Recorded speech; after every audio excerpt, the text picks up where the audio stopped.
Hello. Aha! I had the wrong microphone source.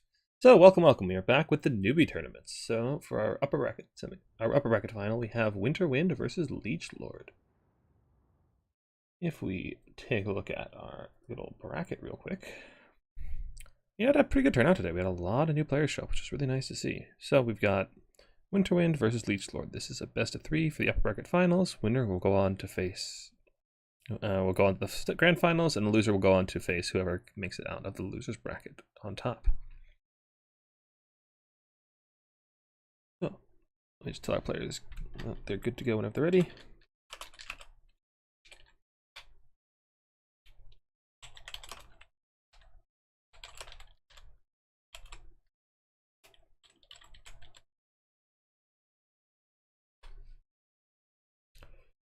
So we got Nurgle Greenskins first off. Ooh, that's a fun one. That's not what you see a whole lot. Our first map looks like it's going to be Gates of Ekrund. So this is a good map for both these factions. The trees on this map really prohibit a lot of ranged play, so these more melee-oriented factions can really thrive here. Things like Nurgle that would otherwise suffer a lot of missiles can really get away with a lot in this map. So shortly here, I will be joined by a co-caster by the name of RTK Rusty. He should be joining me here shortly. That should be some good fun.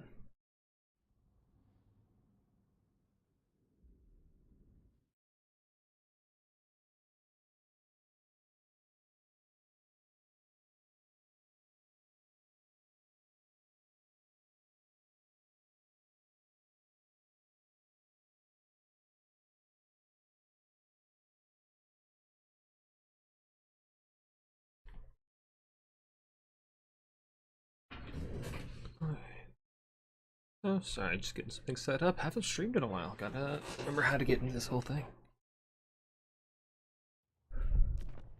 I really hope these are the builds we're actually going to be seeing, because these look exciting.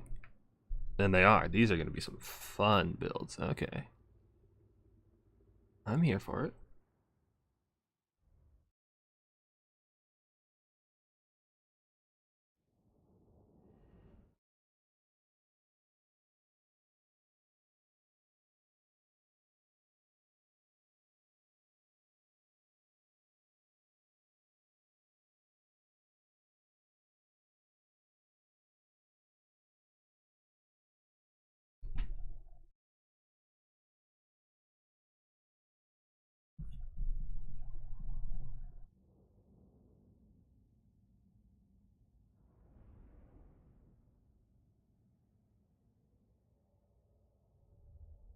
Are there team games? There are not team games in this tournament. Nope, this is purely 1v1s. Just 1v1s.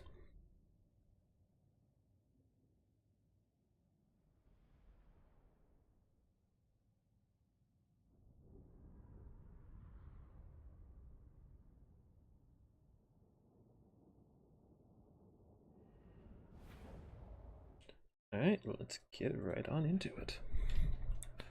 So, for the forces of Nurgle, led by Winterwind, let's see, we got Chaos Sorcerer of Nurgle with Blight Boil and Curse of the Leper. The melee damage reflect. That's interesting, you don't see that very often. Well as his passive regen, we got Double Cultist, I assume with their summons, as well as... Nope, just the summons. Okay, fair enough. Got some more Hounds, we've got some Marauders, Chaos Knights, some Chariots, and just some Marauders to round out, and some more Chariots. A lot of mobility tools early on, interesting. And then for the forces of the Greenskins, led by Leech Lord, we have I think there's 3 Goblin Rock Lobbers, including the ROR, so really artillery-heavy build, which could definitely punish a faction like Nurgle without the greatest mobility tools. As well as we have Wurzag, backed up by his 2 bodyguards and Goblin Big Bosses, a couple of Night Goblin Archers, some Goblin Archers, really shooting heavy Greenskin builds, and then a couple of Black Orcs and just Big Guns to clean up. Interesting builds. So as I was saying, this map can really enable all these melee heavier factions to get on top of these missile pieces if they just advance, all the way through the trees, because you can stay in the trees for a really long time. You just, you set a character on the point so that if the artillery is shooting at, they don't do a whole lot of damage. Then you can just walk your melee force all the way up here and take the fight wherever you like on any of these sides. The trees really enable that kind of style. So I'm curious to see if either of our players will take advantage of that. I expect Leech Lord won't. He'll want to play in the open. We can actually make use of all of the missiles, but it might behoove Winterwind to get in those trees. Doesn't look like he's that interested. He's just going straight in there and make the Blood God proud, despite not being overly fond of the Blood God, I imagine. Which, we'll see if that works out for him.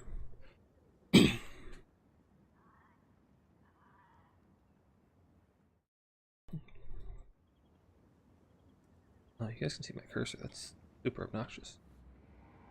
Maybe I'll try to fix that. Got some Furies coming in. Immediately just going to go and try and shut down that artillery. Got Warzag out here on his board, just leading the charge. And yeah, looks like Nurgle has largely forgone playing the objective number 3. They're just going to be trying to run straight down on objective number 2, which is a solid plan.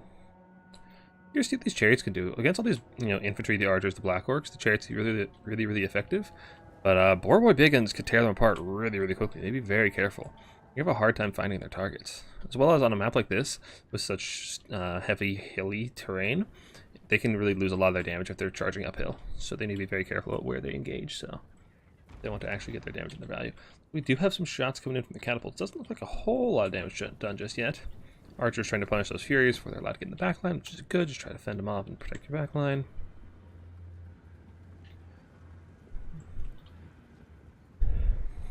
Looks like Nurgle's just running right up in there, taking a bit of a hammering from those Goblobbers. But Goblobbers aren't the most accurate things in the world, and they don't do a ton of damage. They have reasonable weapon missile strength, but against these Marauders of Nurgle, which do have a staggering amount of HP, they should be just fine to weather that storm for quite a while. Though whether or not they are capable of pushing through this Greenstone position is yet to be seen.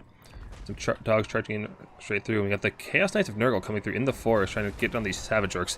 That should be a pretty devastating charge on the Savage Orcs. Chaos Knights hit really hard with all their AP mass, or armored mass rather. Although, yeah, it looks like the trees blunted the charge a little bit. Kind of underwhelming. Got the Boar Boys coming over here and trying to just bunch up those chariots from them getting through, and they're doing a very good job of that, like I said. We got, ooh, what was that? I can't remember which green spell that is, but we got the dogs in here on the back line, getting these archers. Goblin archers aren't very good melee, so they will be getting the worst of that. The dogs will be paying for themselves pretty happily. For now, we'll get some more reinforcements coming in, mostly mobility, fasting, trying to get... Ooh, that's a nice Blight Boil. That's going to be a juicy Blight Boil. Oh, give it to me. Oh, does some good damage. It looks like an undercast, but still good damage to the big guns. Some good damage to the Boar Boys. Archer line has been collapsed by the forces of Nurgle. They are trading down in value, but they are getting on top of those missile pieces and shutting them down pretty effectively. And the one downside of the Greenstones, they do have all 3 of these units over here that aren't really able to contribute to the fight very heavily. And now those Chaos Knights are in the back, but are they prepared to take on the Broken Tusk Mob? An armor-piercing anti-large elite cavalry unit that is perfectly designed to deal with Chaos Knights. Let's see that charge. Okay, they do get the counter charge, but I suspect the Broken Tusk Mob will take the better end of that trade. Yeah, Chaos Knights of Nurgle are quite a bit more expensive, if I recall correctly, but they do have a little bit of support in the Furies here, but it looks like the Furies are just going to go right straight past to get on top of the catapults, shut down those missile pieces, and really get Nurgle a firm foothold on this side of the map. They are still trading down value very heavily. I know they do decide to recharge the Broken Tusk Mob. I don't know about that. They're not going to do a whole lot of damage to these armored boars. I'd really love to see these catapults being shut down. Do have a rear charge coming in from another boar, but again, those Chaos Knights are getting the worst. They have kind of depopped, so they are healing reasonably well, but even with their 58 melee defense, they're just getting torn apart by all of this bacon. Got some just some regular neck Quick Hoppers coming in to just try and finish them off as well. It looks like Nurgle's attack has largely been repelled, but the Greenskin infantry line is wavering. And we have... Are those Rotflies? Oh, you never see these guys. These guys are so cool, but unfortunately they have a really hard time dealing damage. Their melee stats aren't that impressive, but they do have a pretty good melee weapon strength if they can get actually connect. Another light boil coming down should finish off these big guns, if we're lucky. Let's see it. There we go. Those big guns are gone, as well as Dirk's Swig taking a lot of damage. Nurgle should be able to cap this point for the time at least, but they're just taking so much damage. These catapults have been firing completely unobstructed for a long time. They actually haven't accrued that much value. Yeah, Goblin Archers aren't very accurate, but still, it's good consistent damage, even if it's still non-Marauders. Cultists are taking a lot of damage, but they are relatively tanky, but that does mean they will have their summons available here any moment now. And there's one coming down. Plague Bearers coming in. They'll do a good job with the Black Orcs and Squigs. It's a very tanky, high weapon strength unit, so they can do a ton of damage very quickly. Nurgle is starting to cap the point, but It's pretty late, and they haven't actually captured their own back objective. Oh, that's really rough. That's a really unfortunate C9. You really need to capture your own objective when you're pushing this far up, because now you're just down so much in value, and you have nothing to show for it. You've really got to have those objective tickets if you want to play this aggressively. So this is looking really rough for Nurgle all of a sudden. Chaos Sorcerer does get onto Wurzag, and he, I believe, has some pretty chunky melee stats, so he should be able to take down Wurzag, but the Boar Boys are there to appeal for him very, very quickly, so Wurzag should be free. But we do have the Rot Flies coming in to try and punish those boars, and they're doing a pretty good job of it. They're taking a lot of damage pretty quickly. Is this actually a good use for Rot Flies? Are they actually getting value here? No, they're not. They're not. It's just the Plague Bearers. Okay, so Rot Flies are still really underwhelming. What a shame. Forsaken coming in, and Forsaken should do a really good job of cleaning up anything left in this point, although they are armored and fairly low melee defense, especially when they're... What is debuffing there? Is that the RR Catapult? Yeah, they're blinded, so they have 1 melee defense, which means these squigs will tear them apart very, very quickly. And the Rot Flies do appear to be doing reasonable work, but the problem is they're flying, so they're actually applying capture rate, so Nurgle still has not captured a single objective anywhere on this map, which is really, really unfortunate, because basically they're fighting and they're just not gaining anything. They're really struggling to gain ground here, and they aren't actually even gaining income in points for the one objective that they should have captured, which is really, really unfortunate. But these cultists and these characters are still going strong, but oh, it looks like the Chaos Sorcerer is now in trouble. Wurzag and his bodyguards have ganged up on him, and he's in a lot of trouble. He's a pretty tanky boy, but he's not ready to fight 3 characters on his own. And he's going to run away. He will heal up. He'll be just fine, but still, this is looking really, really rough for Nurgle. All of Nurgle's ground forces seem to have routed off. There's not a whole lot left on the ground. They've got a lot of flying forces left, and some good combat potential in the characters, but nothing to really take the point. And that was a massive Blight Boil. Excuse me, those Night Goblin Archers, but that's... I feel like it's just too little too late. And Nurgle finally caps their first objective. That feels really, gotta feel really bad if you're going to win. Realizing halfway through a game you've forgotten to capture objective, just bouncing back from that is really rough. I've done it myself more than once. But yeah, I just don't see a way for Nurgle to really get on this objective. They have to come so far here to actually reinforce this fight. And as I'm sure you're well aware, Nurgle's not the fastest faction in the world, not by a long shot, so all their fast tools are flying, which means they can't actually capture this point with them. And Greenskins are able to just keep on spamming out these Squig Herds, Squig Hoppers, the Boar Boys, and doing a lot of good work. That's it. The characters do have some capture rate of their own, and if you can actually clear the Greenskins off, but clearing enemies off a point is not Nurgle's strong suit. Although, the snipe attempt coming in on Wurzag, now we've got 3 Nurgle characters and the Rot Flies. And Wurzag needs to get out of here. Losing Wurzag is one way Greenskins can always throw a game. The leadership hit to an already low leadership faction like Greenskins really, really hurts. So they really got to be careful of their characters. But Wurzag is a pretty tanky, slippery boy, so he should be able to run out of there and get back to his bodyguards and perhaps some help from maybe the Broken Tusk mobs or any of these squigs could get him weird help. And there we go, we got some squigs. Wurzag can just pull through the squigs, but he is getting stopped in place. He's getting surrounded by those characters. Wurzag could be in a lot of trouble here. Come on, piggy boy. Get Wurzag out there. Okay, looks like Wurzag is free. The Rot Flies got distracted by the squigs. The squigs have been sacrificed to save Wurzag. And now the Chaos Sorcerer's alone again, and he's surrounded by these big bosses. They could turn on him, but no, they're interested in getting that back in that blob fight. They just want to get back in that that little blob fight. Just like those cartoons, you have the smoke cloud, people flying out. You see all the punches flying. That's what this is right here. Just little foot characters getting thrown out and then running back in, and getting thrown out and running back in. Man, Nurgle's really having troubles taking actual position on this map. They're scrapping pretty hard, but they're just... Their tankiness isn't enough when you don't actually control the point. You really gotta control the points. It's really hard to do against a faction like Greenskins that can just swarm you with bodies so efficiently and can reinforce so much faster than you can. So. One of your units has been destroyed. So we've got another... Is that a Foot of Cork? Is that what that is? Oh, yes, baby! Okay, that didn't do as much damage as I was hoping. That might have been undercast, but still.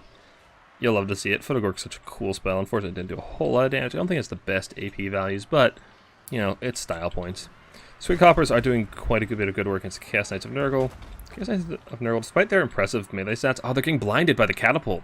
Catapult's actually doing a really, really good job, because now they only have 36 melee defense opposed to, what, like 60? So the Squigs are actually doing a really, really good job of damaging him and capitalizing that. What are these Catapults doing? This one's been obstructed for quite a while, but they've been able to fire for quite some time and actually accrued a decent bit of value. Which is really unfortunate for Nurgle, just pounding away at their infantry and their armor. This is looking really rough for Nurgle. And the dogs coming in, dogs, they might do alright shutting down the catapults, but they're not really going to have the holding power you need to actually take and hold this objective, which is really what Nurgle has to do in a situation like this. Looks like Chaos Sorcerer's fighting a big boss, should be just fine. He's a tanky, tanky boy. The cultists, without their summons, they're not really doing a whole lot. They're sundering armor, but Green's not the heaviest armor faction. And they don't have any of their debuffs to actually stack in this blob fight, so they're not really accomplishing a whole lot, I don't think. Nice Blight Boil coming in, though. Oh, yeah. That's a big one. That's a lot of big damage, but I don't know if it's going to be enough. We do have some more Marauders coming in. That's good. That's exactly what Nurgle needs. But at this point, I think Nurgle does have to 3-cap, and if there's one thing Nurgle hates doing, it's playing opposite sides of the map. Their mobility tools are extremely lacking, so having to try to take that side objective is going to be a very, very tall order. Assuming they can even take objective number 2, which the Marauders are going to help a lot, but with all of these greenskin reinforcements coming in, I don't know if it's going to be enough to actually cap. They can get the snipe on Wurzak maybe, and they are going for it with one of these cultists, but cultists, they have reasonable melee stats. They got some dogs helping out, but Wurzak's a pretty tanky boy. He's low melee defense, but he has a lot of HP, so he should be fine. He should be able to just skedaddle right behind his own lines, get behind these boar boys, or these swigs, whatever they are. Photogore coming in. Nice dodge from Winterwind, though. Really heads-up dodge, but yeah, that does afford his opponent a chance to get these Night Goblins up on the line, which means Nurgle's forces aren't actually on the objective, so even if they would outcap, they're not be able to apply that capture weight, which is really unfortunate. Good rear charge with the dogs. Gonna start shooting into those Night Goblins, doing some really, really good damage, but we got some more Savage Orcs and Squig and Nasty Skulkers coming in. So I think Nurgle is looking to be in a lot of trouble here. Yeah. I think Nurgle's really, really far behind in objective tickets, which is not really the position you want to be in. And that's a nice whatever spell that is. What is that spell called? That's Edbutt. Okay. Those are a really nice Edbutt. Wurzak's got some good value out of these spells so far. Yeah, Wurzak's got a ton of value, jeez. Compared to the Blight Boil value from the other Chaos Sorcerer, yeah, Wurzak's up in the magic trade. Alright, I'm gonna grab Rusty and pull him in here.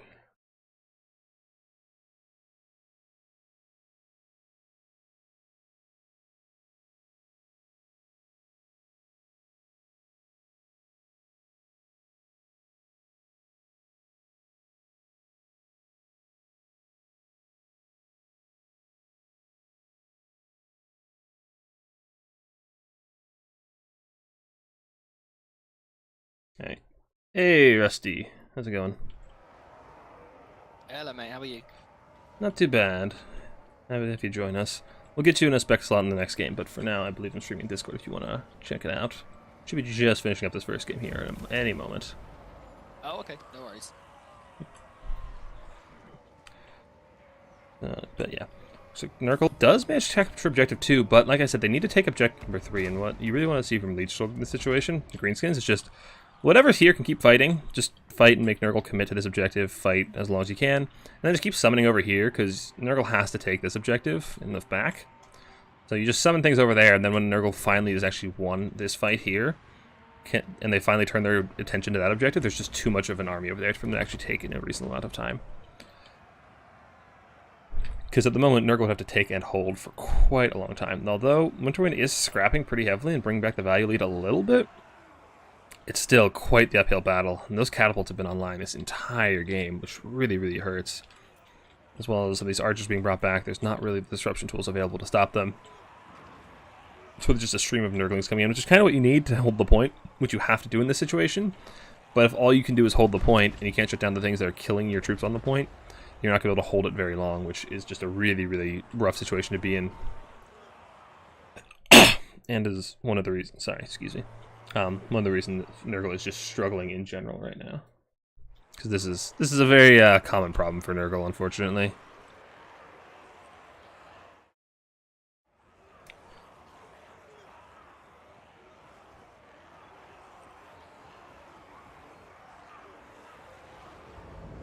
So, yeah. Gonna really, really rough for Nurgle. They've got about 2 minutes, and they have to get on that side objective over there, and I don't think they have anything to get there in a reasonable amount of time, let alone kill off what the Greenskins have over there. Where's that? Saying Nurgle and getting there in a reasonable amount of time. That's not something Nurgle's known for, no. Yeah. Where's that real lord? Greenskins not playing Goblin D-Summon anymore. Wurzak's actually really, really good. His where is he? I think he got D-Summoned, but his Bonewood Staff that provides melee attack to your entire army when you cast a spell is really, really good for greenskins. Because you usually want to have a really wide front line anyway. You bring a lot of bring a lot of boys, bring a lot of savage orcs, bring a lot of goblins. Giving them all extra melee attack is really, really good. So Warzag's a very, very competitive choice. Yeah, well, I think just Grimgor. Okay, well, you are a Grimgor enjoyer, so.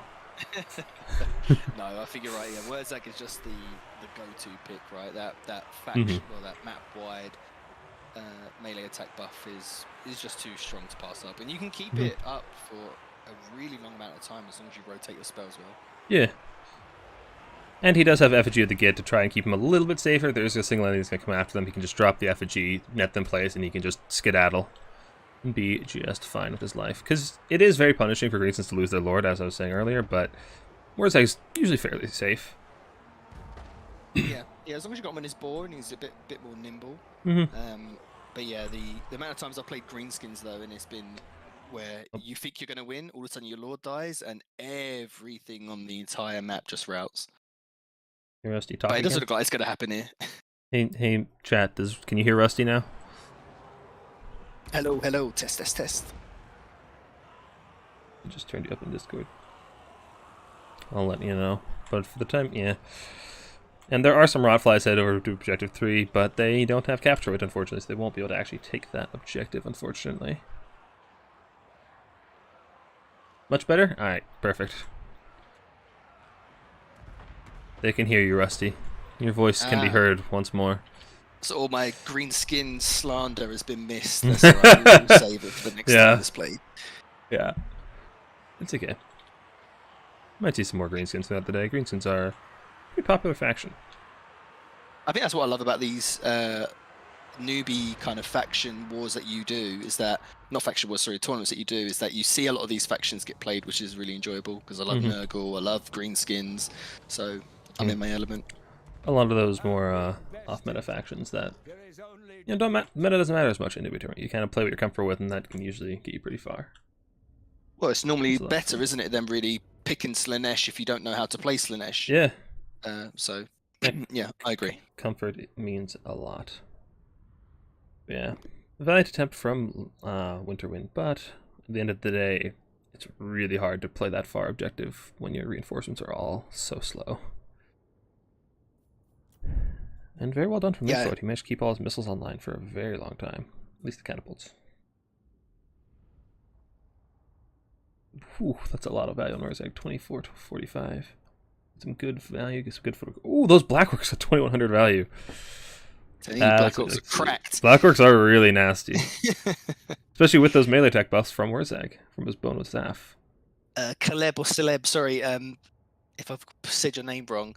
Greenskins are, I would say they're like a mid-tier faction. The issue is that they don't really excel in any one area.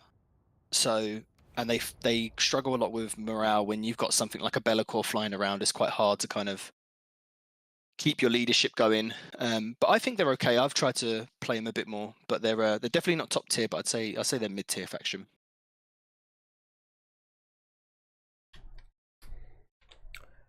All right, I'm going to ask who's the host, Leech Lord's host. I'm going to ask him to open a second spectator slot for you.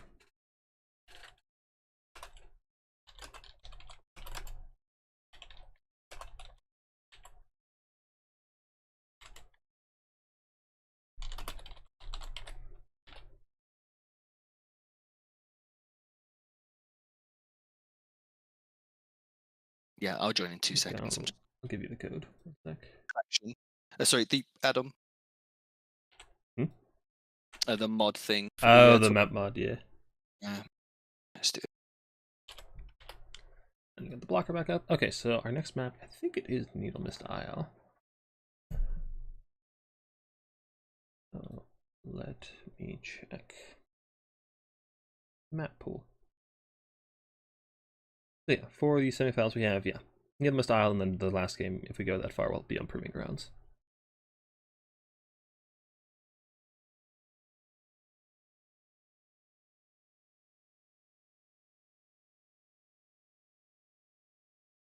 Yeah, greenskins, their leadership really hurts them. They have a hard time actually like getting on a point and holding. because anything short of Black Orcs tends to rout fairly early and fairly easily. Their mobility is quite strong, though. Boar Boys, Squig Hoppers, Squig Herds are all exceptional. But their infantry, just the leadership really hurts them.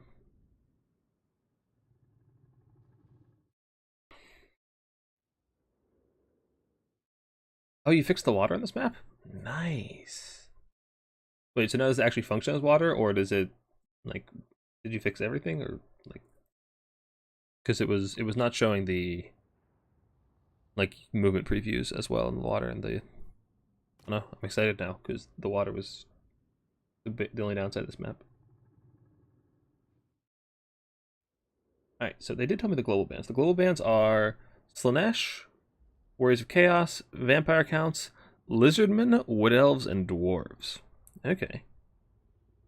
We do have 3 global bans per player in this tournament, so those are 6 factions that are just off the table and neither player can play it, so you can try to ban out things that you aren't very comfortable playing as or against, which allows you to, you know, get yourself into more favorable matchups ideally. Fix the hiding demarkers stuff. Nice.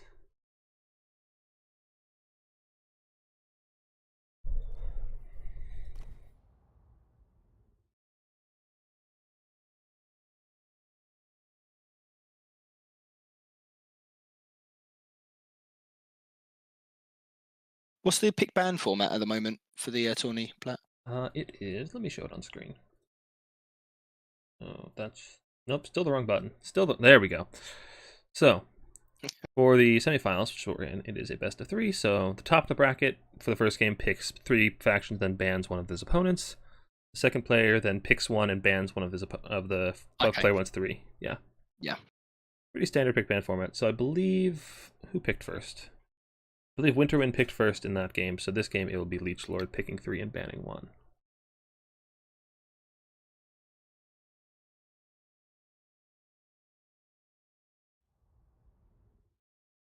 Which one of them banned what else asking for your list? Yeah, I'm not helping you put people on your list. I know you take it as a personal offense when people ban what else, Nersa? Or I don't know how to pronounce your name. Your name is hard to pronounce.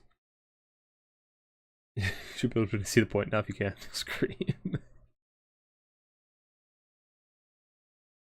Also got high elves. Okay, close enough. Does this make you happy enough? Still an elf. I don't mind the elves. I like the elves somewhat. High elves at least. I like wood elves. I like wood elves, but more in land domination. I think dark elves are the way. Yeah, dark elves. But I like high elves. I like high elves. Dark elves are a lot of fun. But yeah, high elves are pretty good. And Tomb Kings. Okay. Okay. Interesting. I haven't actually played a lot of this matchup. I imagine so. Typically, how you see high elves played in domination is just a lot of Lothran Seaguard, just like a lot of self-sufficient archer spam. But it's a faction like Tomb Kings with a ton of just cheap silver shields. I wonder if that style is really gonna be as effective, or if he goes for something else. Maybe he goes a little more infantry heavy, maybe a little cav play, maybe some dragon princes. Those can be quite good. Kind of curious to see what he's gonna bring. High elves are snobs, true. Yeah, I think you're right. I think the kind of missile build isn't going to be as effective. But then again, how much do you need of the heavy kind of AP? Maybe some rangers would be good. Some kind of like Loathen as well would be quite nice to trade up. But yeah, I'm not too sure how you kind of approach this, because I think you need a few archers just to kind of push off any kind of carrion as well and stuff like that. But yeah, be interested to see how they go. Yeah. Because the constructs could definitely be a big problem for high elves as well. They don't have a whole lot of AP anti-large. Actually, I don't know if they have any AP anti-large, to be honest. They got the Phoenix Guard, but how often do you see them? Yeah, you don't really? see Phoenix Guard very often, so Yeah. Yeah, the things like Sepulchral Stalkers and Ushabti and Ushabti Great Bows can be a real problem for high elves to deal with. Though White Lions can do alright against them. There's a really nice generalist infantry, but you don't have that many of them, and they're probably going to get pounded by any of the Tomb King's shooting. Now, the one thing that... Yeah? Go on, sorry, Plan. I was gonna say, the one thing that's kind of nice for high elves in this scenario is that Tomb Kings don't have great like crowd clearing spells. They don't have Pit of Shades. They don't have Dwellers Below. So maybe high elves could index more into those heavy elite infantry options. Maybe some Phoenix Guard or Swordmasters. You know what I'd like to see here? I'd like to see the high elf take the Law of Fire. Oh yeah, lower fires. for the burning head. I think that's going to be brilliant. Yeah, Just kind head of make a break in the frontline formation, kind of push through. Mm-hmm. If you can get some rangers onto the less tanky units as well. But yeah, I think Laura Fire is going to be really strong here. Yeah, lower fire has always been really nice against all the lightly armored Tomb King's infantry, especially in their long, thin formations. It does excellent damage to them. It sounded like you're anticipating more of a aggressive high elf style, just infantry, use a burning head to clear the front line, then just push straight into the back line kind of style. Is that what you were anticipating? Yeah, I think so. I think like yeah, taking a more aggressive style here is going to pay off. But then again, I don't play high elves as much, but that's how I'd approach it at least. But then again, aggressive factions. Well, I'll say it's my understanding that that's how you approach most factions in most matches, is it not? Yeah, exactly. I'm not Tim. I can't build up. Yeah. Another thing that could be a really big problem here is those Screaming Skull catapults. This map doesn't have the longest sight lines for them, but Screaming Skull catapults can really hammer in some damage against the tight high elf formations if they are actually accurate enough, which their accuracy varies.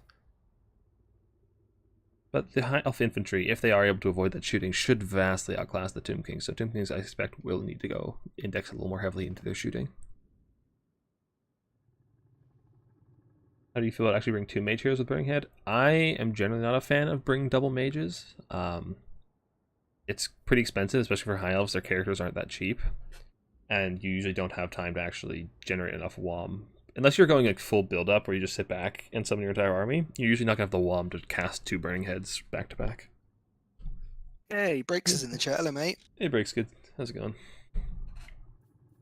Surprised we didn't see you in here. Normally you're quite active in the tournaments. Yeah.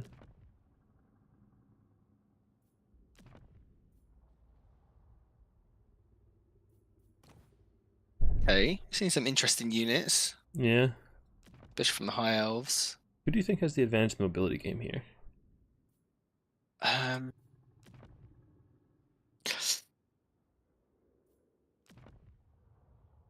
think it depends on how much you invest into it, right? I think if the high elves invest a fair bit of money into their cav and mobility, then they're going to win that quite hard. But if they don't, and then the Tomb Kings just bring her through kind of Nehekara horsemen, which do quite well into infantry, I think they'll be okay. But then again, got the spear wall of the high elf. So how much does the mobility game really matter, as opposed to the kind of frontline fight? But yeah, I think it'll be more about Tomb Kings. Can Tomb Kings actually shut down the high elf cavalry from threatening their back line? Like I was saying, I think Tomb Kings need to index a little more heavily into the shooting. You're gonna need something to stop that high elf cav from being back there and just running all over your catapults or your archers, whatever missiles you have. Yeah, true. Yeah, very, very true. Oh. Also, there's a nice pun in chat for you. Might drop in soon, but not this one. I'm too rusty. Swear to God, this name was a curse and a blessing. I need to change it. What do high elves have against Boshopti? Not a whole lot. Bolt throwers aren't particularly effective at killing them, unfortunately, because they tend to focus fire one model. Archers do all right if they can get in range, but usually Boshopti can just kind of kite them.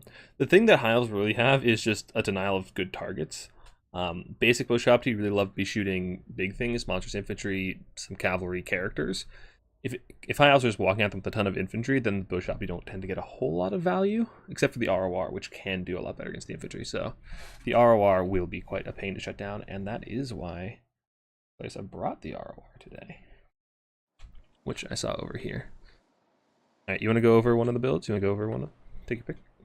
Yeah, I'll go over the high elves. So we've got a couple of the Eagle Claw bolt throwers, pretty much a front line of the White Lions, which I kind of guessed that we would see, given that they can kind of just chew through the front line of the Tomb Kings, and a little bit of mobility just to kind of not get overwhelmed early with the silver helms. Oh, and we actually got Imric on his horse. Okay, and what abilities have we got? Okay, just got the horn. And then the mage we've got as the Earthblood and the passive. So yeah, I think here the White Lions would definitely win that front line, but it's how much damage they take on the approach. But with the screaming, with the bolt throwers, they should be able to take control of the artillery. Depends on how long it takes to approach, but there is a lot of woods here as well, which catapults tend to do better on than bolt throwers. Yeah. And then for the Tomb Kings, we got some sneaky snake, some Spokal Stalkers, front line of just spears, and some basic Tomb Guard, and Nehekar Warriors, and the Kepler Guard. Then we got, looks like a catapult. We got DJ Kotep with his DJ booth, which you don't see very often. He's got just some basic spells, he's got extra Womber recharge, and that casket could actually be a really big problem for the High Elves. But it's also a really, really good target for those bolt throwers. Bolt throwers will snipe Kotep very, very easily, and so will Imrik. Being on the DJ booth means he's actually a large target, which means Imrik's anti-large bonus will make him very, very terrifying against Kotep. Kotep needs to be very, very careful about his positioning so as to stay alive. Yeah, I think the key here is if they keep, if Leech Lord keeps the Stalkers near Kotep to kind of keep him safe and like buffer him off with some mass. Yeah, if he gets isolated and picked, then that's going to be huge. They're going to lose all their passive healing, their damage increased buff, their physical resistance. So that's going to be a big deal. Yeah. But if Kotep is able to stay alive, he could be the big moneymaker against those White Lions. There's not a whole lot here that can kill those White Lions. I mean, the Kepler Guard probably can, Catapult can, and then Kotep. The Bowshopty do alright against them, but really looking to your artillery to kill those White Lions, you really need to keep them safe. Yeah. I'd like to see... Oh, okay, yeah, he's doing it as well. Winterwind's kind of moving his forces through the tree lines onto Objective 1 and 2, which I think is the smart decision given the artillery and the Bowshapti. Oh yeah, I love to see this. Just hide in the trees until you're ready to engage. Don't let your opponent get free artillery shots until you're ready to actually engage. Just sitting around taking artillery shots is a really, really rough way to start a game. He's trolling breaks. Yeah, he's trolling. Achilles knows exactly who this is. Couldn't cringe step not shoot from the high force. Depends. The casket doesn't have a super high arc of fire, so he would have to position pretty far behind the trees, which really limits his like target selection because he can't be super close in range. But it's definitely an option. He could probably cover the center point. No, but it's definitely an option. Bolt throwers are shooting in, so there's the spread shot into some Tomb Guard. Not super effective. Bolt throwers really would probably be shooting large things. You know, they'll take infantry if they can get it, but typically they want to be shooting bigger things.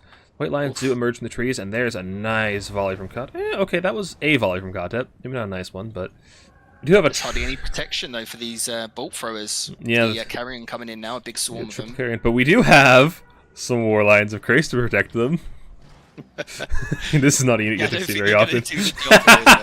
Well, they are anti-infantry, and Carrion are technically small, so they're 10 bows for infantry could do pretty good work. But now the artillery is pounding into those White Lions, and they're taking a ton of damage on the approach. You really gotta spread them out so they don't get overlapped damage. But yeah, Carrion coming in, we got some Cavs, we got some Illyrian Reavers coming in, and some Silver Helms, as well as those War Lions. That should shut down the Carrion pretty effectively, but the Bolt Throwers really need to get in range of those artillery pieces. They're very, very far out of range for the time being. It looks like Winterwind has selected not to capture Objective 3, rather just go fully aggressive and try to take 1 and 2. Which I'm not sure how it's going to work out for him. He is able to secure his backfield. Those Carrion are going to die very, very quickly. And then he'll have this big mobile force available to go and pressure his opponent's backline, as well as be able to push up those bolt throwers and actually get to his opponent's backline. But Tomb King's front line is looking pretty slim. Imrik is into the cookie jar. He's past the front line. He's going for the sack. He's going to get right onto these Bowshapti. And he can do a ton of damage to them very, very quickly. He has excellent stats. He's got 92 melee attack. What was that? Oh, that was Dragonhorn was popped. That's why he had so much melee attack. But yeah. The High Elf infantry line is just running right through the Tomb King's front line, doing tons and tons of damage. Yeah, Imrik has gotten in the back line, and he's going to do really, really well at shutting those things down. But he is getting counter-fired by the other artillery pieces. Oh, that was a nasty volley from that casket. Kotep is in a little bit of danger, though. High Elves are starting to get into the back line, and there's not a whole lot here to protect him. Nehekar Horseman and a single sneaky snake. But once these White Lions start getting to the backline and the War Lions, there's not going to be a whole lot to keep him alive, and he is not very tanky on that disc. Yeah, the High Elves Kepler Guard coming over as well, just to clean up these White Lions. Yeah. They should be able to trade quite efficiently. I would have liked to have seen the War Lions go over to point 3 just to get the cap on that, so that he starts accruing some points, because this might come down to a bit of a kind of bunker down on one base, because he seems to be getting mid-control. If he can clear this up, take 2 points, and then just kind of clear as he goes, keep them bolt throwers online. But they're walking up now where they're trying to get in range, so he needs to spread them out a bit more so they don't get shut down. as easily. Oh yeah, I agree. And those sneaky snakes are doing a ton of damage against Imric. He needs to pull back, get some healing from his life mage before he can go back in. But the High Elves are really getting into the cookie jar here. These Bushabti have very little to protect them, and they're all bunched up really tightly. Like 1 or 2 Cav units get in here, and they can shut down all of these missile pieces. There are some Nekara horsemen coming out to protect them, or some, Nekara horsemen. We have to peel, but I don't know if it's going to be enough. The armor from these silver helms should mean they trade up pretty heavily into these Nekara horsemen. Oh, Winter Wind's forgotten the silver helms in the tree lines as well, the tactical reserves. Oh, that hurts. You'd really love to see him just coming around the other side Yeah. and just swarming this missile position from all sides. Or just capturing objective number 3. You'd really love to see that. Now the snipe on the mage is coming in. The bow shop here just shooting this mage. If you lose your healing for Imric, Imric's going to die. Imric is already low health. He needs that healing to be available to him. Do get some silver helms in onto the catapults. Shutting down the catapults is really, really good. They'll keep your infantry line alive a lot longer, but the High Elf push is starting to run out of gas, it looks like. Their infantry line is falling apart. Some of their cav is getting routed off. They just don't have the reinforcements in position to actually back this up, and Tomb Kings are taking a pretty big lead in value. Like the Life Mage has rallied, but is still being targeted by those ROR Boshapti, and there are cav coming to chase it off as well. Except without that healing, this could be really, really rough for the High Elves. They're not going to have the staying power to actually stay in their opponent's backline. Imric's getting crossfired by the sneaky snakes, and he's in a lot of trouble too. He has amazing stats, but those don't matter when he's getting shot. Kotep has just been able to just free fire in this entire time, and he's already killed off an almost entire white line by himself, whereas Imric has been stuck up trying to get these Boshapti and not really doing a whole lot against them.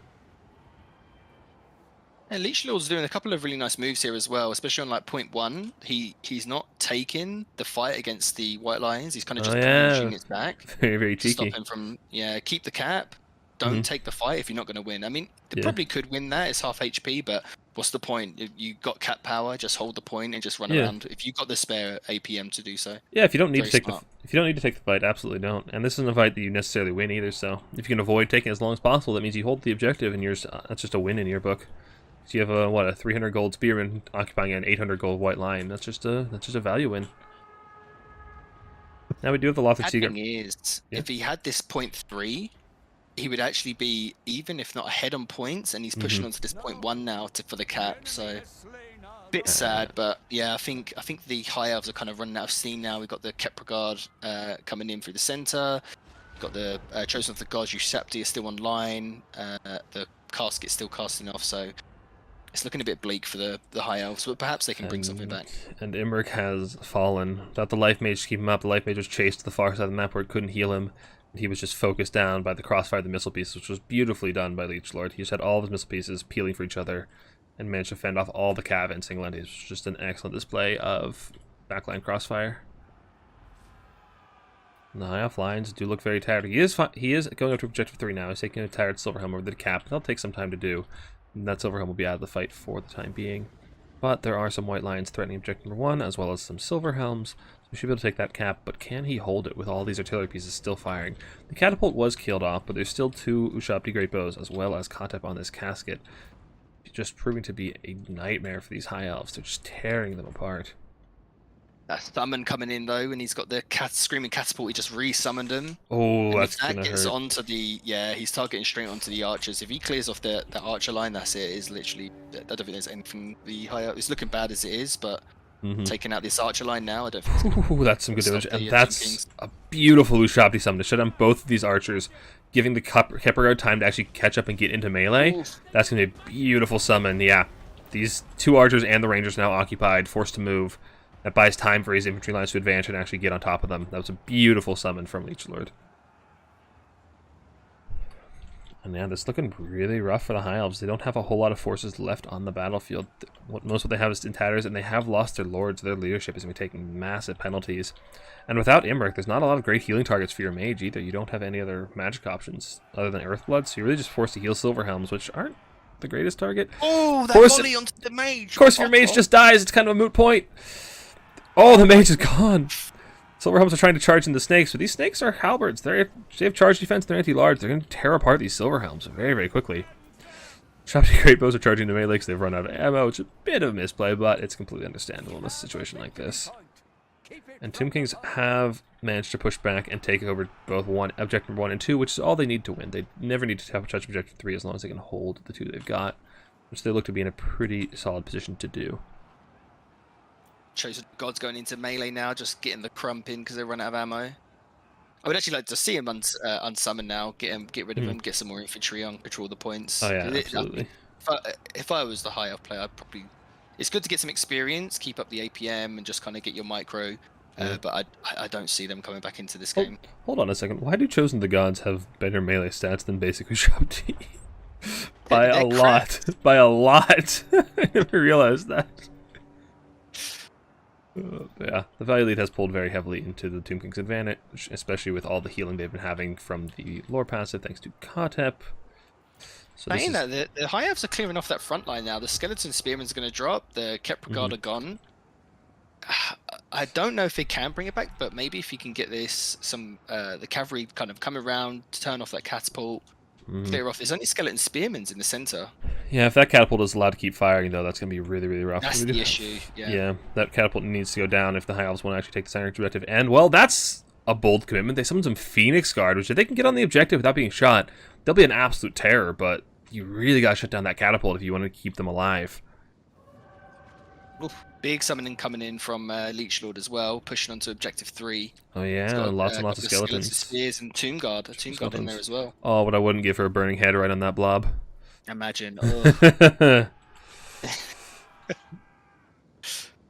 It looks pretty cool though. They're forming up. That'd be so juicy though. Oh yeah. It looks like objective 1 is just firmly under control of Leech Lord and this Tomb Kings. There are some cav trying to threaten the backline of the Tomb Kings, but there are plenty of spears in position to protect them, as well as some horsemen coming in. Kotep has officially run out of ammo, and I wonder if he's out of WOM as well, because at this point, if he's out of WOM, you can just desummon him. He doesn't serve a whole lot of purpose, that WOM. We have a nice Silverhelm charge coming in, trying to get on top of those catapults, but just get some nice impact damage in the Hekar Warriors, and beautiful cycle charging, actually.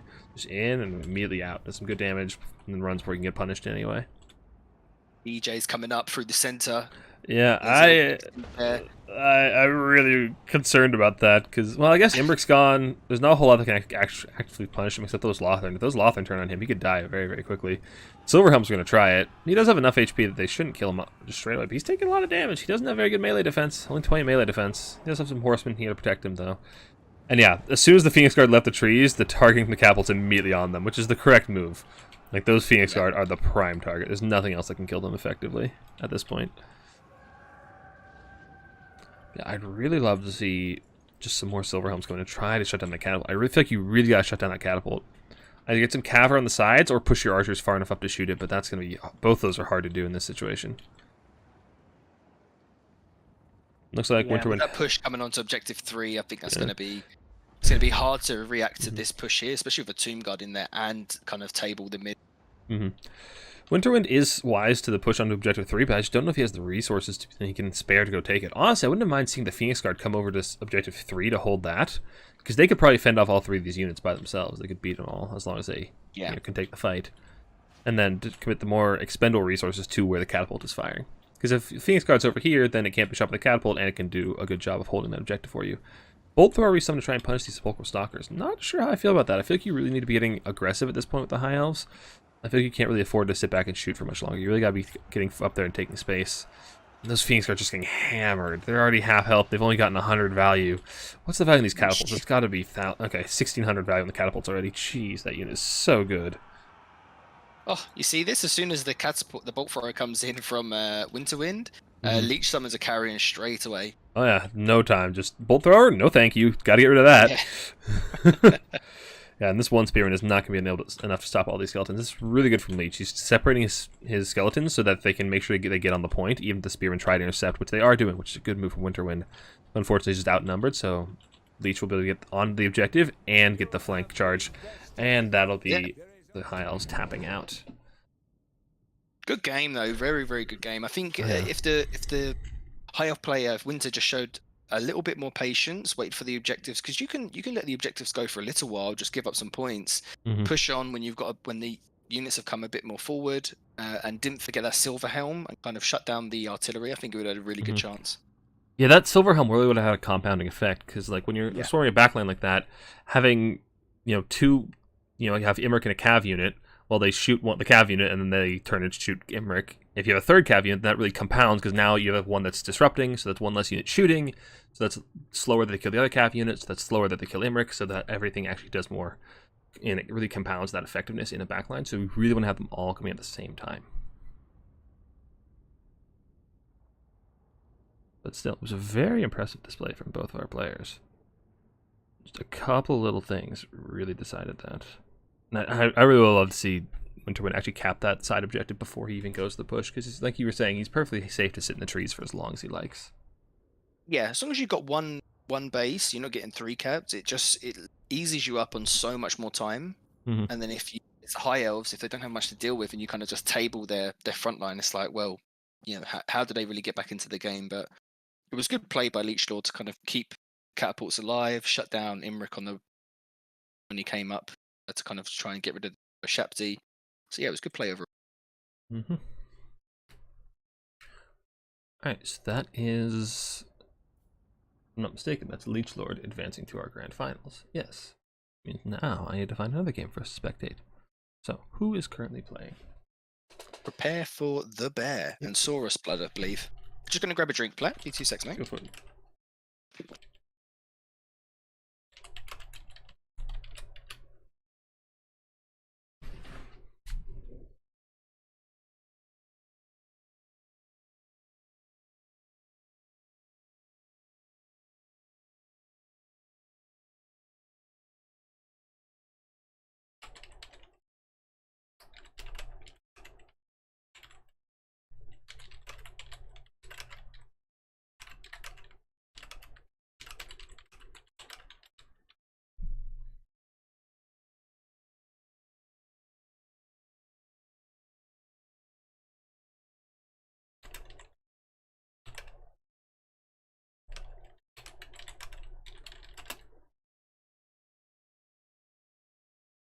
They already started their Yeah. game.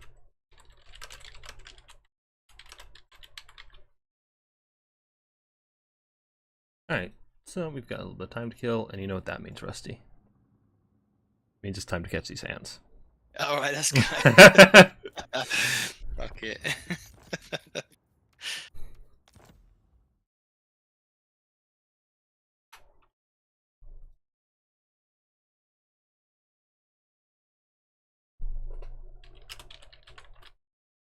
Alright.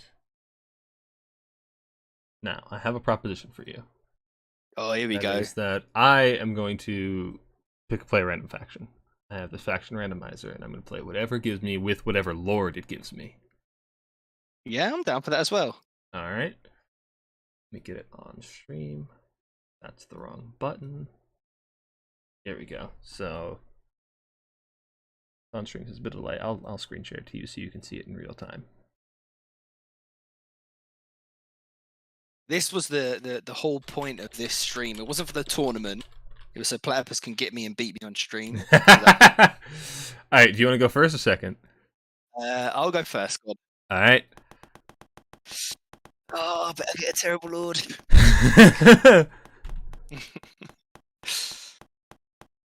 You don't have to, the lord, if you don't want Nurgle. to. Nope. Scrag. Okay, you got Scrag. At least it's not Greasus.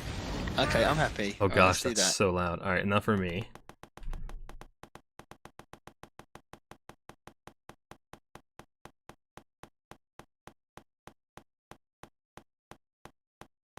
Nurgle and Kugath. Oh god! Oh, what a scuffed matchup. Alright, what map do you want to play? Let's do. Should we do something quick like Itza? Something where we get straight into the Yeah, let's go fires for it. really quick. Let's Let's go do for that. it. Alright, so I'm Nurgle and I have Kugath. Kugath actually isn't that bad in this matchup. Yeah, No, you have Scrag. You know what that means? You know what Scrag's really good with? Oh god, no. What's he good with? Gorgers. God, no, I'm not doing it. Can't do it. Cowardice. That's all I'm hearing. It's cowardice. Do you know what I'm gonna do? I'm gonna bring the template.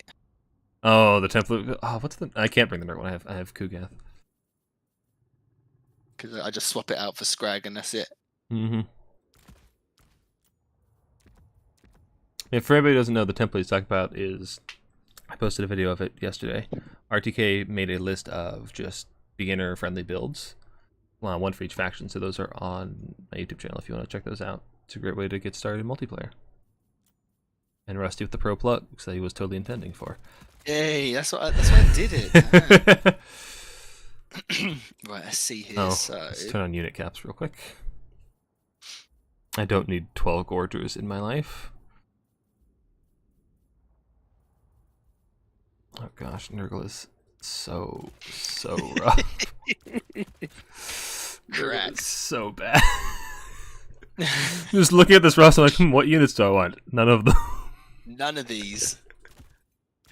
Right, okay, I've got my build. Okay, that makes one. I got my starter. Let me get the rest of one. You know what? Fuck it. Let's do. Where are they? Give me some of them. Actually, this is probably what I want, really. Yeah, this is a build. Sure, let's send it. Why not? This is truly one of the builds of all time. Dust Bowl never sees the light of play. Yeah. I mean, there's nothing wrong with Dust Bowl. It's just kind of boring. Like it's just. I mean, it's just a flat map, so. Good with. So whoever wins out of this, was it prepare for the bear, Saurus Blood? They face Monarch.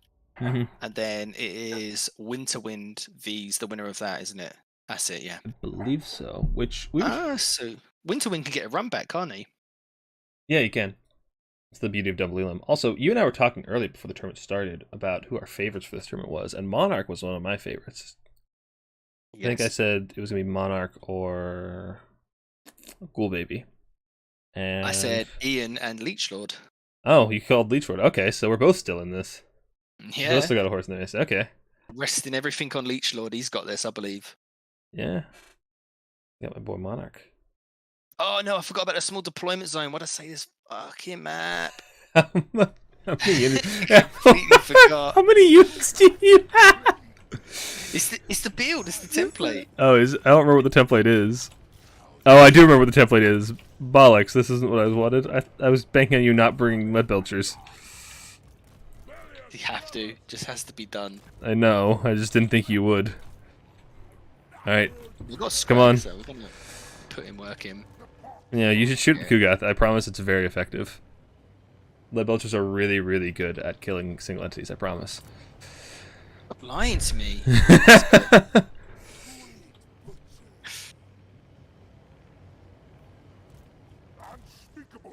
Oh my god, you have so many ogres. There's so many ogres. This is how Oh we my do god, it. there's so many ogres. What do you even have on Scrag? Did you bring... Oh, you didn't bring the Gorger buff. What a coward. I'm never gonna do that ever. Why not? It's good, I promise. I just can't do it. Oh, I shot my own unit. Oh no, it was you. I thought I shot my own units there. Okay. They're not blocks. Who cares?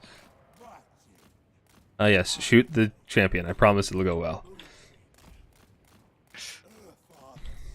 This is just the Gaslight Rusty stream. That's all this is. Alright, now come fight Kugath in melee. Never. Come on, come fight me in melee. It's what I want. It's what Right, I want. let What I me really send want. Scrag up then. Let's go, Scrag. Oh, you want to mono with Kugath? Yeah, I'm up for that. Alright, let's do it. Scrag's moving up straight away. Mm-hmm. Kugath is going. Stop shooting me. It's very rude to shoot me.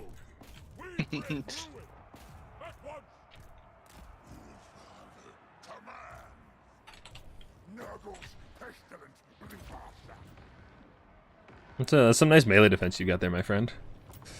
Yeah, leave me alone. Stop it. No. Don't you want some plagues? You want some plagues, bro? Any plagues?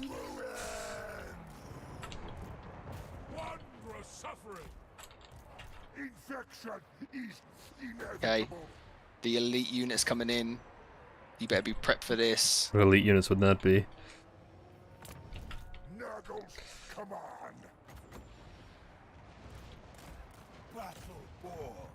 Where are these? Oh my god. You know that's my favorite unit in the game. Run away from that. Run away from that spell. Oh no, I thought it was the thingy. It's not. We're good. We're good. You're ogres. Why would you care if it was the thingy? One of your units has been destroyed. Please explain that to me. Why would you care even if it was? Listen, I care about everything, right? Fair enough. Confused. You're a very caring person, deep down. Ow, why are you bullying Kugath? Okay, it's not going too bad at the moment. Push up here on the center. Stop bullying Left Kugath. He's ear. sensitive. Kugath's actually doing a really terrible job of killing Scrag. I was expecting him to do a lot better at that job. Okay, that's going in. There. Come on, my sweet, sweet rotflies.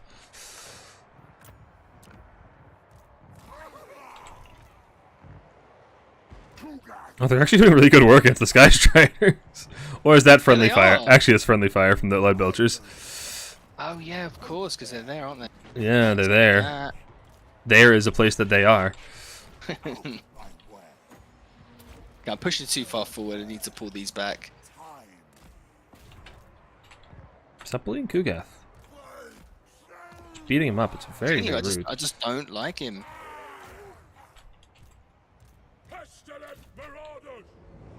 Bring in some more big boys. I don't think there's anything other than big boys in this roster, but There's little boys. yeah, but the little boys aren't really that good. Bar the trappers, right? Yeah. Anyway, stop bullying Kugath. I don't know if I mentioned that he doesn't like it, but yeah, don't do that. It's very, very rude. Jeez, he's actually taking so much damage. Heal! How do you like that champion in your backline that you just cannot physically kill? No, I'm trying to get rid of him. You can't damage him. Ogres are really bad at that. Really, really bad at that. I can't seem to get rid of anything that effectively, like there. Let's do this. Anyway, Kugath is full health again. Come again. Let's go round two. Oh my god, he is! What the hell? Fleshy, but oh, for fuck's sake, I didn't notice the Marauder on the side. He's a bit out of position now. Just a tiny bit out of position.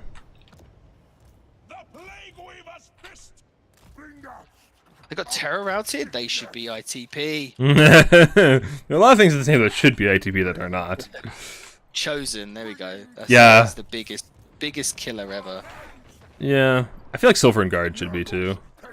Yeah, for sure. Like- Silver. I mean, Silver got the Marshal as well, though, haven't they? They're pretty like indestructible. That unit. Yeah. Correct. But it's just like High Elves, not a single unit on the High Elf roster is ITP, except maybe Phoenix Guard? I know, no, Phoenix Guard aren't ITP. Like, it's very silly. Scrag's even routed. Yep. Spreading sickness. Marauders of Nurgle. You have the foe's victory point. Haha, I have the foe's victory point. It's over. You have a value lead technically, but you have like a 1500 value on Kugath that just got healed up. Yeah, that's the crazy thing about it. Let's get. Just drop that right on Kugath's head. Was that intentionally on his head? No, I did it on the units, but it just donked him. Just bonked him right in the head. How many trappers do you have on that side objective? Not enough. I mean, true.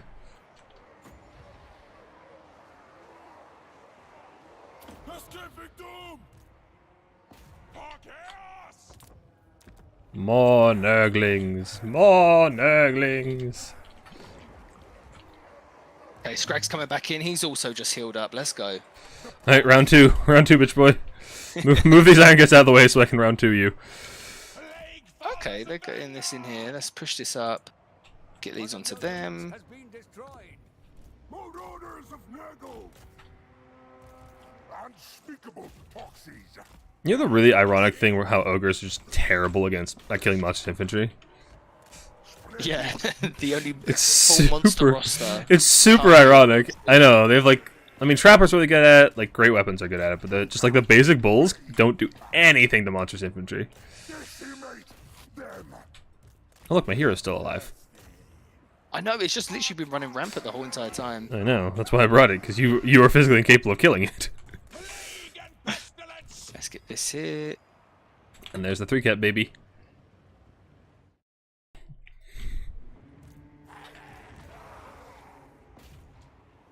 Get on. They're still enraged. That's crazy. Oh yeah, that's called that's a bug, my friend. The infinite Oh, is rampage it? bug. Oh, they're permanent. Infinite Ah, rampage gotcha. bug. I didn't know Yeah, that. yeah, that's a thing that happens sometimes. Saber tusks are really prone to it. Don't know why. Anyway, Scrag is fucked. He's good. He's just getting second wind. So are we. We have fecundity.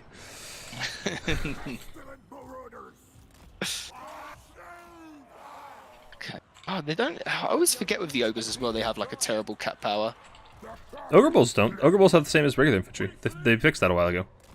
Oh, was it 5? Isn't Yeah, it? Or ogre bulls have yeah, 5. Noblars have only 2 because they're expendable. Even Noblar trappers, but basic ogre bulls are really good at it now. It's one of the best buffs they give ogres. If only I had something fast to chase off Scrag.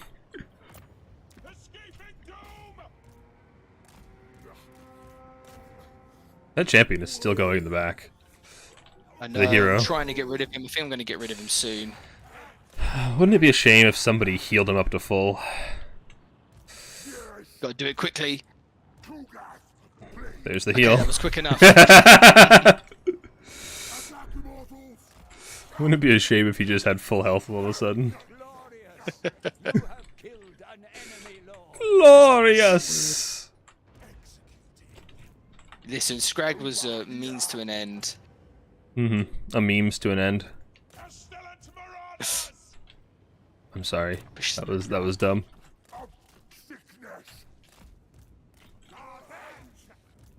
Got the ogre balls coming in now. Oh, I that think you fleshy did realise actually how heal much me. trouble you're in. I definitely don't feel like I'm in trouble. Yeah, I'll tell you that for free. But you're in trouble because now I have rot flies. More rot flies. Oh, yeah, I just remembered. Kugat can actually just like shoot models of lead belchers.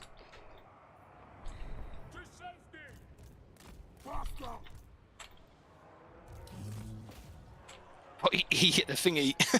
Did he hit the champion? Wait, how? Why is there a Nurgling in your spawn? How did that get there? You just chilling. Apparently. Glorious destruction! We bring ruin! Nurgle's pestilence, Blue Master! Come on, Sniper Kugath. Give it to me. No, don't. Don't, Kugath. You good. He did it. He sniped one. For orders of Nurgle! Light bearers! Yes, the champion's finally routed. Fuck you. So what you're saying is I need to give him another fleshy. That's what I'm hearing, Rusty. Sounds about right. Hey, he rallied! Typical. What's his value at? Oh, he's at 1700 value. And fecundity, please. Oh, I forgot how much I like playing Nurgle. Nurgle's fun. I love them. I just wish they were just more viable. Yeah, they're But just kind they're of terrible. such a fun faction. Even if they're a bit silly. I hope they get some DLC that makes them kind of more standard. But I think it's more the kind of archetype of Nurgle, right? Slow, kind of Yeah, well- lethargic, rotting damage. So it's like their mark just actively shoots a lot of the units in the foot. Like, you don't really want their mark on like horsemen or chaos knights or any like their mobile tools. Like, the mark is just actively detrimental. Yeah, It's not exactly. bad on infantry, but like on most things, it's just actively a detriment. I think I'm going to win this. You're allowed to think that. You're allowed to think whatever you'd like, Rusty. I'm sensing doubt in your voice. I don't know about anyone else. Doubting your ability to play domination. True. I'll get there one day. Just expect this. Look at, I love this Nurgling and Nobbler that have been sitting in your spawn zone for like 3 or 4 minutes.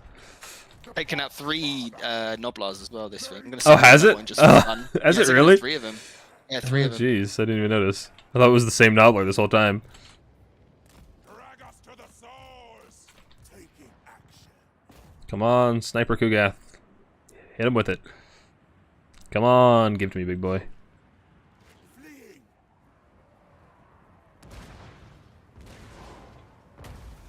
Fleeing. Kind of worked. Didn't kill a model. No, my champion is routing. Spreading sickness. I also may have been zoomed in watching the snipe and not paying attention to anything else. Follow the blood. Move over. They never expect the Nurgle back cap. Rugat, assaulting. Unspeakable foxes. More orders of Nurgle. Nurgle's disgusting. That's kind of the point, yeah. It's kind of their thing. I think they'd be happy you said that. Mm-hmm. Nurgle, a classic anti-large faction. Yep. Nurgle has plenty of anti-large. Nurgle's actually been like traditionally quite good into ogres. Yeah, it's just so much like just damage over time. Especially Yeah, their HP and the weapon strength on their infantry is exceptional, and so ogres have a really hard time killing them. Like ogres don't really want prolonged melee fights; they're kind of bad at it. So if you can just keep fights going forever, they're gonna be pretty sad. I should be summoning Spawn. Spawn are more fun.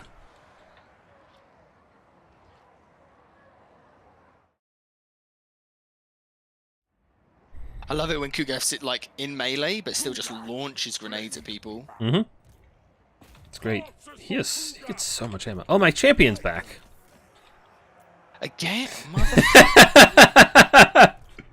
Boy, I pointed it out just to piss you off.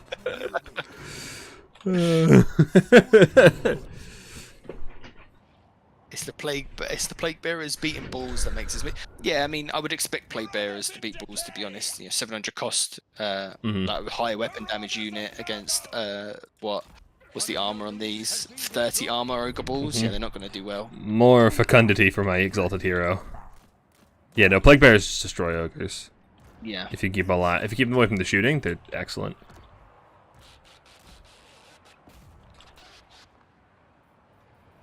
I reckon if this is 500 points longer, I would win. So, you're lucky they haven't extended it yet. You would win because I get bored and I would leave. Just leave. Bye. Marauders of Nurgle. I see the value at the end. The value doesn't even look that bad. That's the sad thing. But then again, you got Well- probably about 4,000 value in healing, which is the Yeah, crazy part. because you took Kugath down super low and I healed him back up, and you killed that champion like 3 times. I know. The It's like, hero, you know what? yeah. If I think if I had something like a Stonehorn or something just to kind of keep the, do you know what I should have done? I should have put the ROR summon that I did onto the Tomato your stone. champion. Oh yeah, that would have killed him Yeah, off pretty pushed him quickly. off the bat, kept the lead belchers online. Yeah, you'd have been in a much better better. spot. Yeah, Kugath got casual 4K value. Spawn are also a really, really big problem for ogres here. Spawn are really good into ogres. Unbreakable launches Rats. infantry with massive weapon strength and all their light armor. Yeah, and the mass in general just stops them from pushing through, which is always good. Yeah, and it keeps your infantry alive a lot longer. Sky Shards did okay. Did you have healing for them? Or did you just have the Power Fist? No, I had Blood Gruel, that was it. Gotta have the healing, my friend. Trollguts is an insane heal. Have you seen the stats on Trollguts? Oh, I had Troll Guts, but I kept using Bone Crusher. Oh! I don't What's know the- this ogre shit. Trollguts is a 0.8% heal that lasts 40 seconds. Oh shit. Oh my god, it is, yeah, 40 seconds. That's correct. Yeah, so it's... Yeah, I could have just kept them alive for ages. Yeah, Yeah, it's Sky Strider. It's an insane amount of healing. I think they're still playing. Which means we roll again. Oops. Wrong button. I won't finish the next one, but it's fine. Alright, you want first roll or second roll? I'll go first. Actually, we should, if we get ogres or Nurgle, we'll pass and roll again. Yeah, Take of them out. course. I can take them out.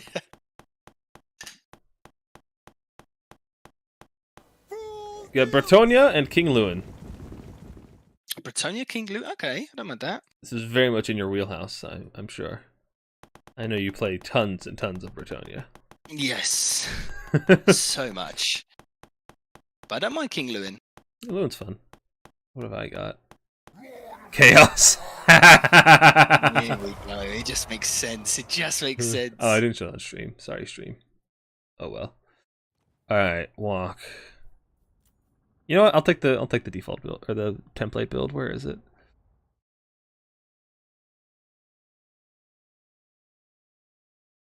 I'll take the template Bretonia, then just do change out the Lord.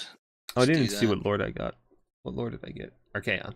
Your favorite. Yay, there we go. Love Archaon. Probably all these template builds that you know them better than I do, because you made a lot of them. The only one I didn't make though was or one of the ones I didn't make was the Bretonia. Oh, lovely. Let's have a look at this. Where is... Aha, where's Kath? Okay, so we're dropping those characters and getting Archaon. What is... Oh, I guess we're making up Archaon's kit, because he's obviously not in the default build. You're playing Bretonia, so we want this and this. Probably. Yeah, that's fine.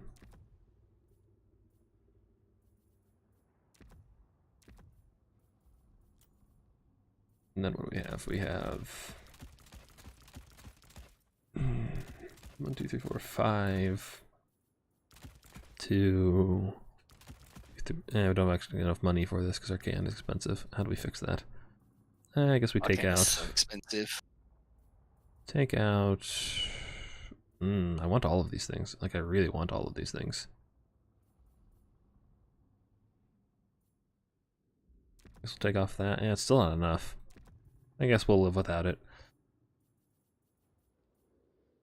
How can we make this spend work a little bit better? We turn you into my like. But I tried that. Can we turn you into you? And perfect. A better spend. Now Perfect spend. Okay, I might deviate from the script a little bit because I want to bring fun things. Yeah, for sure. Do we bring? No, we just bring these ones. That's fine. That'll do good work.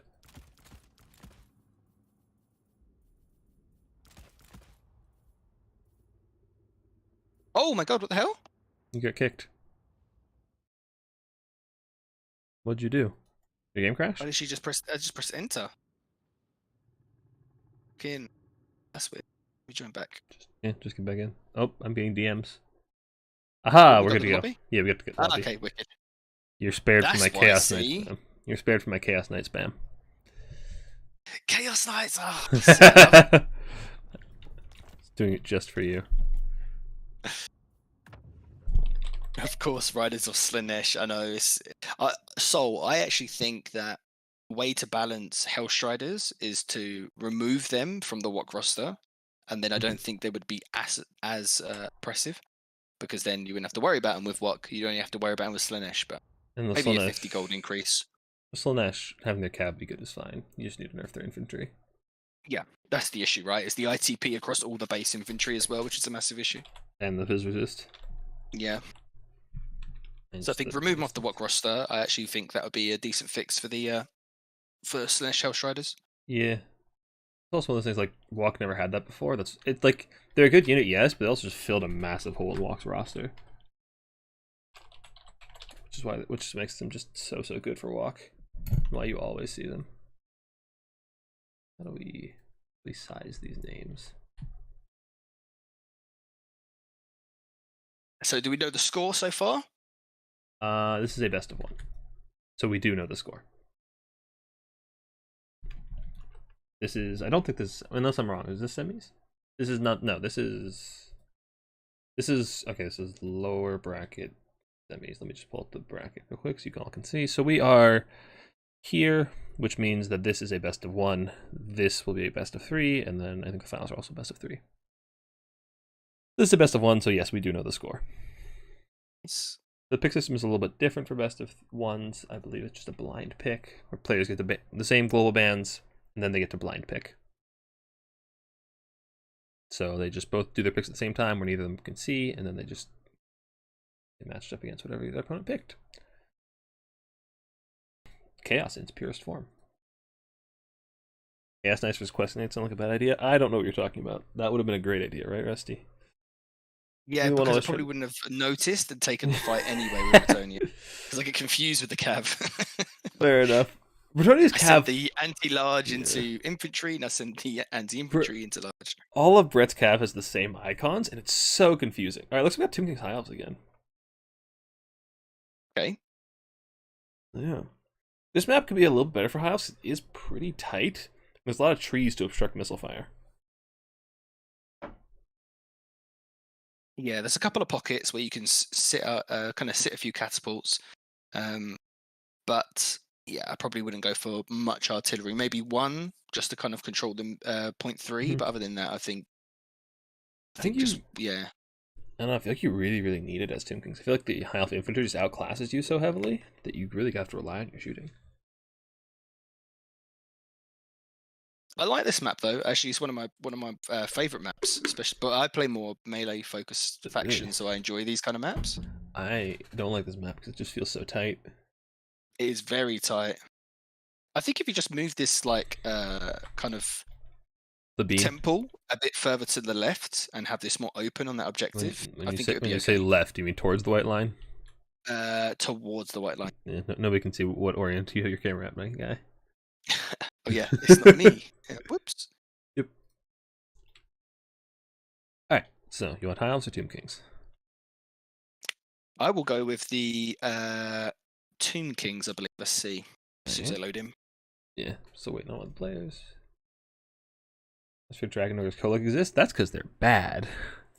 I've tried Dragon Ogres and they are terrible. Armored Chaos Trolls have like comparable stats for like half the price. Right, so we have got Kartep. This time he's not on his deck though, so he's just on horse.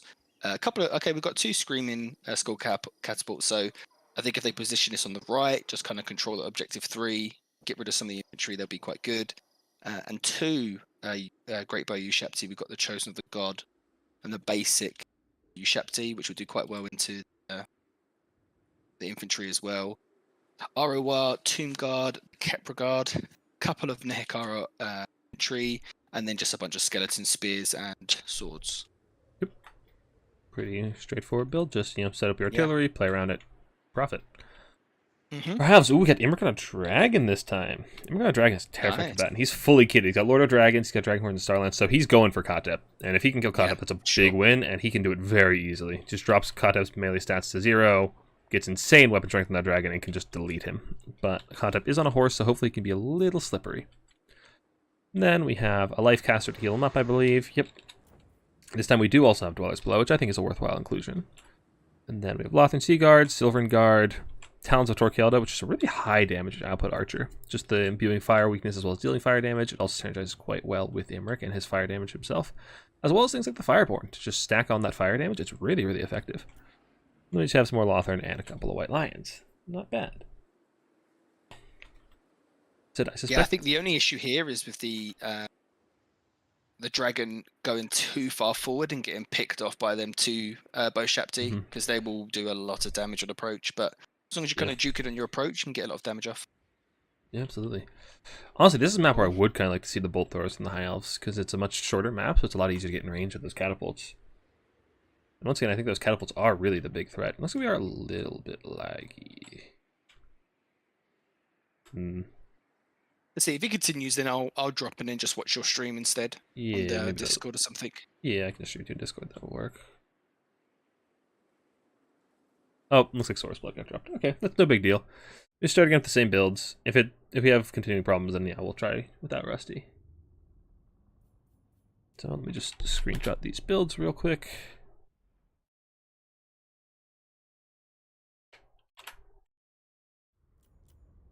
Yeah, that's the protocol anytime you drop from a tournament before the game has started. You just take the same builds, you do everything the same again, and just pick up where you left off. Oh, it looks like both our players disconnected. Alright, we'll have to make a new lobby, because usually the lobby bugs out when this happens. Yeah. So...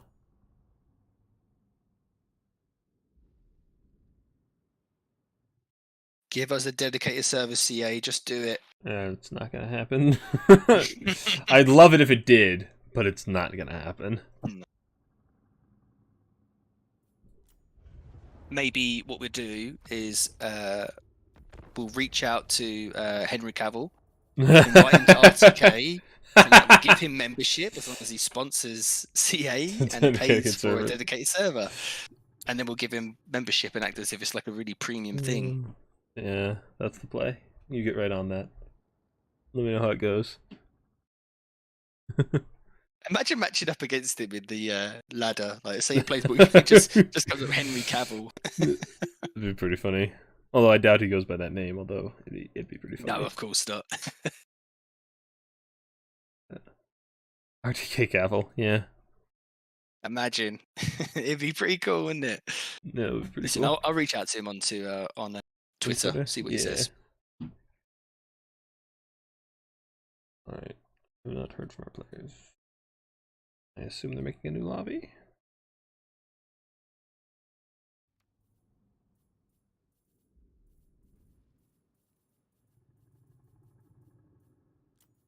None of these have spectator slots. Oh, wait, that one has spectator slots. Is this the correct lobby? Guys, I'm going to join random lobbies until I find the right one. Please hold.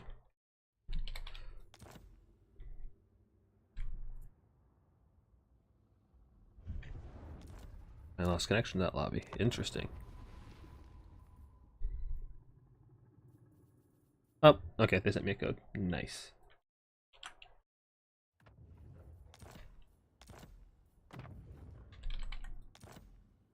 I've got it. It's the one that's just called Tournament. Yeah, I'm in. Oh, you're in? Oh, gotcha. Oh, straight in. Nice. They Yep. kept the same build saved. Thank you, game, for saving the builds. If it happens again, we'll do the Yeah, we'll just kick you to the curb. stream. Yeah.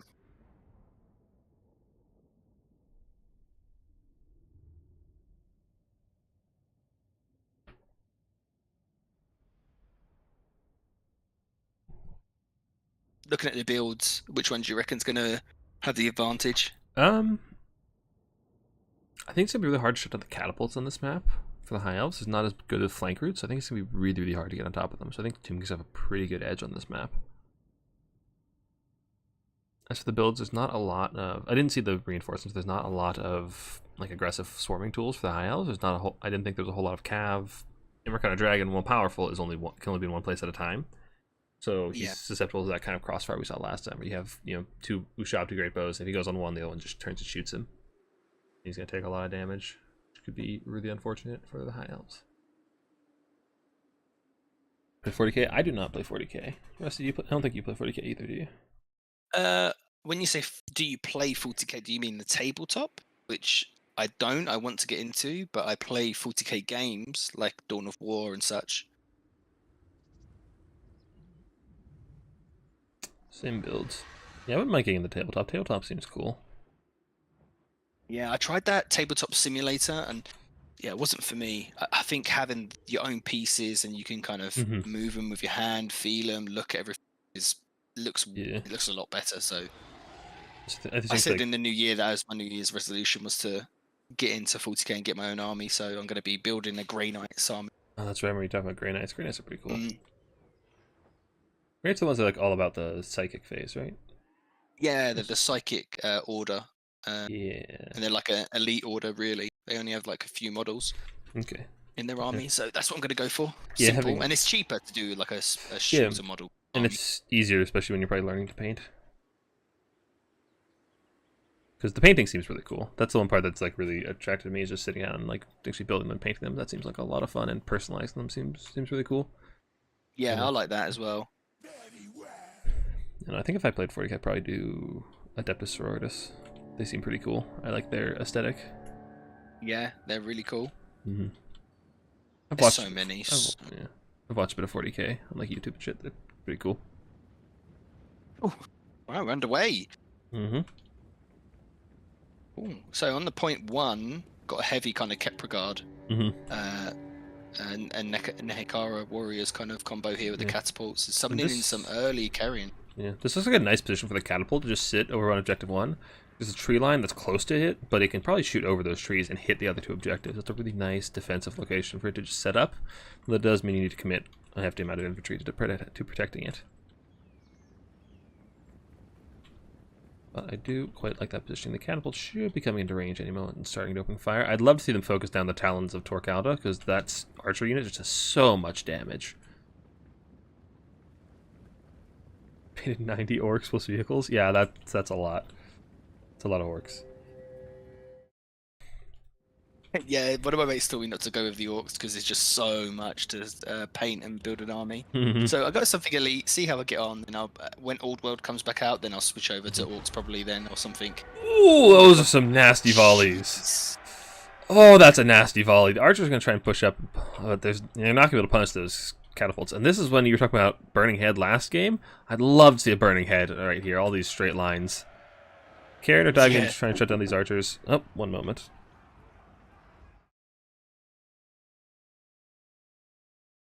Yeah, I think if you're new to the game as well, like the way these skeletons are kind of lined up, I'm not sure if Platypus is looking at them now.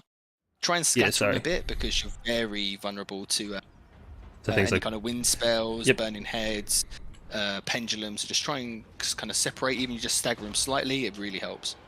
Yeah. And there's stuff called checkerboarding, where you basically just have your units arrayed like a checkerboard, just offset diagonally. And it makes it very, very resilient to any kind of spell attacks.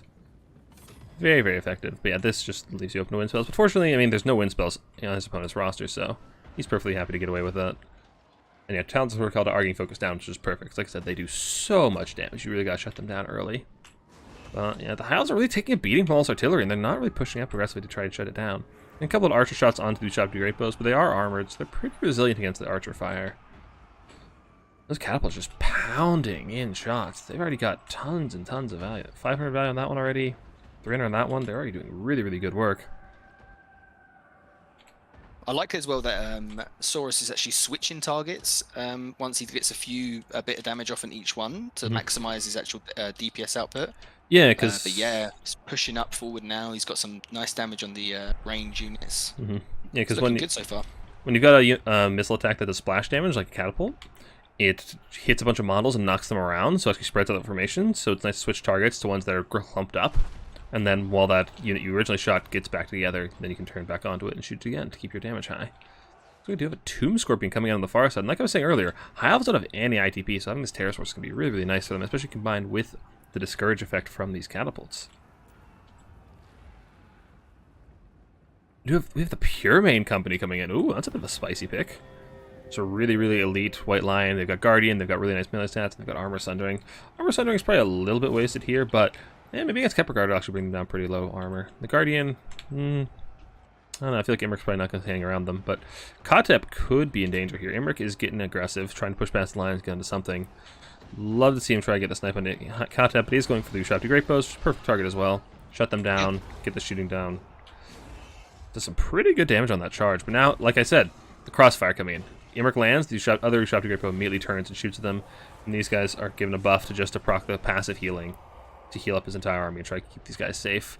Yeah, the crossfire's coming in, and Imric's going to be taking a good deal of damage. Yeah, this is just a really, really solid tactic for any backline missile unit. If something comes on one of your missile units, you turn all the other missile units to fire at it to actually keep it alive without any melee intervention. Yeah, Imric is a tough customer, though. He is very, very tanky. He's got a lot of hit points, a lot of armor. He will be hard to remove, and he's doing quite a number against those Ushapti Great Bow, despite the fact they do have the anti-large buff applied. Although they're already crumbling now, it's crazy. Yeah, looks like was that the Dragonhorn I heard? Yep, there's Imric's Dragonhorn, because you should be having these high elf infantry units doing really, really nice work against the Tomb King's front line, but sticking pounding those artillery pieces stationed right back there. And with these ROR sneaky, sneaky snakes, Imric needs to go. They will do a ton of damage to him super quickly. These snakes just tear apart large targets so fast.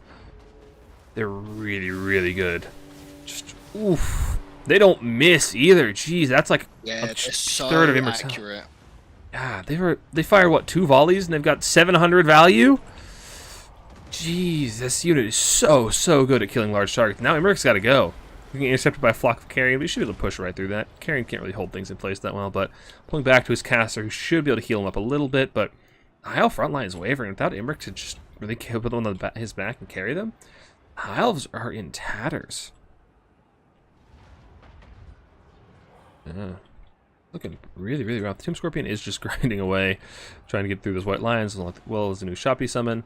But this is... The artillery is just completely uncontested. Just sitting back there pounding away and just lowering the leadership, doing really good damage. It's a really rough time to be an elf. Karen are just trying to fight Imric, and they do not have the melee stats to fight a character like this. They're doing a very small amount of damage to him, but he's going to tear them apart sooner or later. And now the snakes are going for the snipe on the healing caster, so if they can actually remove the healing, that means Imric's health is gone for good, and he'll be in a much worse spot and be much easier to punish if he goes for any of those more backline aggressive plays. Like I said, they're exceptionally accurate even against a large or a small target like this. That said, she's getting knocked over, so she's not actually taking a whole lot of damage. Damn. That's actually really fortunate for the Heil player, because when you get knocked over like that, you don't take a whole lot of damage, and you're really, really hard to hit. Kemper Guard are actually getting destroyed by the Pyramid Company, as well as some Archer support.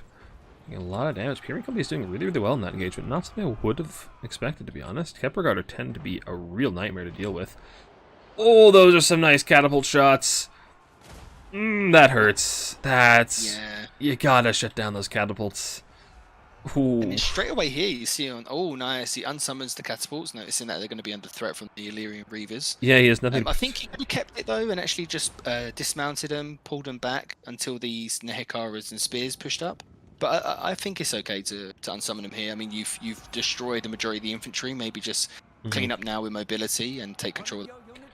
Yeah, and you still got the other catapult on the other side. And the thing is, that's the thing with skeleton catapults is they're so cheap to resummon too. They're only 700. So if they're under threat, you just desummon them. You can get them back in a minute or two and have them firing again with full ammo. It's one of the biggest upsides of those catapults. It's just so cost effective. Snakes are back onto Imric, and Imric's going to be taking another big volley from these guys. That hurts so much. That's 1,000 damage right there off of that one volley. Caster is still alive to heal him up, but I don't know the status of their WOM. I haven't seen any dwellers below, but I haven't been looking super close for them either. The Chosen the Gods ran into melee again. Kind of unfortunate. They ran into silver and white lines are getting torn apart, but they did their job. They spent all their ammo. They did some really good damage, but it's going to be really hard. Honestly, I'd love to see Tomb Kings just kind of pull back. They don't really need to aggress past this position, I feel like. Just play the two objectives you have, protect your catapults, and you're in a really, really good spot. You don't need to aggress onto objective number 2. Yeah, I think you can even just clear up this Illyrian Reaver in the back, unsummon that catapult that he's got there, and just bring in a fresh one. Yeah. Just keep it at the back here, and just keep pounding down onto point 2. I think this is going to be a clear win. He just needs to kind of reform his lines, hold his objectives, and that's it. Yeah, I'd love to see... Yeah, perfect. He's bringing his troops back. Just make a line around here, bring in some more infantry to secure this objective, and then bring the catapults back and just set up that positioning again. And it's so hard for the High Elves to break. Just really, really difficult. So Silverhelms are going to be trying to punish, and that should be some good damage on those Nekar warriors, but they're going to be taking catapult shots in return, and the catapult shots do so much damage. It's back online already. I feel like you really got to have something to deal with the catapults. Maybe bolt throwers. Maybe take a stealth caster to just go and drop a pit of shade or something on it. But you really can't leave those catapults uncontested. They just hurt so badly.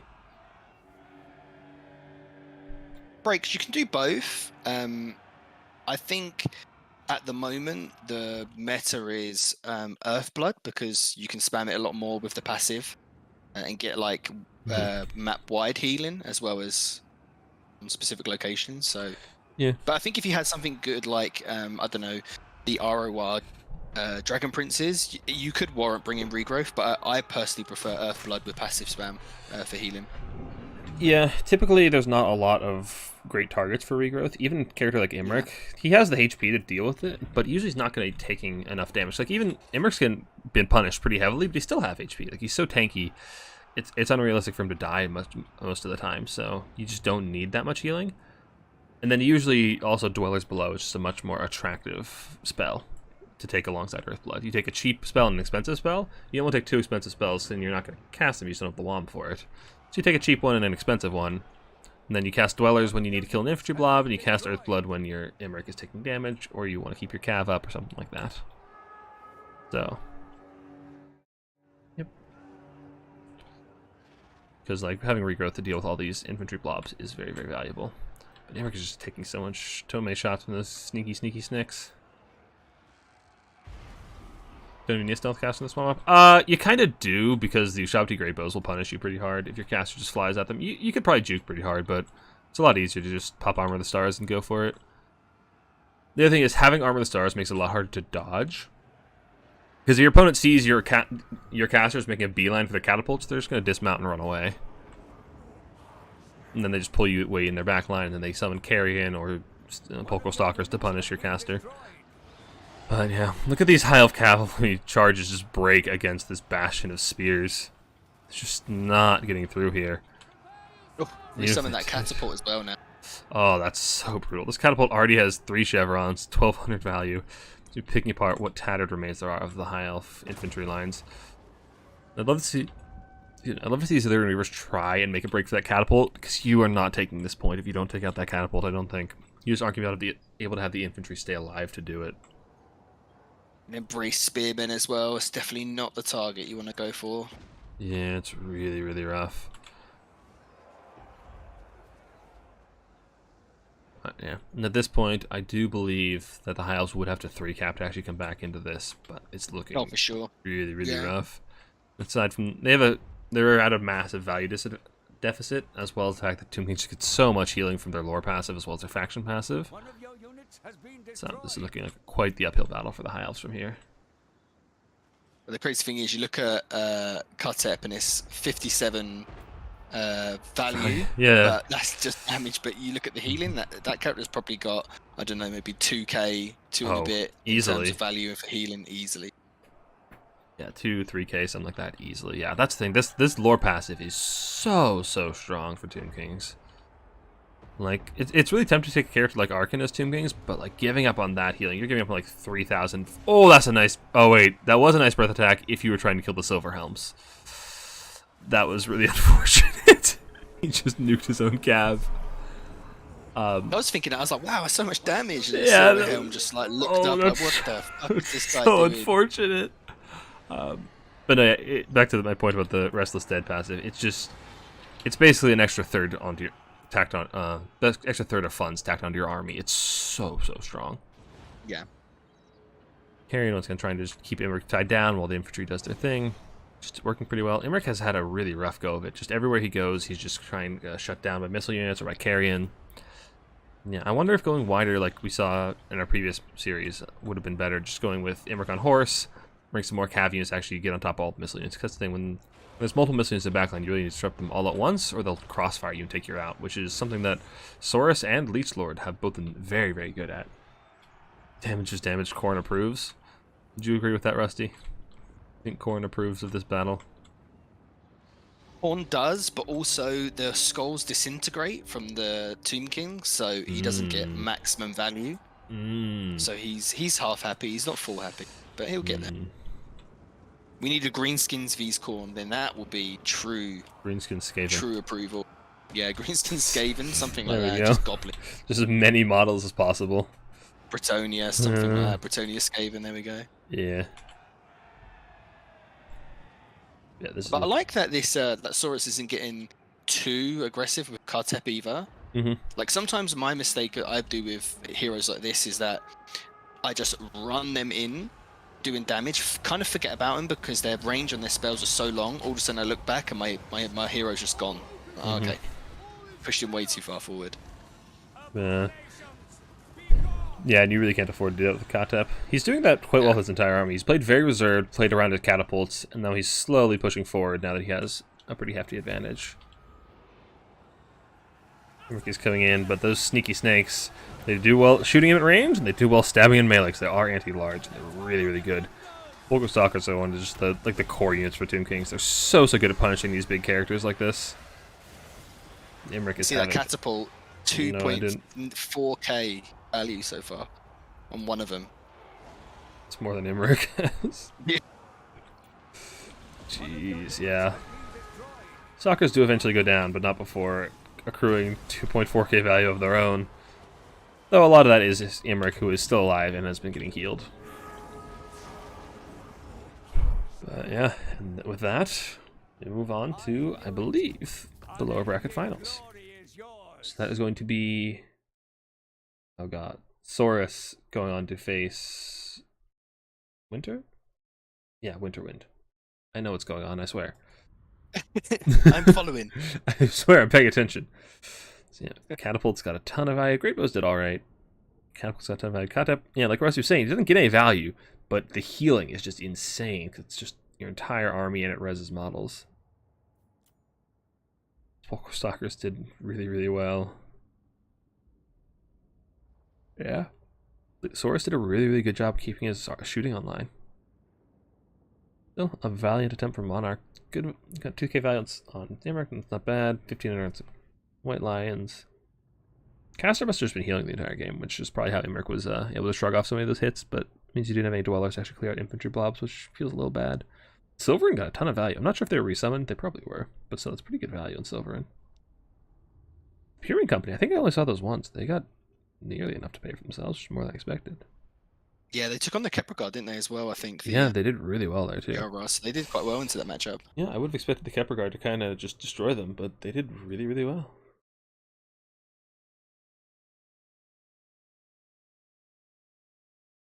Yeah, money was on Monarch. Yeah, me too. My champion has fallen. So now we need to find yet another lobby. Oh look, Rusty, do you see this lobby I spotted? Houseplant one. Yeah, the houseplant one. Let's go troll houseplant. I know what his password is. You can get in, I can't because there's only one slot. Maybe that's houseplant. He's not even in the Discord.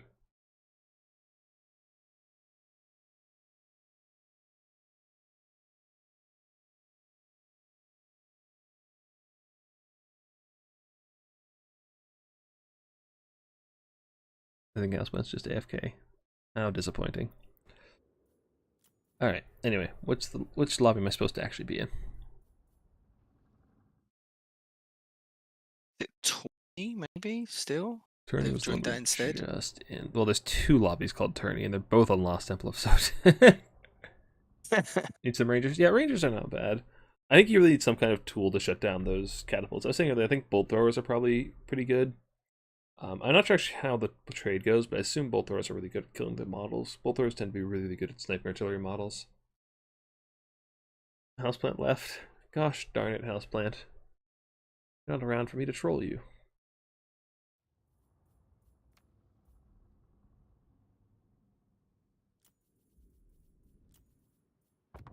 Is this the lobby I was just in?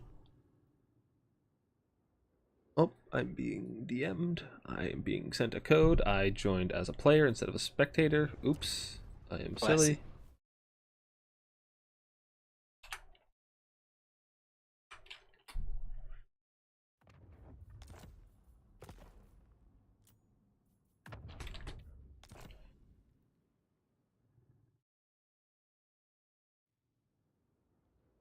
Alright, so now we have Saurus versus Winter, I think I said.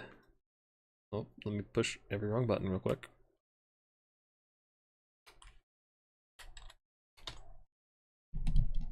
Yeah, Winter. I got it right.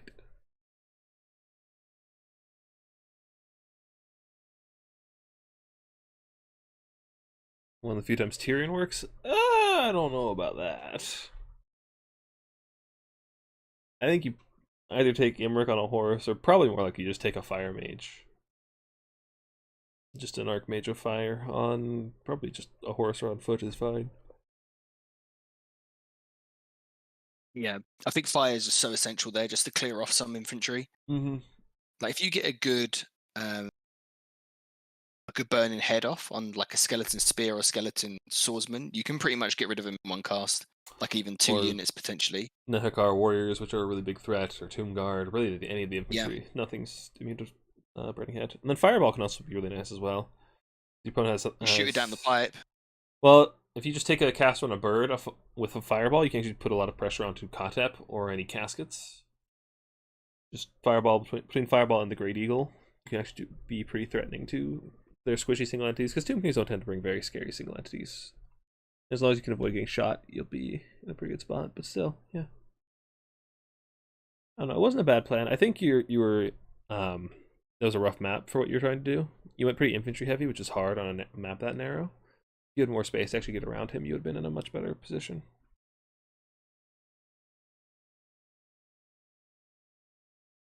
Yeah, Monarch, you played really well, man. You should be happy with it. Yeah. I mean, get into the what is it? That's the top 4, wasn't it? You got to. Yeah, something like that. Yeah, it was very, very well played.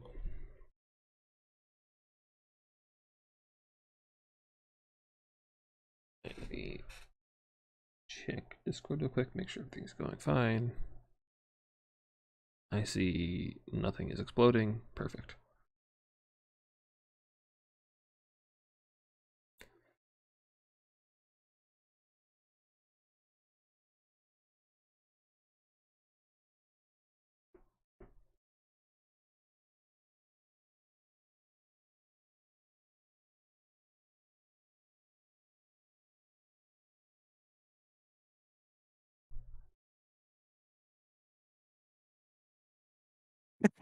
Breaks. However, you were supposed to win to make my losses to you look better.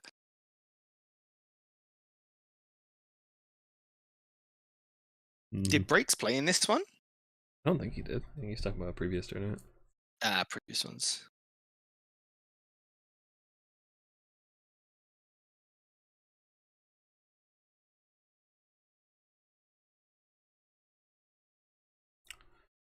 Alright. Global bans. So we have Slanesh, Warriors of Chaos, Dark Elves, Vampire Counts, Tomb Kings, and Empire are all global bans. We'll not be seeing any of those in the next few games. Okay. Which means we have a potential for greenskins. That's what you're telling me. Technically, yes. Greenskins are not banned. Okay.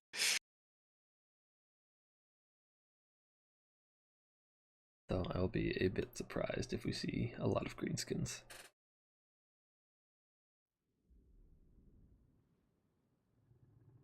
Yeah, so Saurus doesn't have his Tomb Kings available, which means his opponent was probably watching that last game and says, Saurus looks pretty confident on Tomb Kings. Maybe we remove that one.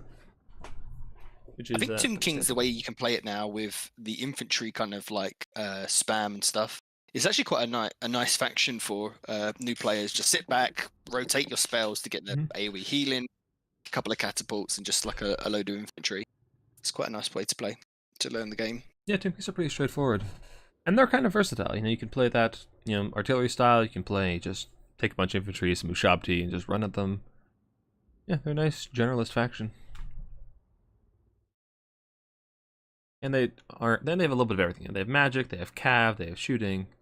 Each with a little bit of everything. Yeah. Alright.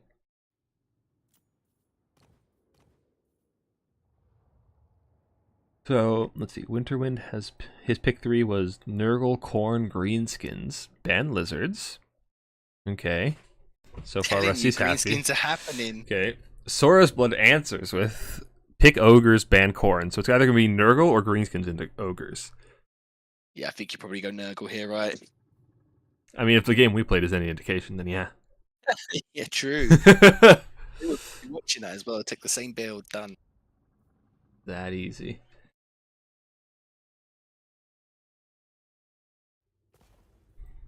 Looks like it's Nurgle, which I think is probably the right choice. Greenskin is kind of struggling to Ogres. Ogre Bulls just kind of dominate the melee fight pretty heavily.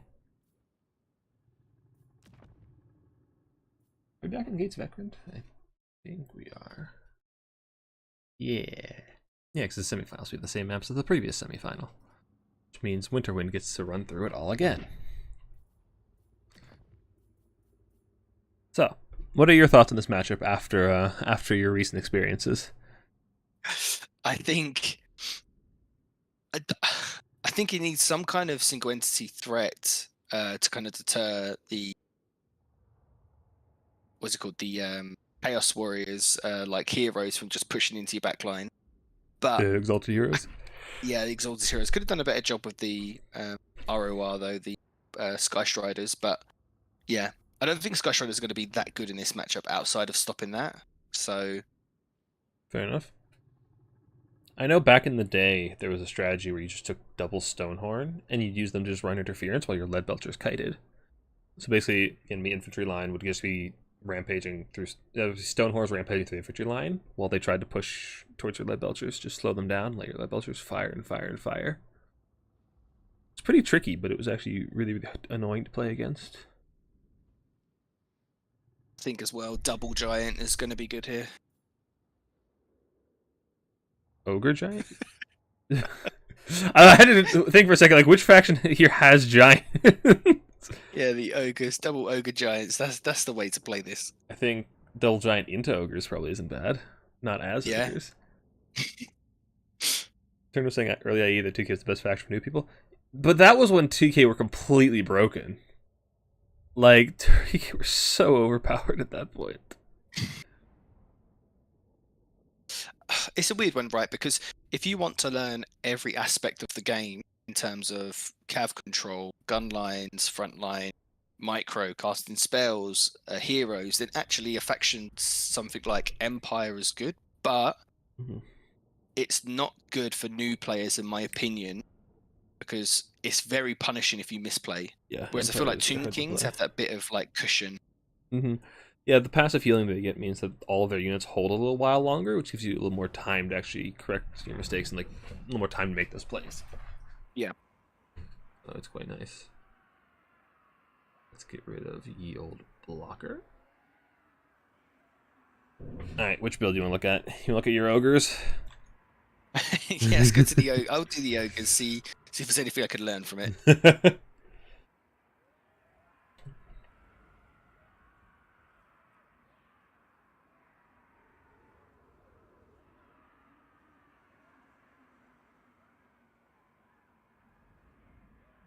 Alright, what I want to see from ogres is lead belchers. I think you were right that lead belchers are pretty essential.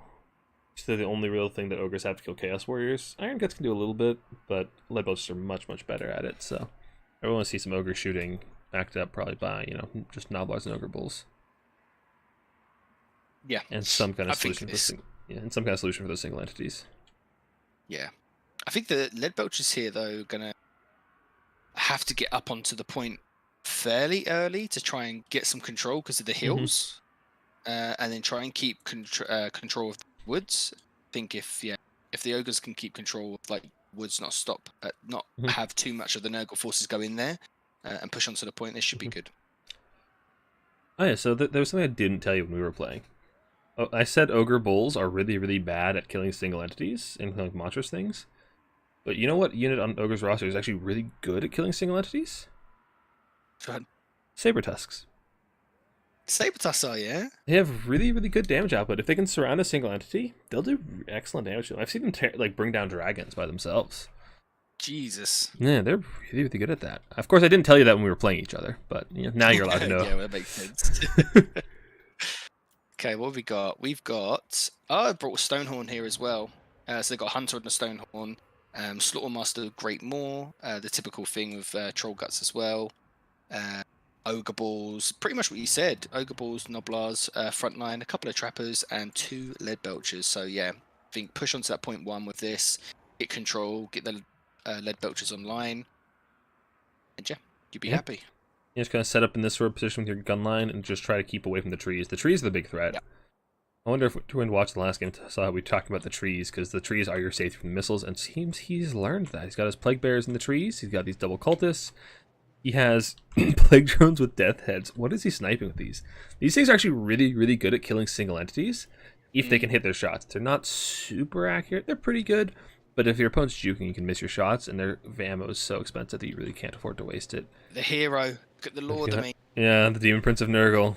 Oh, yes. You're so happy about this. I actually like this pick here because it's a Terra source.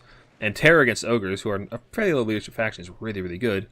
And as we discovered, Ogres aren't the greatest at killing these big entities, especially when they have Fleshy Abundance to heal them up. Yeah.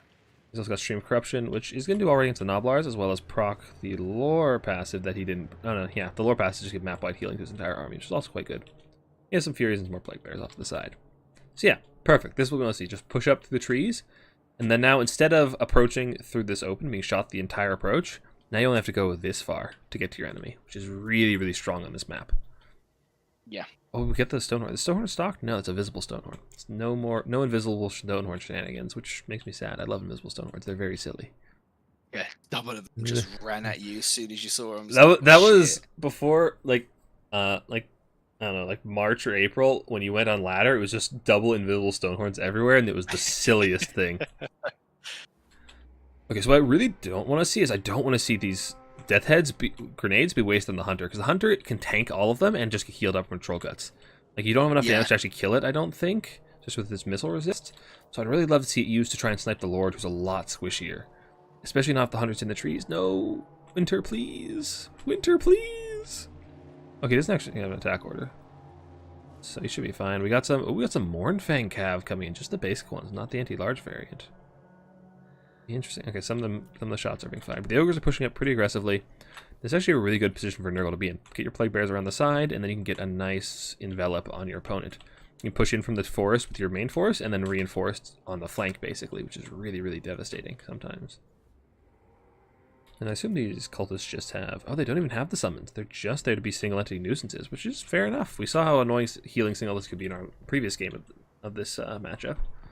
Yeah, for sure. I would have liked to see the summons though. Just send them in, tank some damage, get a couple of summons off. Because 2 plague bearers is actually really annoying to deal with. I agree, but I don't know if the ogres actually have the capability of damaging them that much. Yeah, true. You can just kind of ignore them, I guess. We'll Yeah. try to ignore as much as. Ooh, that's a lot of damage on the Demon Prince. This just full Air Force Goon Squad is coming in, but I'm not sure if it's going to be enough. And these death plague drones are going in without using their ammo. I think that's really, really risky, especially with the Cav coming in. I'd love to see them just turn and shoot the Cav, but no, they're going to melee. They're taking some good damage. These aren't the anti-large variant, though, but now the Plague Bears need to push forward, and they are. They're taking the fight over there. Cultists are a little bit late, but the Terror Rats are coming in. Those Nulbars are full health, and they're running away. And that's what the Terror is so useful. Stonehorn is trying to fight into these Plague Drones and the Lord, but Stonehorns are anti-infantry, so they're not going to be doing a whole lot of damage to these large targets, but the Cav are just tearing apart these Plague Drones. I really see them get airborne again and just start shooting. They're not doing a whole lot for you in melee. They really want to be shooting. That is an Overcast Fleshy Abundance coming in to try and heal all these Nurgle forces before they start to lose too many models, which is beautiful cast timing, but those Plague Drones really need to get off the ground. Yeah. If they can get off, just kind of circle back out, get some nice shots off into the hero, maybe try and goon the Lord, sorry. They can do well, but the Lord's the other side, so here it's like, I don't really like this fight that much. Yeah, taking this fight without infantry support is kind of rough. All these big single entities and the large drones would do very well having infantry to saturate them and take hits for them. As is, you're taking a ton of damage, which is being healed up, but you're still losing off a lot of Furies trying to keep these missiles from firing. Meanwhile, on the other side, you do have Plague Bears taking the fight against this massive Bull Blob, and they're actually doing okay. They're killing off some of the Noblars, but they're taking a lot of damage in return. Forsaken coming as well, and they're going to try cap this point, but I don't know that's going to be enough. That's the other thing. With its fight on Objective 1, there's next to no cap weight here. It's really just the 2 cultists. So even if Nurgle kills all of these Ogre units, it's going to have a hard time even capping the objectives. This is looking kind of rough. On the far side, Nurgle, a single Plague Bearer, has dominated the one Noblar that's sent there to contest it. And it's going to take ages to get rid of it, though, because of the way the Noblar is actually positioned is like his unit. It's attacking like a very small surface area. But it was still hold that for ages. Yeah, it's got the point, so that's not a super relevant engagement. We've got more Lead Belcher summoned in, and this is going to be really, really hard for Nurgle to shut down. They've got too few disruption tools already spread very thin, so having this third threat coming in is going to be really, really devastating. They do the Saber Test coming in, and like I said, they do quite good work against these large targets. And look at this cultist; it's actually getting beat up. Are they on foot? They are. No, they are mounted. So the Stonehorn isn't actually getting their bonus against them. The Troll Guts coming in looks like on the Mournfang Cav, which is going to do a lot of work. Troll Guts actually has like roughly the same healing as a Fleshy Abundance, it just takes a lot longer, so actually is pretty good damage. Streaming is a bit pixelated by 720p because my computer is potato. Sorry. Terror Rat coming on the Mournfang Cav, so they are being healed up though, so they should be back before too terribly long. The Ogre... kind of little blob on Objective 2 is actually swinging to Nurgle now. They've actually cleaned this up quite nicely. Oh yeah, the Ogres seem to have mass routed. The Plague Bears just grinded through them. They have excellent weapon strength. Do a good job tearing through those Ogre Bulls. That's actually a pretty big win for Nurgle. If they can get these Plague Bears to come and support this fight on Objective 1, they could actually swing this pretty quickly.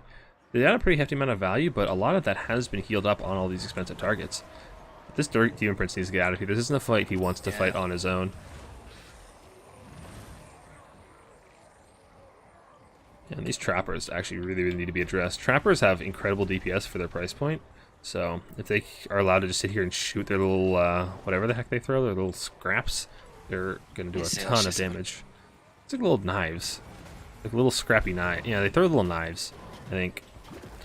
So we got a fleshy coming on trying to keep the Demon Prince up. But his heal cap is in sight. He really needs to get out of here. He needs to get out of here, come back with his infantry to support him, and he'll be in a much better spot. He really wants to be just flying around terror-routing things, not just sitting here and dueling.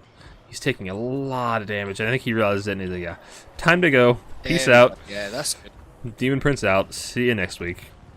The Stoneheart's going to try to chase him, but yeah. You could just come down to this point 2, terror route the last few Ogre Balls here, reform, take some more forest control, and just build up again for the next push, which is going to come in soon from Ogres. Potentially hold it and actually win, but I don't know if he will. Here's the other thing, he controls 2 objectives, so if he just falls back from this position, from objective number 1, then just, you know, he just backs off like all the way back and forces his opponent to come way, way out into the map, he can get a really nice surround on him. Yeah. That's kind of a tricky maneuver to actually pull off in a game, and it's really hard to like visualize that's what you need to do, but it can be absolutely devastating, because basically Ogres are going to have to come up really far and move their backline up into a very, very exposed position. Because where the Lead Belchers are right now, you can't assault this. They're right on top of their spawn zones pretty much, so you just can't really get on top of them. So if you can just back off and force them to come forward, you can be in a really good spot. But right now, the Demon Prince is just stuck. He's hit his healing cap. He's surrounded by big sweaty bulls, but he does have some support coming in. He's got the Demon Spew coming in. But it looks like the Ogres are going to try to intercept that before they can actually save their Lord. Now the Exalted Plague Bringers coming in though. Plague Bearers, sorry, coming in point 2. So don't think he should be pushing up here. I mean, look, I think the Demon Prince just needs to spam click away, get them Forsaken in just to kind of buffer so he can get out, and then just bring back these Plague Bearers. And if you put them in front of the Exalted, they'll do so much damage. Yeah. Yeah, that Lord is in a lot of trouble. But that's the thing with Ogres, though, is like all of the units have a ton of mass and just hold you in place. You really, really struggle to get out, so you have to be really careful with these big single entities. He's in a lot of trouble. He's about to start crumbling, and that's going to be really, really rough for Nurgle. They do still hold 2 objectives, though, and Ogres don't have any presence on the far side of the map. So if Nurgle can just hold the line, like here even, they're in a really, really good spot. And that's the, oh my gosh, this triple Trapper summon. That could actually be really, really problematic. Plague Bearers are unarmored, so if these Trappers are allowed to just sit and fire, they'll do a ton of damage. Yeah, down goes the Demon Prince. The Hunter and the Stoneheart finally claims his prey. Not without help from his fellow Ogres, though. The Lead Belchers are just firing in, destroying their own Ogre Bulls, as well as the enemy. Just accruing tons and tons of value. And that's the great part about Lead Belchers. They do cleave through infantry targets. They'll hit the first guy, and they'll keep going and take out all these other guys behind them. So they'll do tons and tons of damage. Just look at it. Listen to that sound. Oh, Lead Belchers sound so good. The sound of Godian Games 3 is excellent. We do have the Plague Grenades coming in from the Exalted Plague Bearers.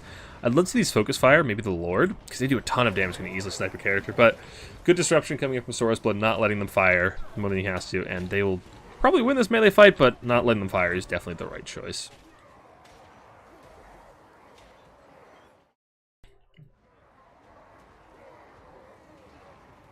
And just look at this tide of Ogres. There's just so many of them coming down over that hill, and these Nurgle forces are looking battered. Making loads and loads of damage. Fury's coming in. I'd love to try again with Lead Belchers, but it's just so deep to go on support. It's really, really rough. Look at these Plague Bearers, just holes being torn in their lines by those Lead Belchers from miles and miles away. They're on opposite hills. Look at that. Come on, give us a volley. Nope, they're fleeing for the Furies, so. But yeah. These Plague Bearers without a Lord and without many disruption tools left to actually shut down those Lead Belchers. And the Furies do get on them. They should polish off those 2 low health ones, the high health ones should be saved by these Saber Tusks or something in time. Cultists are rallying in the back, but they're being chased down by some Saber Tusks. And yeah, I think Ogres should be able to push uphill, though. The incline does really help the Nurgles. What? What do you see? Summon Iron Blasters coming in on point 3. So, just give it a play. Oh my! That's actually not a bad shout. Oh, show me this. Give it to me. Come on. I think there's just a massive battle over there, and over here there's just a firing range. This isn't gonna hit anything. These things are terrible at long. Yeah. The nice about Iron Blasters is because of their mobility, you can come up to like right here, take a shot, and skedaddle, and they can't do anything about it. So that's really what you want to do. Just get really aggressive and cheeky with them, and get them close range. They're basically shotgun artillery. The grenades coming in and are doing a ton of damage to Ogre Bulls, but those lead belchers are just pounding away. Just listen to the thunder of the fire. Come on. Very nice. So satisfying to listen. I always found that with Thunderers as well on the Dwarven roster. Sounds so nice. Cathayan cannons as well. Cathay cannons are amazing. They got such a good noise, actually, the cannons. Yeah. Trappers are just pushing past, trying to get on the objective and actually apply some capture weight, because Ogres still do need to cap at least one of these objectives, but looks like they are going to be able to do so reasonably soon, and that's nice about Ogre Bulls. They can just muscle their way on, but a lot of them are routing. Nurgle's actually holding on here pretty well, and they've got more Exalted Plague Bears coming in, which are going to be impossible to remove. They just have so much HP. Even with the Lead Belchers firing in, they're still so tanky. And Nurgle's actually holding this. Nurgle could hold this. Well, the Plague Bear on the far side really needs backup, though. The Lead Belcher is taking its toll, and 2 Trappers coming in. Okay, yeah. Nurgle needs to reinforce the far side and the near side, so they're going to be in a really rough bit of a pincer. They really need to be careful about how they dedicate their resources. I think the thing here, though, is that the Trappers have come so far up that they're actually in melee now. If you can clear these off and then just push on to Objective 1, maybe you can still hold the a 2 cap, because he's definitely going to lose this point 3 with the reinforcements are going to be too slow to get hit. Ooh, we got some dogs coming in, but I'm not sure dogs even beat Nobblar Trappers in melee, to be honest. The Nobblar Traps actually do a ton of damage, although they only have 1 to use, so if they've used it before, they're not going to have it, but dogs could, if they can win this, they can actually get rid of these Trappers. That's really huge for Nurgle, because these Exalted Plague Bearers are so hard to remove. They're so tanky. They're really hard to remove. So if you can actually get them safe, get rid of the shooting, even if you leave the Lead Belcher and just get rid of the Trappers and keep these Plague Bears alive, then you can actually start to dedicate resources to the far side and actually try to hold it, or just try to actually push up. But I don't know, Nurgle's spread really thin. They've lost so much value, they just don't have a whole lot of force on the field. They only have 65 units on the field. So they're really spread thin. They can hold 2, but I don't know if they can actually retake 1 or 3. That might be the nail in the coffin. And yeah, Ogres don't even need to capture Objective 2 yet, which is really unfortunate.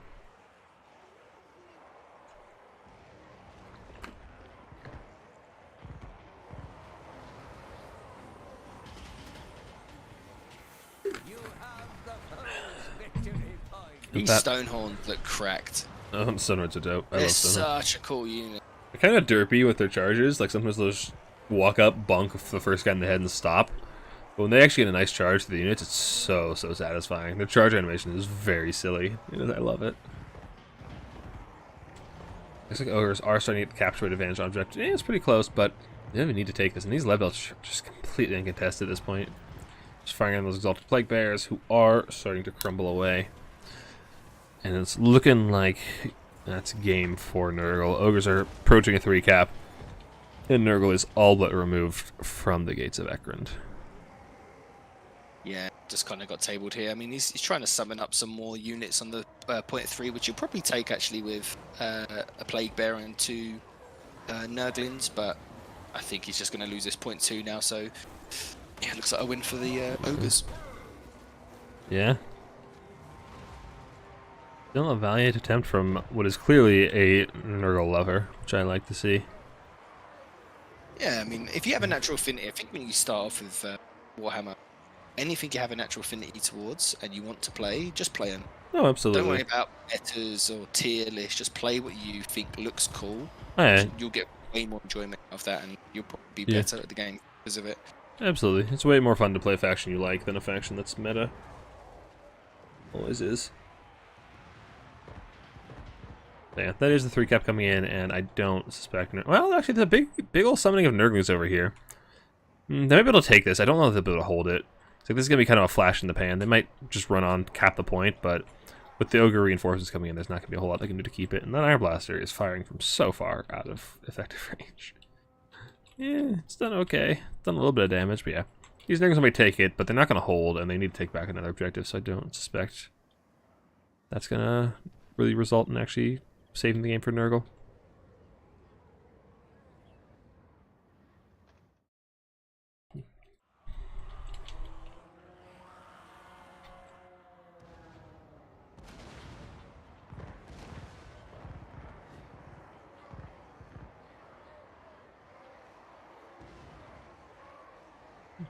Yeah. These Lippos have been... Oh, the Lippos are finally getting shut down by the dogs. So they managed to get some good value, helped shoot through all those self play bears, but their time has come. Actually, they might beat these dogs in melee, honestly. Chaos Warhounds... Well, I mean, basic dogs in general have really low leadership, so you can just route them off pretty quickly. More plague bears coming in, which actually do pretty well in this grind, but the problem with Nurgle is in this situation is that they do well in long, slow grinds, and you're on a very short clock, so. Once people realize you're a single faction, they couldn't ban it, though. I don't know what you're talking about. Yeah, if you specialize in one faction, you gotta play a couple of factions if you want to play in tournaments, but you're just playing for fun. It's perfectly fine to just play one faction. Yeah, if you want to play in tournaments, you're gonna have to learn a couple, at least.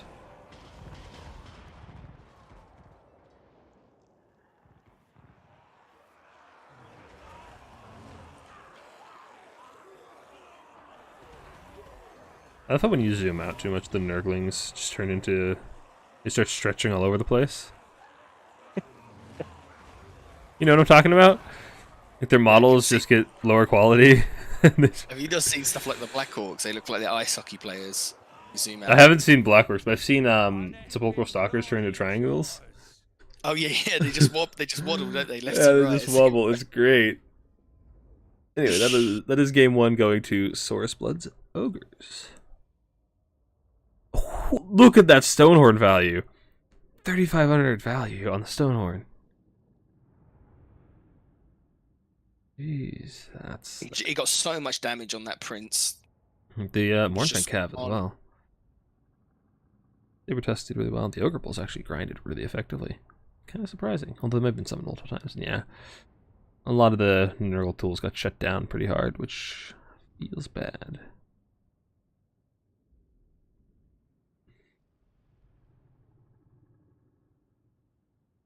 Yeah, I saw a question in chat about are Plague Drones good? They kind of, it's found super derpy. Yeah, Plague Drones are pretty sketchy. They're not considered a terribly competitive unit. The Death Heads have one job of, like, their missiles do really, really well for sniping targets, but they're super expensive for that job. 1,500, so you don't see them a whole lot.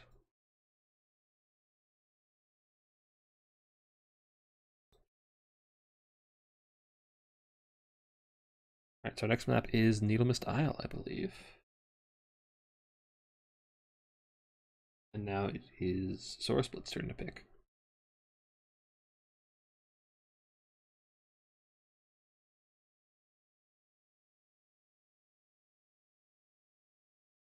Nice.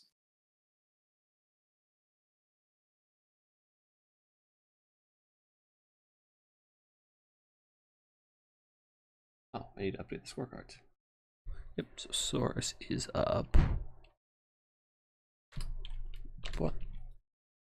Nice.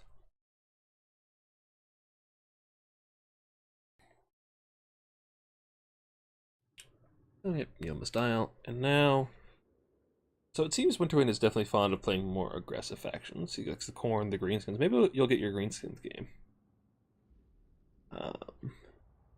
Whereas Saurus seems to play more of the missile faction. Plays the Tomb Kings, the Ogres, and plays that gun line pretty effectively. So it should be a nice match with Is it match with Khorne? styles. I don't know yet. Maybe he's Tease sitting me like on this, it. Yeah. Winter. Tease me.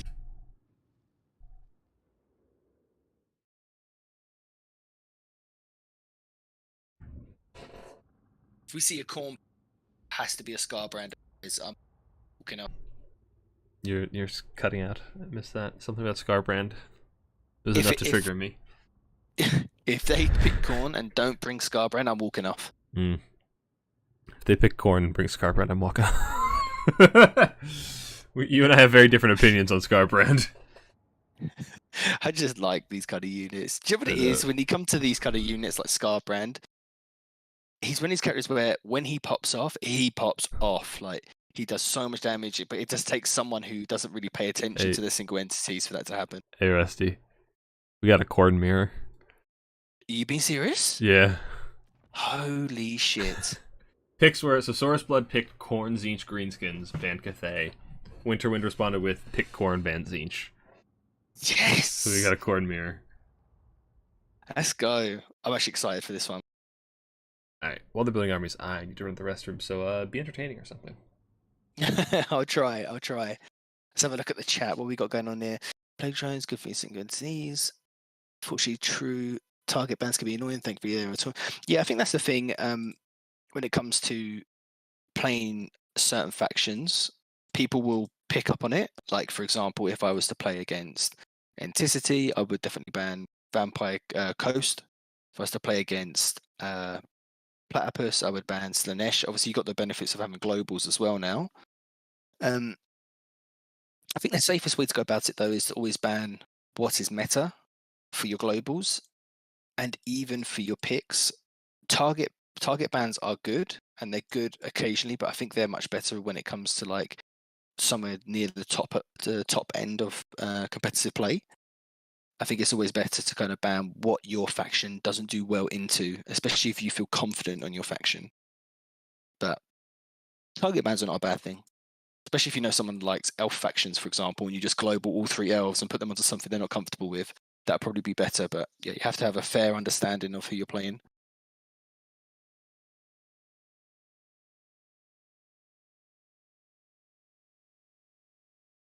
Nyrix, yeah, that's literally it. Scumlord Platypus.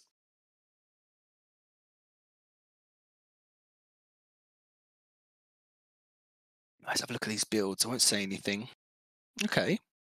Some tasty units coming in from Saurus Blood. Winterwind as well. They're both like deleting and adding. Can't quite make their minds up, but I like this so far for both of them.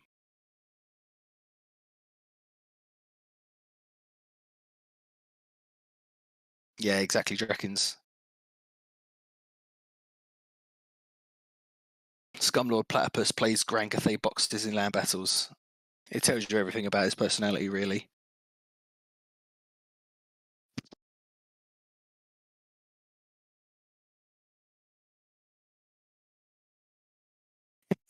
Yeah, Nerixa. Jeremy, he's just away. I'm sure he'll reply to you when he comes back. But thanks for participating, mate.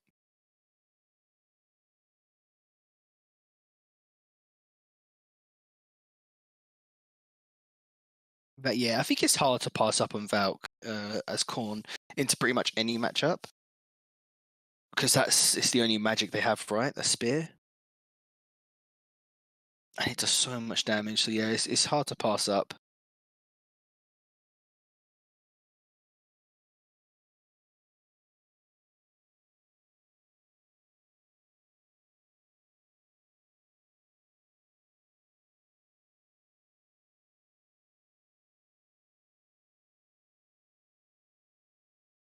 Jeremy, who was you in the tournament? Let's have a look.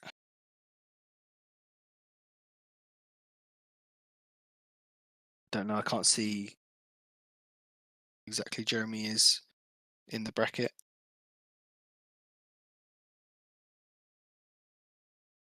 Yeah, so Scarbrand is full.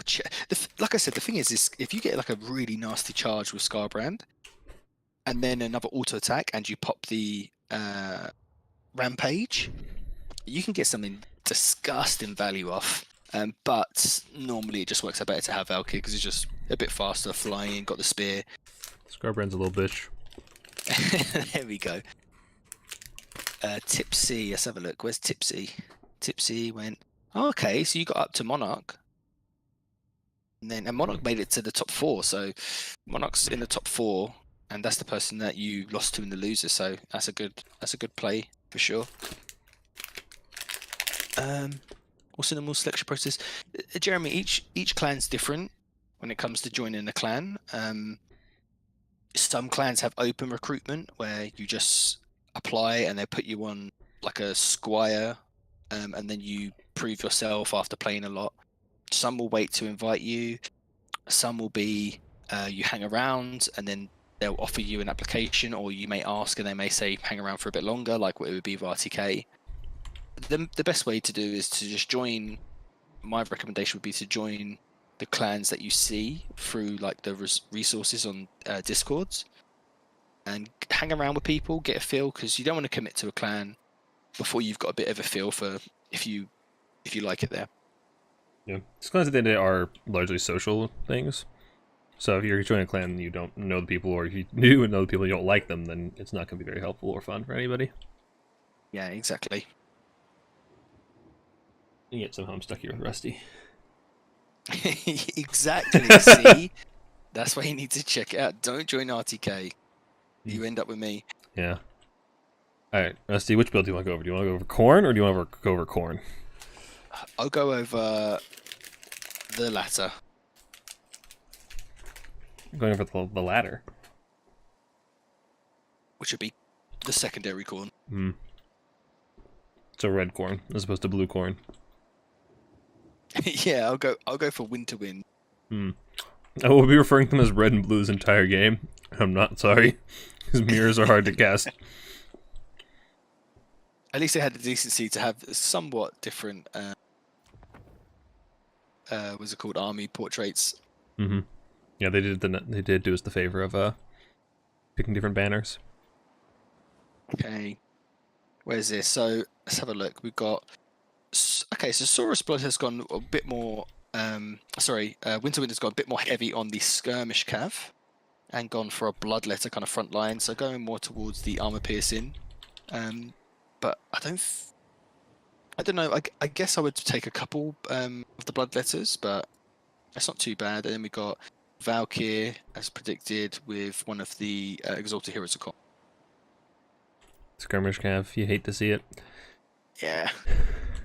Next side we have, for Saurus Blood, we have double skirmish cav, much heavier infantry line. We have the Hellforged Host, some basic bloodletters, and some Chosen of Corn, along with a cultist that has the Icon of Endless War, and then Valkyria with a similar kit, I believe. Actually, this Valkyria is fully kitted out. She has all of her items and abilities. So Saurus Blood's Valkyria should be favored in the Valkyria duel if it does come to that. Oh, I didn't even notice the Exalted Heroes on a chariot as well. Oh, he is? That's amazing.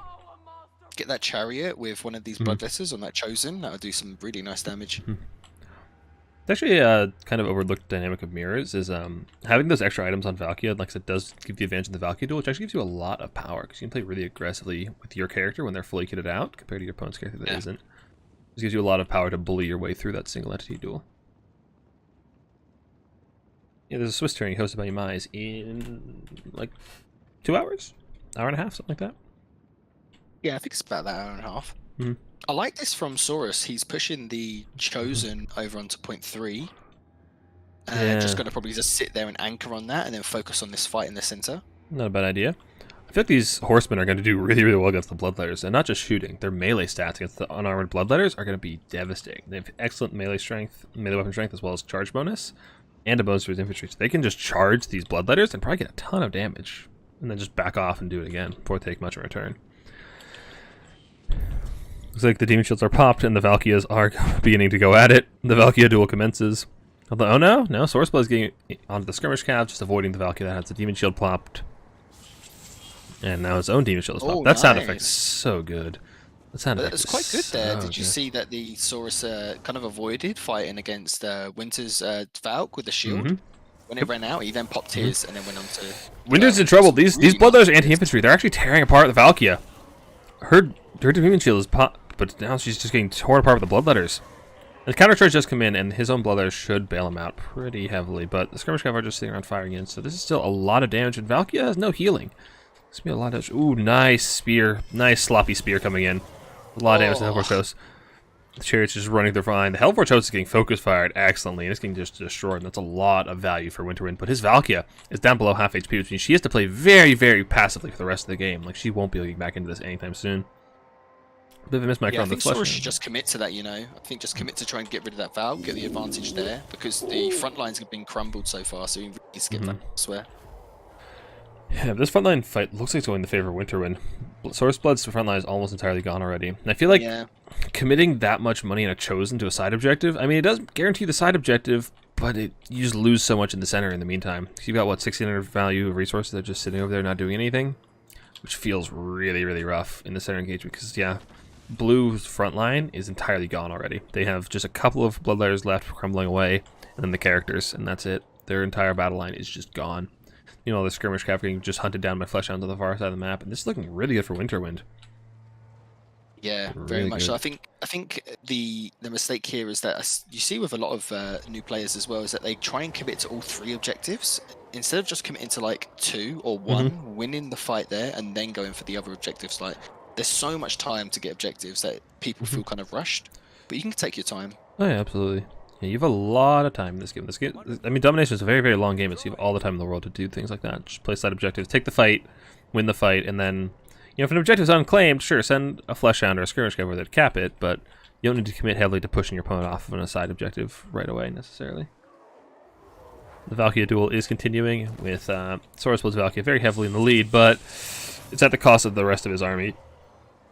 Good So- demon shield there as well. Yeah, but Winter needs to be sure to get his Valkyrie out of there. Losing his Valkyrie is like one of the few ways he could actually fall behind in this matchup, because he's already very, very far ahead.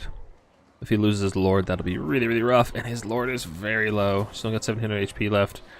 Skirmish Calf are just throwing in, trying to take out the Fleshhounds, and like the Bloodlighters get on top of Saurus Valkyria, whose Demon Shield does wear off, but she should be able to get free and get into the air. And now Saurus Valkyria is surrounded by Bloodlighters, which are anti-infantry, doing good work against her. Got a value lead from Winter. That is crazy. That is devastating. Yeah, I mean, look, he's got 2 Fleshhounds coming in now. He's got a Marauders of Khorne going over to the side, a Chaos Warrior of Halberds coming into the center. I don't think there's any way back. No, that's For the one, Saurus in this one. that's one nice thing about Corn Mirrors. They are quick and they are decisive. And look at that poor Chosen. Oh, this is just dirty with Winter.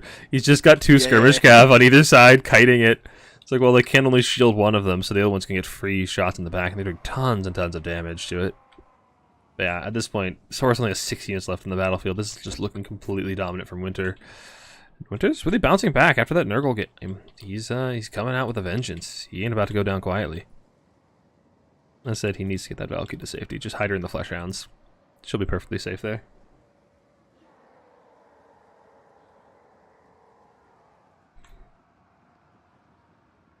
No, no, protect your Valkyria. Come on, Winter, no! Winter, no! Winter, no! Demon Shield? Nope, no Demon Shield. Relentless Rage? Ah, I always forget it's immortal. It's immortal as well. So Yeah, Valkyrie's immortal. Yeah. She routes, and she terror routes too. She's not even ITP, but yeah, that was a very decisive victory for Winter. And I feel like a lot Mirror's builds matter a ton, especially in a matchup like Khorne, where you just don't have a whole lot of range tools. It's kind of like, well, which melee units are optimal matters a lot. Yeah. And looks like the answer is Bloodletters. Just lots and lots of basic Bloodletters. That Khorne champion did 1150 value on that chariot. Wow, that's a lot of damage. That's a lot of damage. Yeah, I think with the anti-infantry chariot, as long as you keep it moving, it will kind of accrue a lot of damage there. Yeah, especially against the lightly armored, squishy, and expensive Bloodletters. What? That is... Yeah, them Hellforge hosts got absolutely slapped. Alright, they got focused super hard. And Winter is tying it up, so we are going to game 3. And do I remember the map for game 3? I believe it is Proving Grounds. We haven't seen it yet, because we haven't gone to game 3 yet. Let me check. Yes, it is Proving Grounds, so... It's another nice, fun, tight map that does do quite well for a lot of melee rush play. Although you can also do some neat boxes on that map. Oh, don't. I never say that word. I know, you hate the word neat. Yes, that's it. Mm-hmm. Right now, Well, this is you're what not we a end dwarf on, enjoyer. a Greenskins mirror. I mean, they have both picked greenskins, haven't they? Yeah, they both had greenskins in their pick 3s. Yeah, They I can both see play it. greenskins. I haven't actually seen a greenskin mirror. I imagine it is utter chaos with this sheer number of routing units you're going to have on the field at any given time. Yeah. I think whoever brings a giant as well will actually do quite well. With like a pterosaur just running around hitting everything. Have you seen a giant try to run? Okay, waddles around hitting everything. I'm just thinking, giants are many things, and fast is not one of them.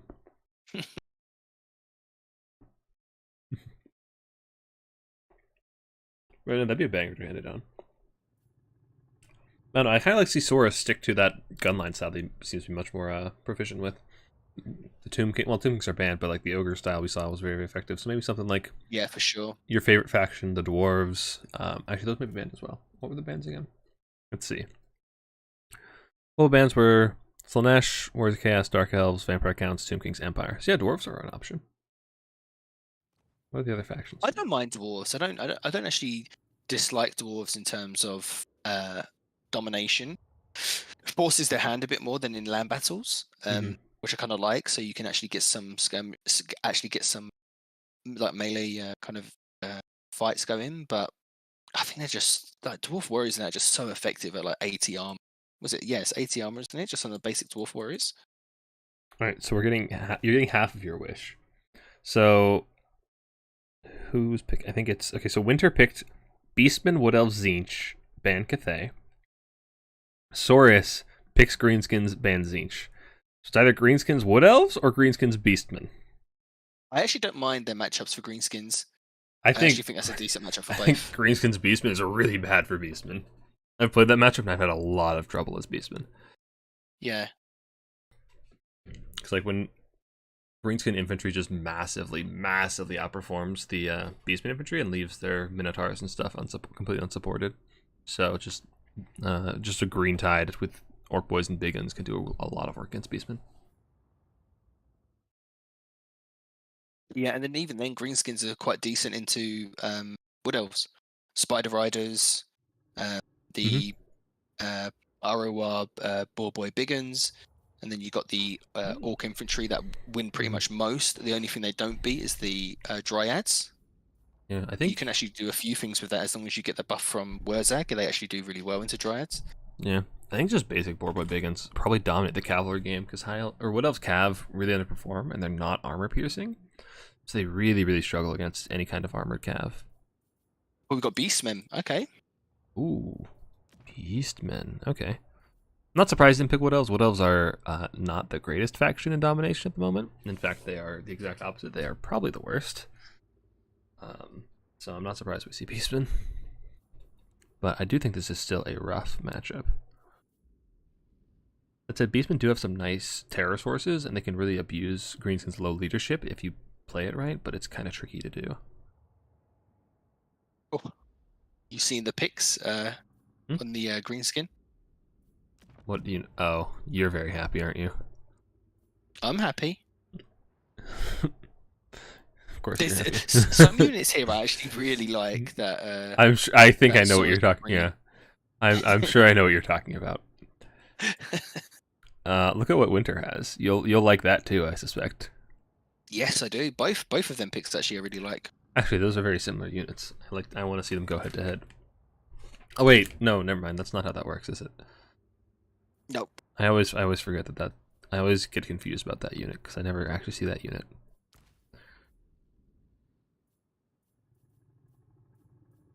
It's almost like I don't see greenskins a whole lot because I don't play greenskins.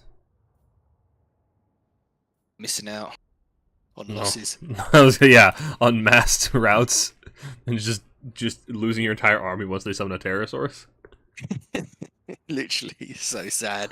That's kind of why I like the Jabberslith thing into greenskins. I actually think it's probably one of the only matchups where I do like the Jabberslith. But yeah, it can just get shot down over a period of time, so you have to be quite active. If it had like regen, I'd be a lot more inclined to take it into these kind of matchups, but it doesn't. You know what has terror and has regen and has shield so that it doesn't get shot? Which one's that? The Butchers are Falcon Guard, they are our Minotaurs. Butchers are cracked. Yeah, they're like the most common unit you see on Beastmen. They are so good. Especially in a faction like Greenskins that does. Yeah, absolutely. Especially in a faction like Greenskins that don't have very high leadership, you want that terror. That really really sustainable terror. Like they're just not going anywhere. Elizabeth and Kislev? Yeah, that's the argument, is like, which is worse, Kislev or Wood Elves? Which of those two is actually at the bottom of the barrel? And it's kind of I don't know. I think Kislev are better, but I'm also better at playing Kislev than I am at playing Wood Elves, so. Yeah, because they're definitely a lot easier to pilot than Wood Elves. I think Wood Elves, you have to put so much more into it to get the same results. You saying I'm bad? Is that what I'm hearing? Yeah, that's it. That's why I just lost. Okay.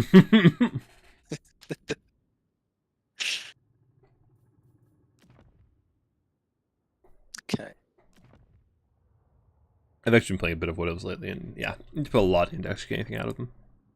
Yeah, it's just like why take them when you just play Dark Elves, right? Or I don't know, Slaanesh or vampires. Or It's just so much easier literally to play. any faction, yeah. Yeah.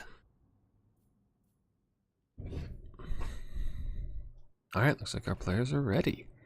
These are some lovely builds. I'm excited. Yes. This is going to be very, very enjoyable. Actually, this one. I know you're very excited. Can I stream am. see it yet? Can they see it past the blocker? No, they can't. They're just going to be kept in suspense until we finish loading.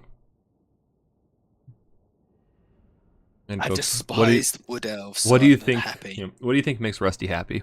What do you guys think is gonna? What unit is gonna make Rusty the happiest?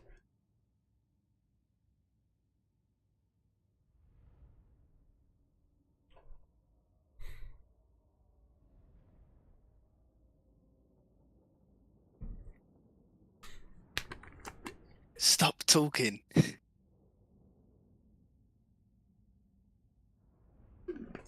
Nerixa is our resident Wood Elf main. They like to suffer.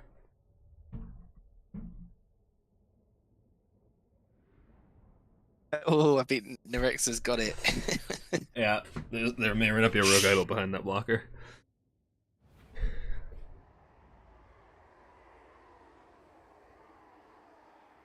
I always forget that the basic rogue idol doesn't have a missile attack because I only ever see the big one.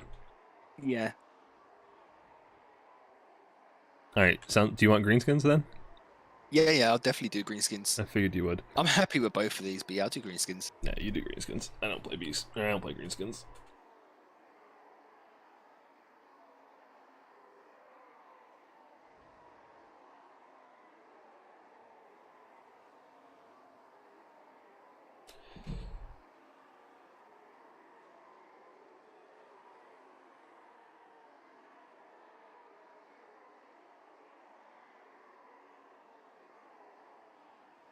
Who made this map again? I swear it was some really silly designer, wasn't it? What's his name? Yeah, the one that's in our clan. Yes. Yeah. Chromo Samo or something? Yeah, something like Awful. that. Mm-hmm. I've told you the story where I gave him some suggestions to this map, and then over the course of World Cup being played, everyone's like, "Who? Why did they put that stupid thing there?" And I just kept quiet about it being me that told him to put the stupid thing there. Not me. Mm-hmm.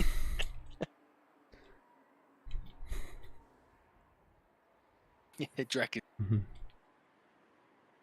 Weird German RTK member, yeah, basically. Alright, so we got the green boys. Yeah, what we got here? So we've got some of the best units actually. We've got Azag the Slaughterer on his mount, Skull Muncher. We then got the Rogue Idol, not the ROR, so it's going to be the melee combatant one, as opposed to the artillery.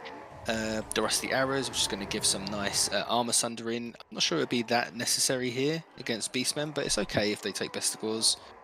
Front line of Orc Boys, which is always going to be good for this. They pretty much beat all the standard infantry from the Beastmen. Even I think they do really well into like the only ones they lose to is the Gore Herds. They still do quite well, and then just some skirmish corps. So pretty standard. But yeah, I love the Azag, and the Azag is coming with Buna and Spirit Leech. Nice. I had a sarcastic remark to make, and I forgot what it was, so we'll move on. For the Beastmen, we have Malagor, who I quite like, with Enfeebling Foe and Savage Dominion for a Cygor summon, so that way there can be up to 4 Cygors on the map, because he already has 2 Cygors. I'm excited. These guys should tear apart those Orc Boys. I'm not sure how they do against the Skirmish Guy, but they'll tear apart the infantry pretty effectively, as well as providing that sustainable terror. We're not going to talk about that. We got some Minotaurs, we got some Doggos, and some Ungors. So just a nice cheap spear herd front line to keep the cav off while the Cygors fire. I really like Malagor here because Malagor does provide. Well, did he take the item? Did he take the item? Where's the item? No, he doesn't have the item.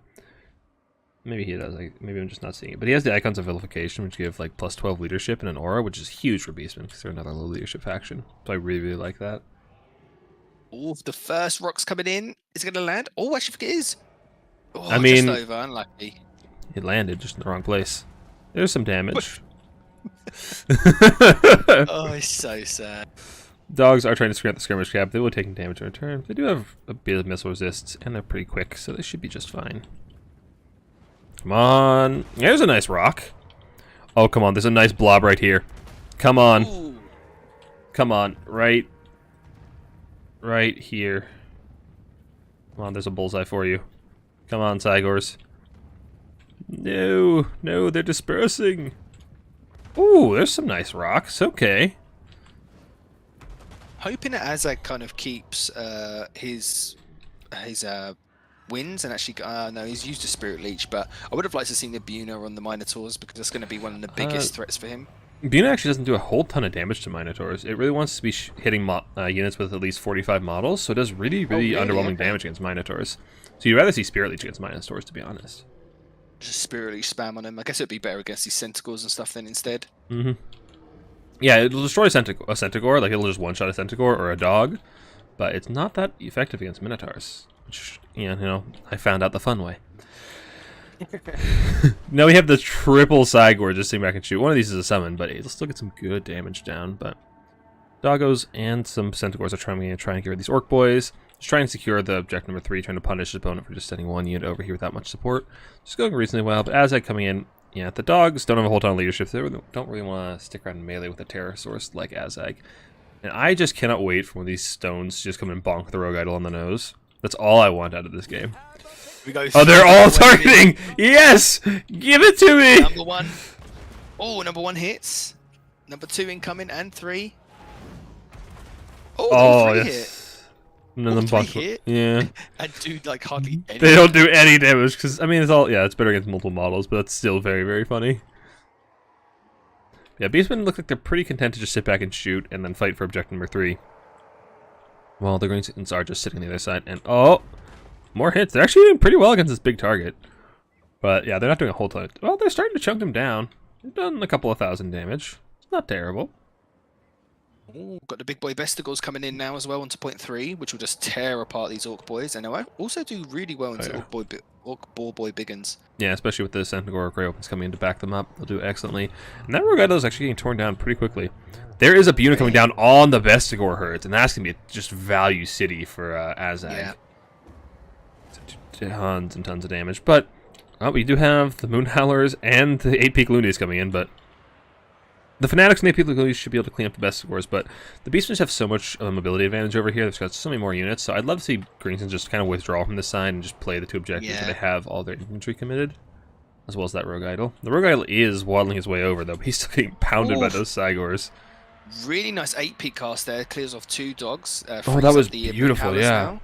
It was beautiful, but now you and then getting a rear charge on some of these units. I mean, I still agree with you though. I think that the Moonhowler should just rotate over to the middle objective and just kind of pull back from here. Like this is what we said earlier, isn't it? Is that I think newer players feel like they have to commit to all 3 objectives, but really they're winning. They got 2 objectives. There is no need to fight at the moment on this 3rd objective. Oh yeah, absolutely. And the while it was a nice Loons cast that got those dogs, now you have nothing to finish off those Bestigors.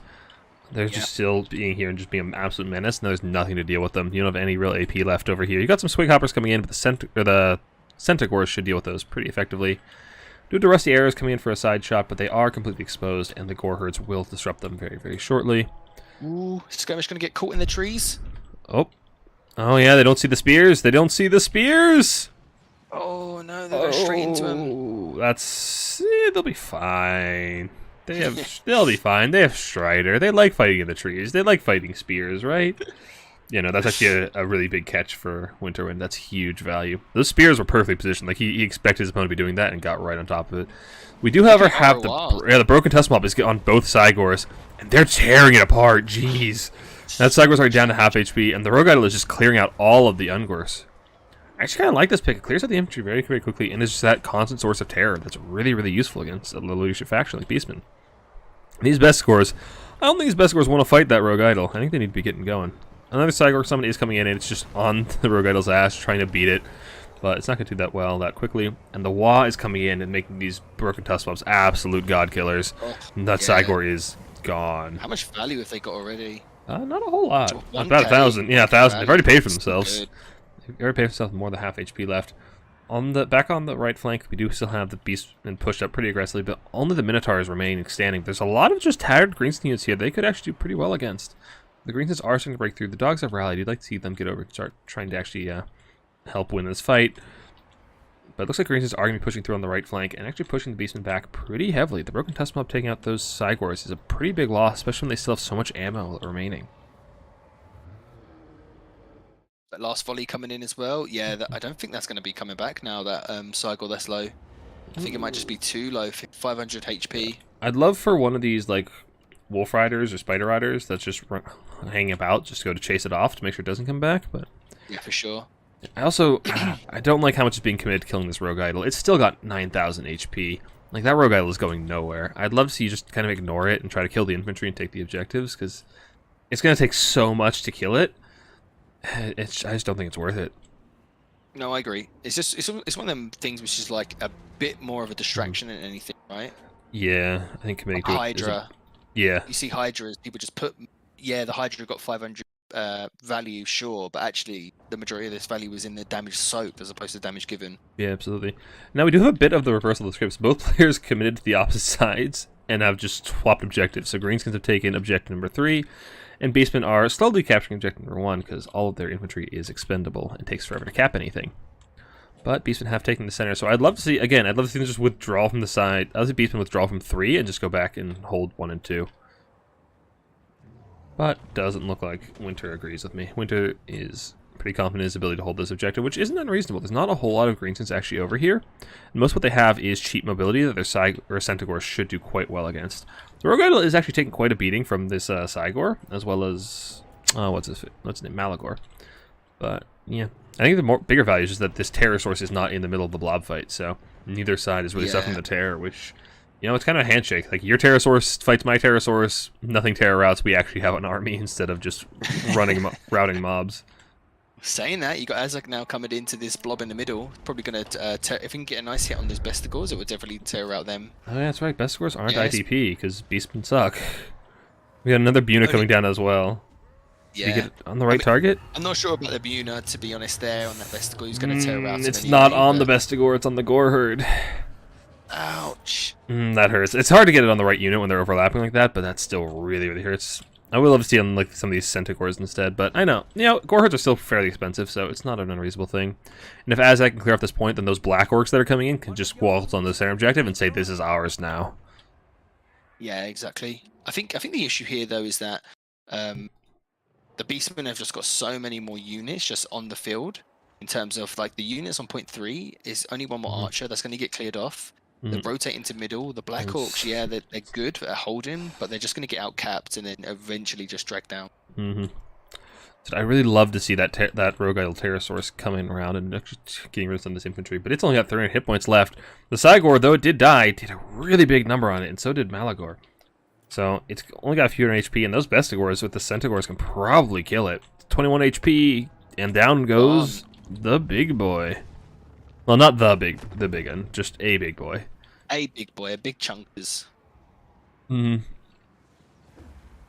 Really nice charge intercept the Centaurs getting on top of those squigs before they can get here. And an enfeebling foes. They have 0 melee defense. The Centaurs can actually really tear them apart. Just get in there and beat the crap out of the Centaurs. Yeah, that was a really, really heads-up play from Winterwind. But those Black Orcs are going to be a problem. The best scores as low as they are, there's nothing really here to clear them out. They need some kind of like Minotaur, or they need that Centaur Grey Weapon that's sitting in the back of the map as a tactical reserve. Either one would work just fine to come and take care of these Black Orcs. But you really need something to clear them out. Although, do you even need to take it? You've got both side objectives. Maybe you just back off and let the Black Orc, just kite the Black Orc. And, you know, if it tries, if it takes the center, you just back off from the center. If it leaves the center and goes to one side, then you just take the center back. I mean, he's got a unit here which he can actually. Oh, he's just seen this unit that he's left. Winterwind. He's got the Besticle Great Weapons. Sentinel Great Weapons. He's going to bring that in now. No, there he goes. He's cut. You're right. He's backing off. Ignore it. Yeah, he's backing off. That's perfect. That's exactly what I want to do against the thing. You don't have a good means of killing it, so rather than throwing resources to it to fight, just walk away. Your units are faster. You don't have to fight it. Or if you do want to fight, you can just draw it into a position where you can get a nice surround and just overwhelm it with numbers. either one is perfectly viable. But yeah. Azag is coming for that Malagor booty, but unfortunately Malagor is fast as fuck, boy. Rapid. Yeah, he's a Look very, at very that, fast boy. 121 speed. I think he's the fastest unit in the game, if I'm not mistaken. But yeah, and Azag is not catching him, but it is a micro attack for his opponent, and does mean he pushes his opponent's spellcaster out of position. But yeah, now the Centaur is fast as well, you know. Yeah, he's got 110 himself. 110. But now we do get the nice Centaur surround on those Black Orcs. I think the Centaur Grey one's right behind them. Azag's trying to intercept them, but honestly, you can try to punish Azag right here. Azag's not the tankiest boy himself. Nice Buna on those Centaur Grey opens. It's the most valuable target you could find. And they are getting some nice damage to the Black Orcs, who have been enfeebled again, dropping their melee defense down to next to nothing, but the enfeebling wears off, and the charge is still going. Yeah, just cycle charging with these Centaur Grey opens will wear down those Black Orcs, and this is looking really, really strong from Winterwind. Yeah, for some really good spells, and really good timings. Like he waited for the enfeebling to come in and then did the rear charge with the Centaur weapons. He's using I'm his... surprised it didn't break actually, the Black Orcs, to be fair. Yeah, he's using that enfeebling foe really, really effectively. And Beastmen have some nice buffs like that. If you've got the micro to actually cast those buffs right before a cab charge comes in, they can be devastating. Centaurs are terror running now, but the Black Orcs are low enough. They should be able to be handled pretty easily, even if just these best Orcs come in and clean them up. But either way, the Greenskins are just losing ground. They can't hold any objective. And yeah, that thing you said about committing to all three objectives is really coming to hurt Saurus. He's committing to all three and reinforcing all three, and he can't even take one of them. You really want to concentrate your forces and choose just one objective and say, okay, we're taking objective number 1. Take that one and then push to the nearest one. Just keep that force together. Because when you're split up like this, you just have a lot of really, really weak forces, which a mobile faction like Beastmen can punish so heavily with their Centaur play. Those Black Orcs. The units and Vanguard as well, right? Oh yeah. Not the Vanguard summons are super impactful in this map because they're kind of off to the side, but yeah, generally, yes. And they're just so fast as well. With the, what is it, Bestial Rage, is that their passive? Primal Fury. Primal Fury, yeah. Those Black Orcs are still hanging around. They're absolute linebackers. They've got almost 1,000 value already, but they are just surrounded by Centaurs and Bestigors and Gores. Everything Gore, basically, you know. You gotta respect them Black Orcs though, just chilling there, fully surrounded, just going at it. Yeah, all 16 of them. Make that 14 of them.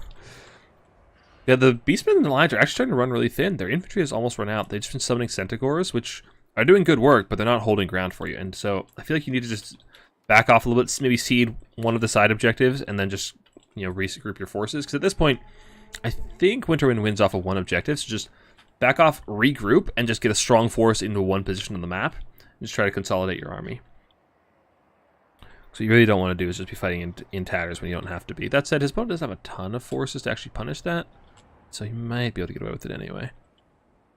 Yeah, I mean, he's coming around for the rear charge now, Winters. If he gets the rear charge in here, he will definitely shatter these Orc boys. Yeah, and but these... I think that'd be it.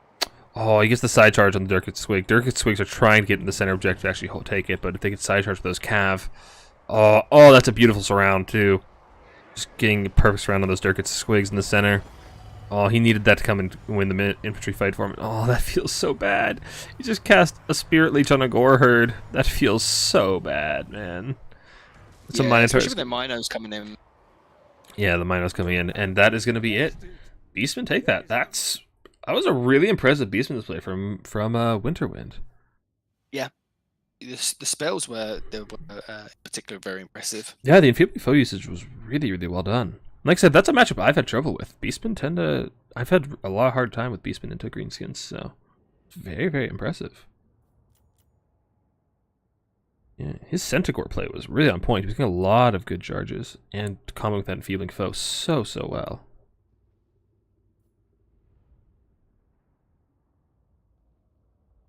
You know what Greenskin unit is absolutely disgusting?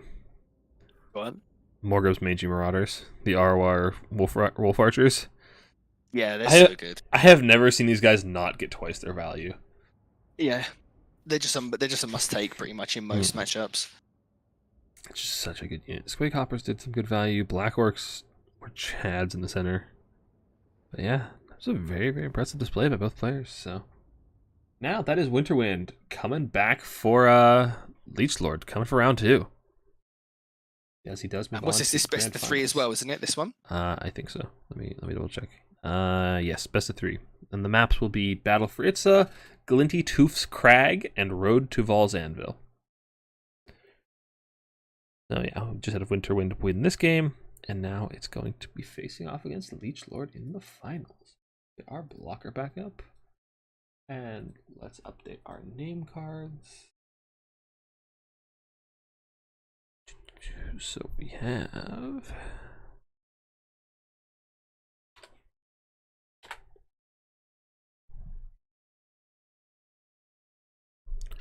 and we have a fresh slate.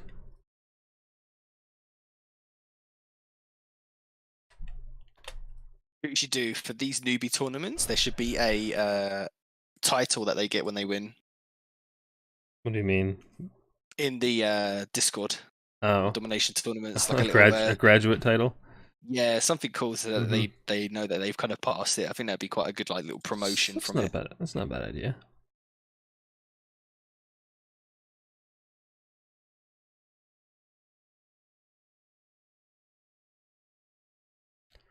Master better game. Fave Greenson's Lord, Fave Beastman units. Nice and feely footage. Yeah, it was a good game. That was really well played, Saurus. He played really, really well. You should be proud of that. Yeah, sorry, she played well. I think just one thing that we were talking about while she were playing was don't feel so like required to pressure all three objectives. Like you were holding the mid objective and the right one for quite a while. Just be happy with that. Like you're going to win the frontline fight anyway because you got better frontline infantry than beastmen. So don't feel so pressured to go for all three objectives. But you did really well.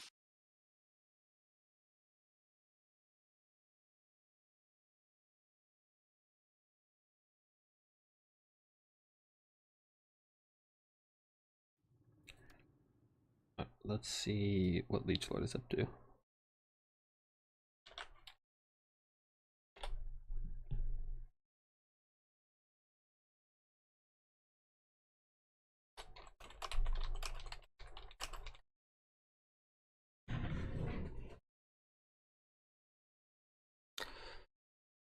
Oh, I should put the screen blocker back up so I don't leak builds.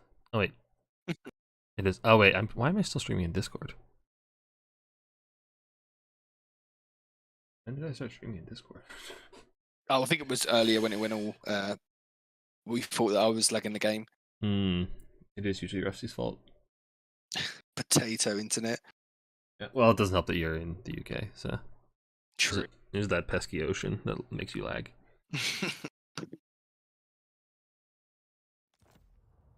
All right.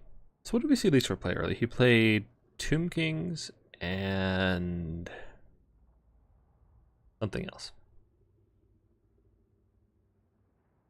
Who Leech played? Oh, what did he play? Winter played Nurgle into something. What did he play Nurgle against? I can't remember. He played Nurgle into ogres, wasn't it? Yes, but before that, he played Nurgle in our first game of the day as well. On the same map, which is why I can't remember it. Hold he played Greenskins. Nurgle Greenskins. Is that a thing that happened? Yeah. Oh yeah, it was the catapult build. Yeah. Okay.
So looks like our players are still doing picks and bans. So it'll be just a moment before the game gets started.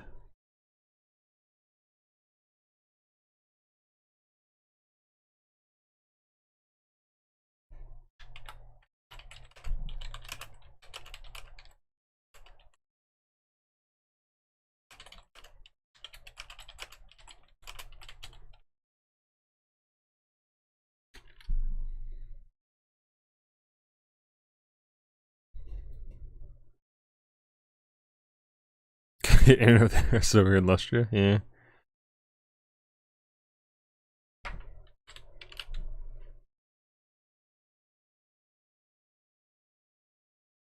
Yeah, for anybody who's just joining and doesn't know what this is a beginners tournament that we host for Total War Warhammer 3. I try to host these every weekend. We're just getting back into it for the new year, so I believe there should be a link in the description if I did my job right, which I probably didn't. Yes, there's links in the description or the Discord. We can join to play in newbie tournaments. And then if you are interested in it, I also posted a video yesterday of a list of beginner builds. So you want to play a faction, say you want to play greenskins, there's a build there that's just very straightforward, a very easy to pilot, approachable build meant for beginners that you can use in tournament play. And there's one of those for each faction. So if you're interested in getting into tournament play, but you've been struggling to get started, that's a great place to start. That list was compiled by myself and my clanmates, including Rusty here. If they win. Rusty will only take credit if you win. If you lose, it's not his fault, right? That's the didn't do arrangement. it. Yeah. Ladies, I don't actually know how many of those you made. So I know you're the one who posted a lot of them, but you were also in voice. I think you were being the scribe. Yeah, we were kind of. It was like me, House, Plant, Drakins. I think Chromo was in there as well. A few others. Yeah, we just kind of all given our input into what we thought would be easy to pilot, but efficient at least. Mm-hmm. Playing or streaming the Swiss tourney? Streaming, probably not. Playing, I haven't given any thought to. How long have we been going for this stream? We're going quite a while. I'm going, what, 3 hours? It's not a bad stream. But my voice is definitely not used to this anymore, and we'll need rest after this.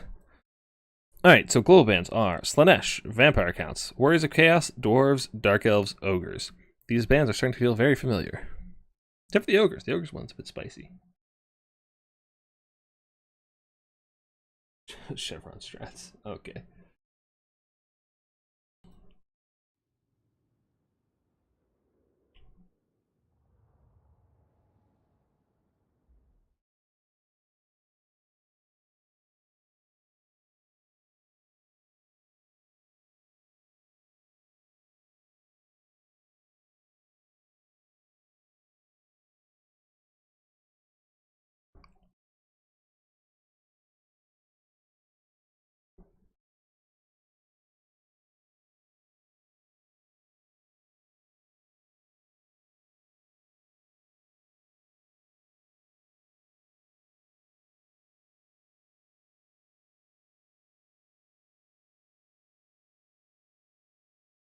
Oh, I'm host now. It's my job to change the map. I was sitting here like, why isn't the map changed? It's entirely my job. Which is why it didn't get done, naturally. Battle for the classic map.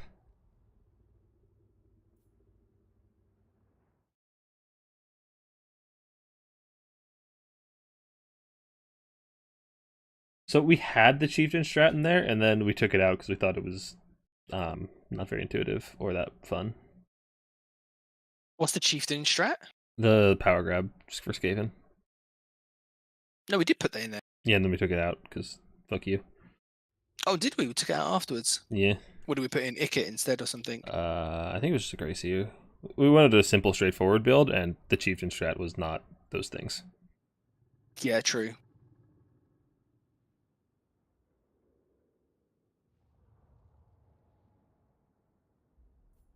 Yeah, if we considered it, because it is, like, competitively speaking, it is the best. Like, it's just essential, but we weren't going for competitively optimized. We were going for user-friendly. So, that was our priority. Yeah.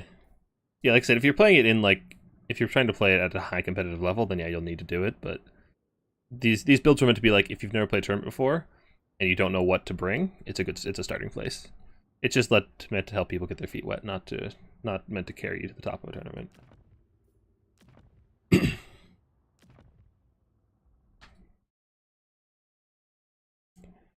Alright, so Leechward has picked Empire Lizardman Greenskins, banned Tomb Kings. Okay, somebody was asking for Lizardman in chat earlier. I think it's Breaks, wasn't it? I think he said he wanted to see a bit of Lizardmen. Yeah.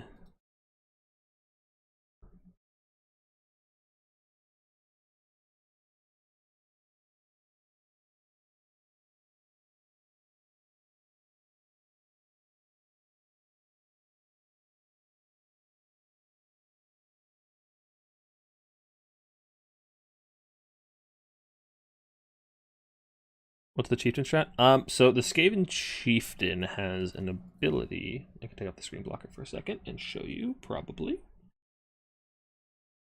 Skaven. Skaven chieftain has an ability called Power Grab, which gives +8 leadership map wide when your lord has died or routed. Except what it also counts as is if your lord is desummoned, it also triggers.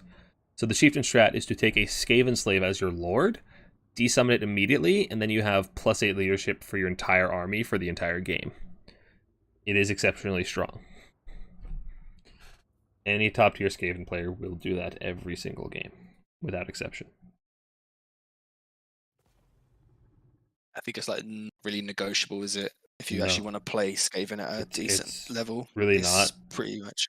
It's really strong, it's really dumb, and I regret coming up with it.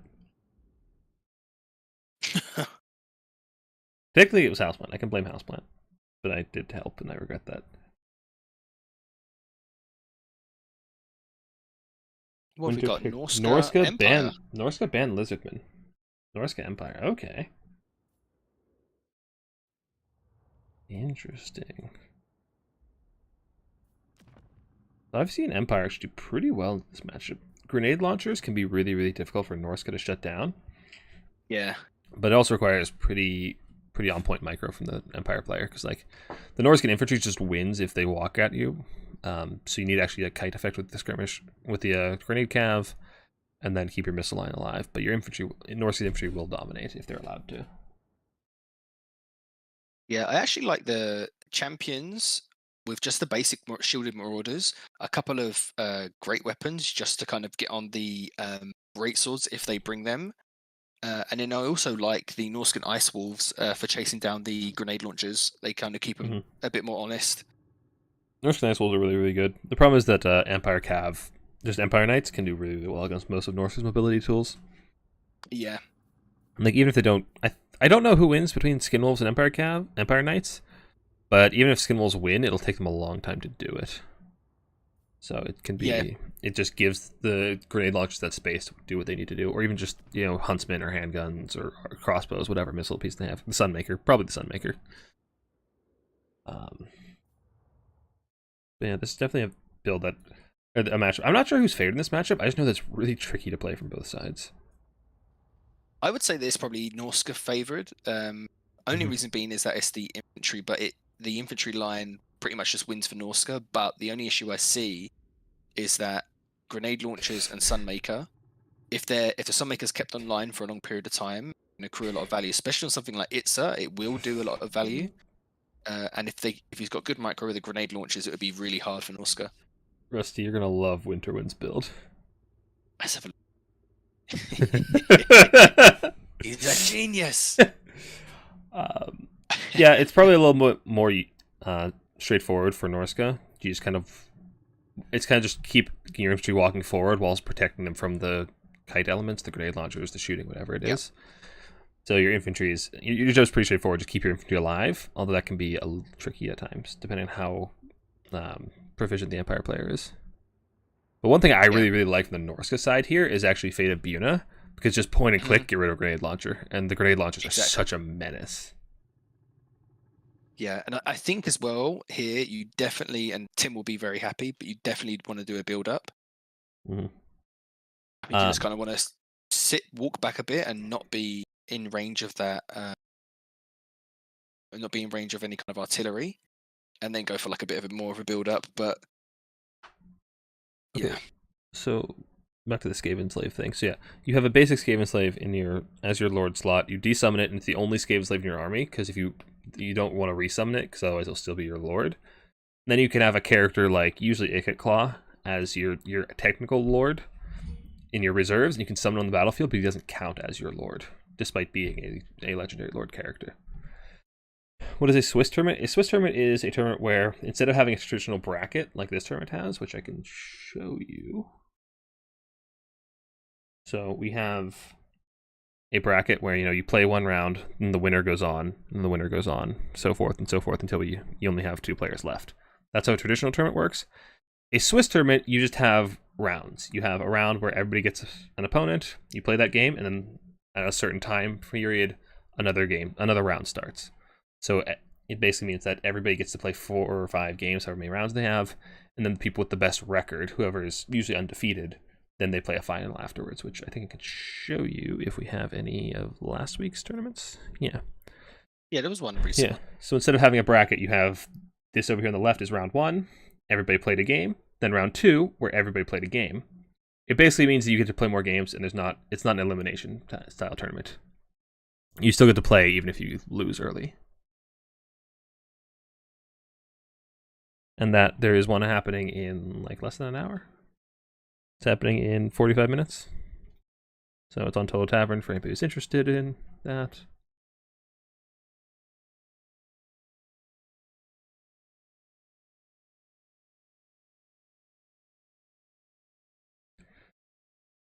Just buff Scave and Leadership 8, rework Power Grab. No thank you. Just rework Power Grab.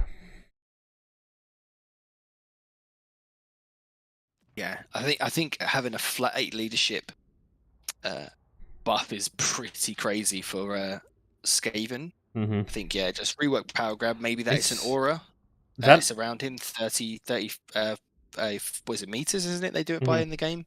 Yeah. Do 30 meter radius for the Power Grab. Maybe that would be better, but yeah, not faction, not map wide. That's pretty correct. It's insane for any faction. Like any faction would take +8 leadership if you give it to them. Like even if you have to jump through hoops to get it, it's just an incredibly powerful buff for any faction. The thing with leadership is there's a lot of breakpoints. Hey, they're ready, Pat. Yeah, they are. Oh, I have to ready up. I'm the lobby host. This is why I wasn't the lobby host before. Yeah, without Power Grabs, like one of the first factions. So I wouldn't. No, I haven't played as or against Skaven without Power Grab in quite some time. Yeah, they're definitely not viable without Power Grab. That's for sure. Break. I wouldn't say they're the worst faction. I'd say actually there are probably some factions that they would do quite well into even without the leadership. But it doesn't fix the issue of what would make them viable, right? By giving them just even a radius leadership. That's not what makes them viable. Yeah, and I personally don't want Skaven to be viable because they have exceptional leadership. Like that's not really their thing. I'd rather see them get their weapons teams buffed or even their monsters buffed.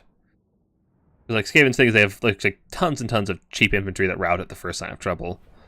But they have some really powerful pieces. Like, you know, it used to be Globadiers. Before that was things like, I don't know. Before Globes was death, I guess. I don't know. But like things like, the Clan Molder monsters are all could be buffed, could use some buffs. The weapon teams could be a little bit better. All right, you want Empire or you probably want Norska, don't you? Yeah, I'll do the Norska first. So we got just a Marauder Chieftain as the Lord. A few skirmish cav just with the basic horsemen. I don't think there's any masters here. There's one throwing axe, which would be quite good for taking out some armored units if they bring kind of great weapons, or even just like Empire Knights is quite good. Marauder Champion, Marauder Shield, basic Marauder Shield. Yeah, so just one Marauder Champion for the front line, and then 4 units of the Ice Trolls. Now, I kind of like this, but I think the skirmish cav just bring a couple to start, just to keep the grenade launchers honest. I think 4 skirmish cav, you're not really going to get in range before the artillery or the gun line hits you. So, I like the trolls against grenade launchers, but one thing we didn't take into account was huntsmen, which I see a couple of. And these things tear apart large targets. They have a huge anti-large bonus on missile attacks, still being stocked, as well as having the silver bullets, which also fire right over the infantry lines, so will tear apart those trolls. We have just some swordsmen. We have the Sunmaker, so we'll tear apart all the infantry. Then we just have line of infantry, huntsman. We have Marcus Wolfhard and a lightcaster. We have double nets. We have the lightcaster for a net and Marcus Wolfhard for the net. So they expect some heavy sniping, perhaps. I'm just trying to delete that chieftain, but the Sunmaker is disgusting. The Sunmaker is so gross. It's so gross. 502 shots. It's almost half health a troll. Like, yeah, they're vulnerable to... Oh, geez, yeah. The Huntsman got the surprise on the Marauder Horsemasters and the Silver Bullets as well, and they're getting in a lot of trouble. But, geez. The Sunmaker is disgusting. We just got Sigmar's Sons here to just hold the front line. We got some handgunners firing at the Marauder Chieftain. If a net comes down on that Chieftain, he could be in a lot of trouble. Just turn all the handguns on him. Get Marcus shooting at him. But doesn't look like there's any nets quite in range, so he should be fine at the moment. If he can get in melee, he'll be in a pretty safe spot. Nope, there's the net. Oh, can the handguns... Oh, the Sunmaker friendly fire the handguns. It might disrupt them a little bit. Oh, those handguns are getting destroyed by the Sunmaker. Oh, sweet, sweet justice. Nice Ooh, burning nice head burning coming down the front head, line. damn. Ooh, that's a juicy, juicy head. On the side, we do have some Knights of Blazing Sun trying to run off all those skirmish cabs, doing some pretty good job protecting the Huntsmen as they try to just tear them apart. The Sunmaker is just ripping in shots. It's already got the 1100 value. That thing is so gross. It's already got half the value of the entire Empire. Silver bullets have taken a lot of damage. The trolls managed to get on top of them, so they've been shut down. So there's not a whole lot of shooting online for the Empire anymore, aside from that Sunmaker. This is actually not going too terribly for Norska. If the trolls can actually shut down the enemy shooting, they will be able to regen quite a bit and keep just mitigating and shaking off the value from all those shooting. Actually shake it off pretty heavily, but they need to cap all these objectives. When you're playing this far forward, you want to make sure you cap the objectives because you're going to lose this position eventually. It's really hard to hold a line in your opponent's spawn zone. This is the thing, it always looks rough on approach, right, against Empire, but then when you do get in, you kind of just destroy their front line. But the thing is here, you want to shut that Hellstorm down, but it's only got a third of its ammo left, and objectives are open. You're going way too far into their respawn. Yeah, it's a hard decision to make, but... The thing is, like, you could probably, if you're Norska, you can probably kill what's here. The problem is that you're on top of your opponent's spawn zones, so by the time you kill what's here, you're going to be fighting an entirely new army. So if you're going to be fighting this far deep, you need to be capping the objectives, which Winters is doing, which is exactly what he needs to be doing. But it's a rough spot to be in. That's a nice burning head. Oh, these burning heads have been beautiful. He does have some Norscan Ice Wolves on the Sunmaker, but the burning head might actually rout them off. Oh no. Shut down the silver bullets as well, you know. Silver bullets are gone. Yeah, the Marauder champions are still really healthy as well, and they're starting to push their way in. Sunmaker's targeting them, but it's got Norse Ice Wolves and Marauders on top of them, so it could be in a lot of trouble. The Ice Wolves are moving. No, Ice Wolves, go back! Kill the Sunmaker! Don't let it shoot your champions! A shot on those champions could be worth easily like 300 or 400 value, just one volley. Get on the champions, please! Okay, another net going down as well, locking down all these walls, and the Sorcerer of Fire as well is taking a lot of damage from Marcus. But yeah, Norska does have complete dominance of the battlefield at large, like all the objectives, and it's just pushing Empire right back into their spawn point. So Empire needs to value trade really effectively to actually get out of this position, and they're not doing that at the moment. They're actually pretty even on value, especially when you consider all the regenning that the trolls have been doing. They've just been healing up as much as they can, and now the dogs are on the Sunmaker. The Sunmaker is just gone. Good riddance. Don't want to see it again. Bye. No, thank you. You lose. It's looking actually really good for Norska now. They've pulled the value lead back. They pushed Empire into their spawn. Yeah, they can hold this. They get so many summons coming in as well, so it's looking really good. What they really need to do is make sure they keep summoning infantry though to just reinforce this position, because that's your real holding power. Summoning dogs and wolves is great, but it's not going to hold the line. You really got to hold this line. If you allow Empire room to breathe, they're just going to get more shooting online and just destroy you. There's some trolls on the caster right now, which could be pretty good. Getting rid of those nets, getting rid of that Shem's Burning Gaze. Marcus Wolfart is scurrying away, but honestly, I don't think Marcus is a huge threat. You can probably just ignore him, unless you're trying to go for the leadership debuff. But Knights of the Blazing Sun coming in, and these guys do fire damage, and the Ice Trolls are weak to fire, so they should do some really nice damage to these bad boys. Yeah. Yeah, they get a nice surround on these trolls. These trolls are going to be routing pretty quickly, not doing a whole lot of damage in return. We do get that Skin Wolf recharge, doing some nice damage to the Blazing Sun, but they're also weak to fire because they also regenerate.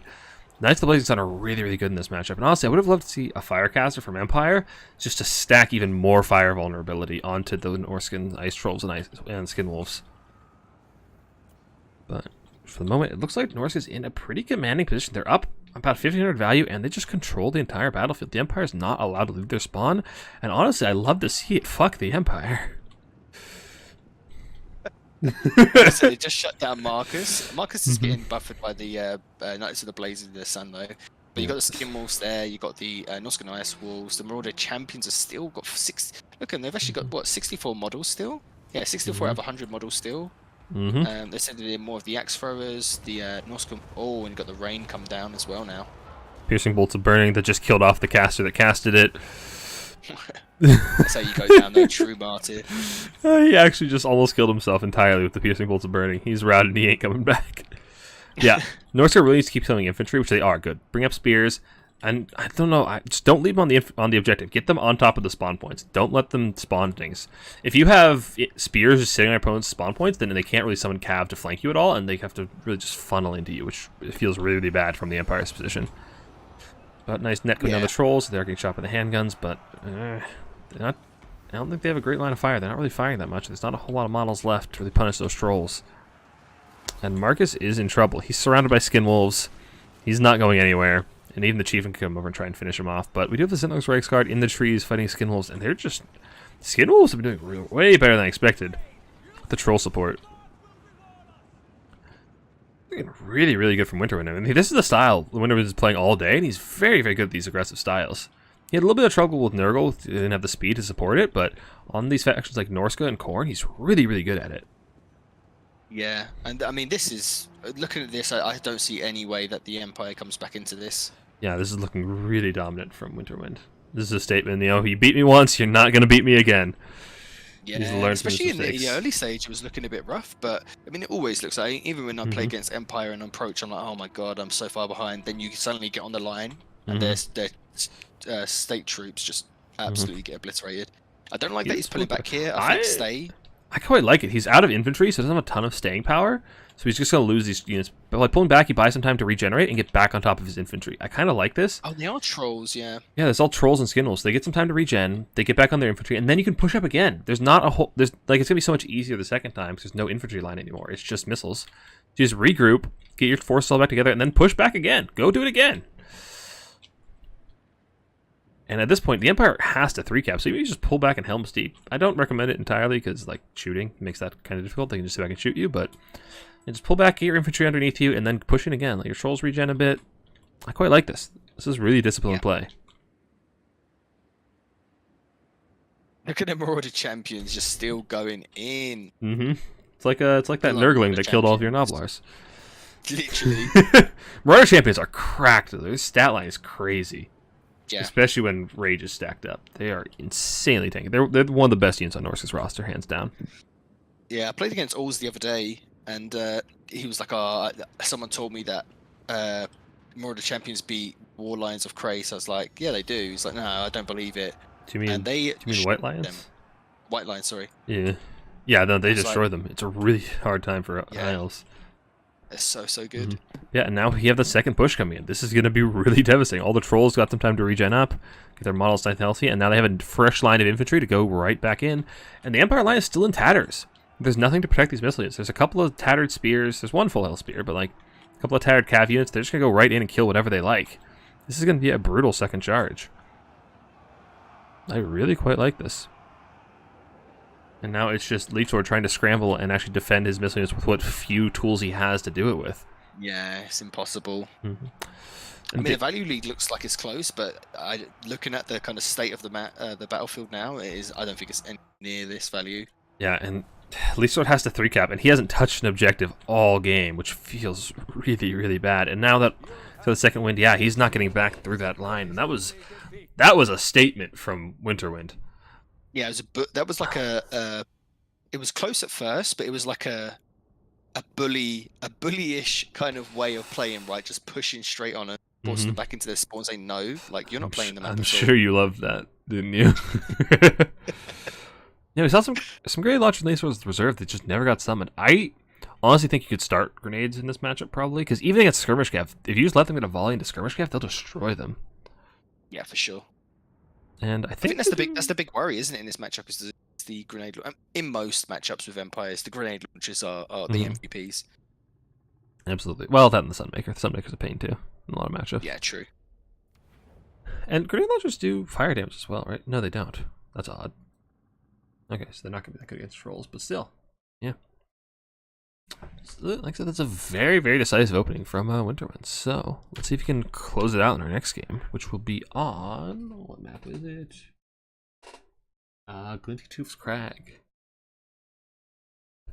Okay, so this is a map that does lend itself a little bit more towards that missile style. It does have a nice defensive ridge that you can sit on top of on an objective and just shoot, and makes it very hard for your opponent to aggress uphill into you.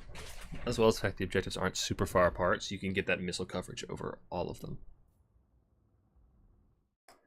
Kindle Flame plus Sunmaker sound disgusting. Kindle Flame plus Knight of the Blazing Sun is a really disgusting combo, too. It's a classic combo. It's super, super good. Oh yeah, Friendly Fire is something we also didn't account for. The Sunmaker killed a couple of handguns.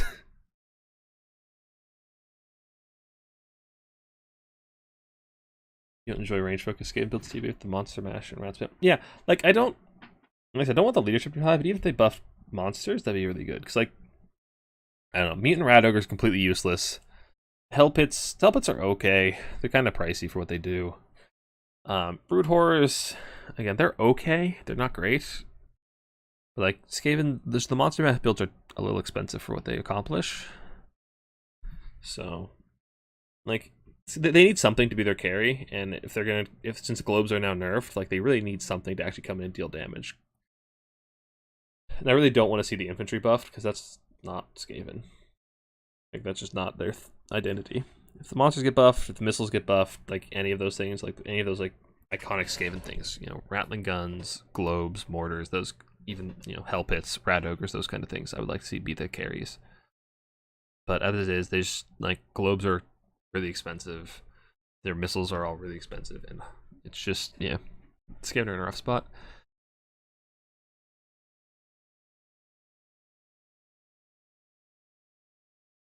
Juicy, yeah. It was a very, very strong Norscan game from Winterwind.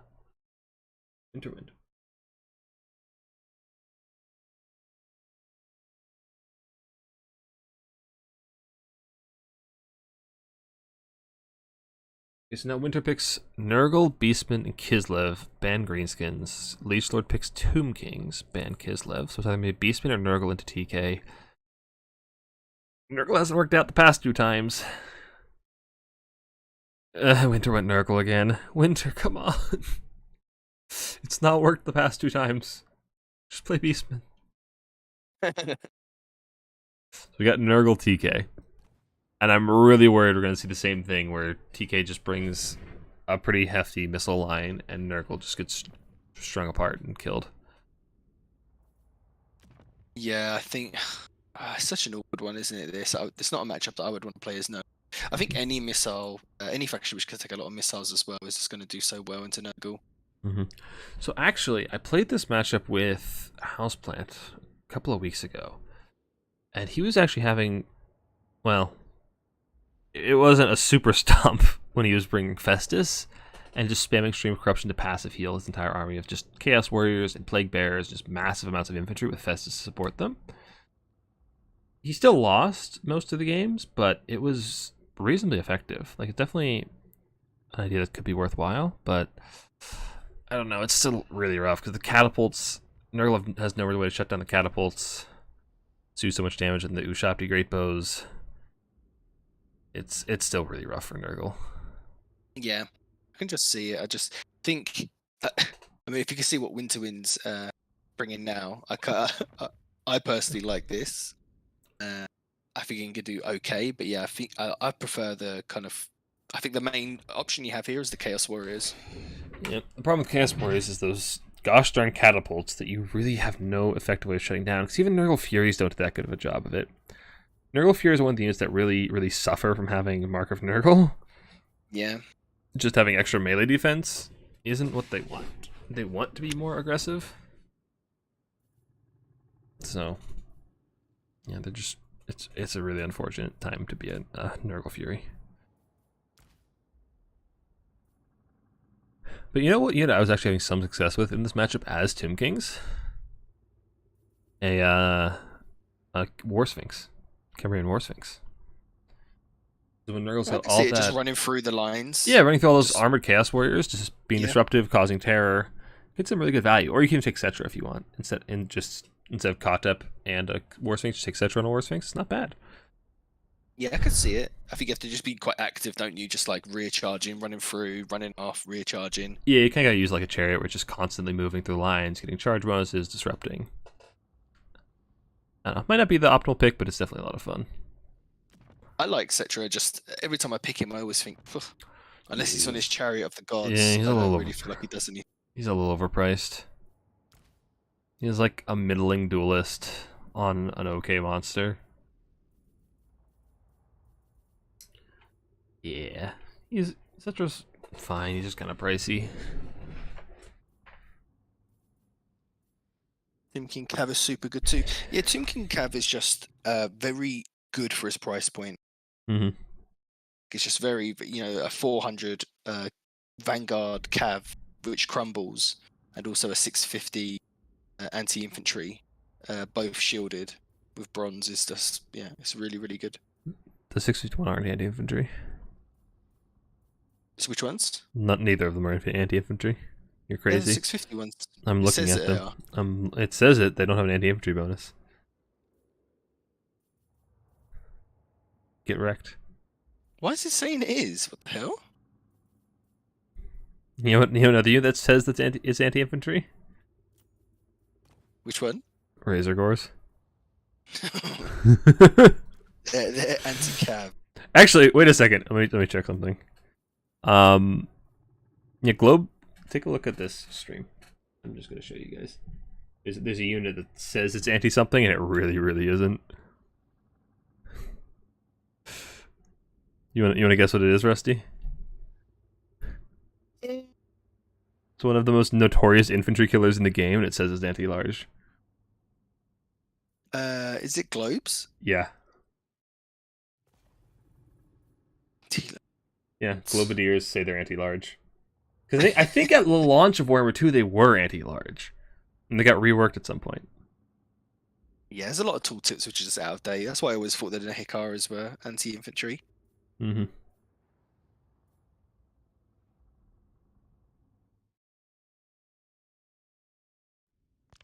Okay, so Winterwind is ready. Mm-hmm. Okay. This build, I'm not a fan of it, but you said you liked it. But I'm not. I don't have a lot of faith in that one unit, type of unit.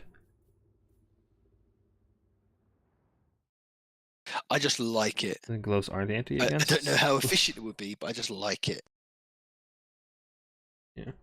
Globes aren't good against low model count units. They rely on explosive damage and poison wind to do their damage. So against high model count, they do a ton of damage. But anything that's low model count, they don't do much against. Before they had the poison wind effect, they were like death heads. Interesting. That was ye olden days when I only played campaign. Actually, I was really bad at campaign then, because that was when I just started playing Total War.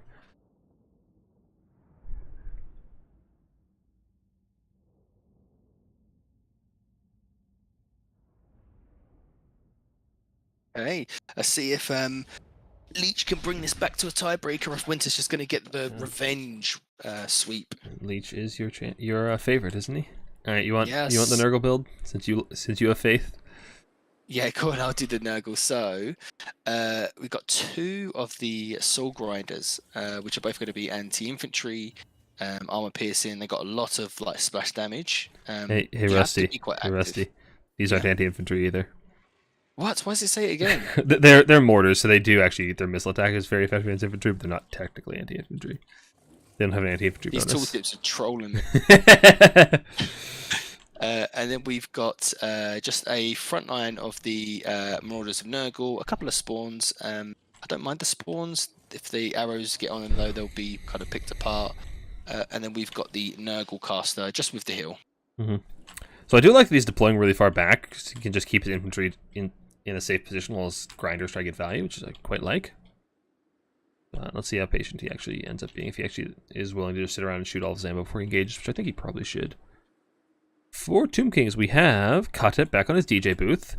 We have Kepragard, some catapults, Nekar Warriors, Chosen the Gods. Pretty standard Tomb Kings build, nothing too spicy. And then we have the Arwar Sneaky Snakes, which will tear apart those Soul Grinders if they get close to it, but there is some healing available from the Caster Lord.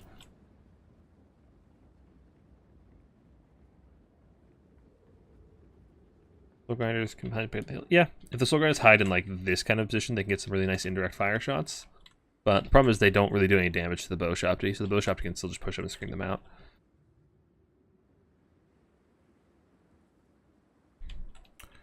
But yeah, the Grinders really do want to be shooting the infantry. The Nehakar Warriors are probably your prime target, or the Kepler Guard. They're not going to do a whole lot against the catapults or the Ushabti Great Bows or the Spokal Stalkers. They need to be really careful. If they walk up into this Ushabti range, they're going to regret it.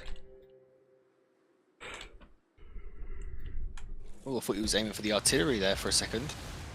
Come on, Ushabti. Give it to me. Yep, that hurts. That hurts a Ouch. lot. He does get some good damage. Ooh, the catapult crew. They actually do a lot of damage to the catapult crew and the archers, but Oh, that volley. takes so much damage. Okay, the Lord does have passive regen, though. He has his Crown of Everlasting Conquest. Just give him a passive heal, and then he can heal up the Nurgle Soul Grinder. But still, you don't want to be taking this damage if you don't have to. And ow, that hurts a lot. That really, really hurts. The Ushabti Great Bows are really, really good at tearing apart single entities. Especially big He's ones. taken Like down 2 of the catapult models so far. he's almost lost. And does he's he, or lost is half he- health of a Soul Grinder for it. No, the they're still catapult- active. Yeah, it still Wow, has I all thought of its they got rid- models. Yeah, all the models are alive. The crew is taking some damage, but the actual catapults themselves are alive. So if they get some healing, they can actually get back in shape. They are crumbling, though. So hopefully the crumbling can shut them down permanently.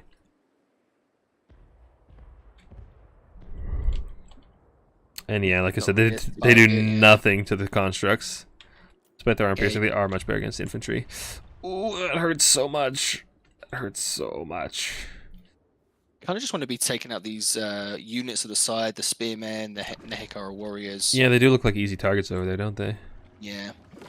Yeah, like I said, the Ushabti Great Bows are just great screening out. So what I would probably do is just take one and go like far to the left, and take that one and go far to the right, and try to get side angles and make the Ushabti Great Bows split up, and try to force them to cover too many angles.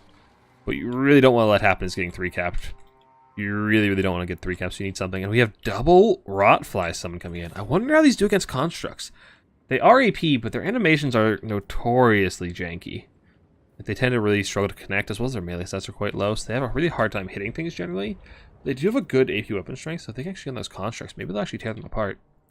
Unlike these Soul Grinders, which, yeah, you really want to be shooting the infantry. They just don't do anything with these constructs, unfortunately. Looks like we did get a heal for one of these Soul Grinders. I'd really love, like you were saying, get these Soul Grinders over to objective number 1, and just take out the infantry there, and take that, and make that your safe point. Yeah, and just launch from there, right? Like a little mortar position, just start taking out. They Absolutely. then force the stalkers into a much better, but much worse position to actually hit them. Exactly, yeah.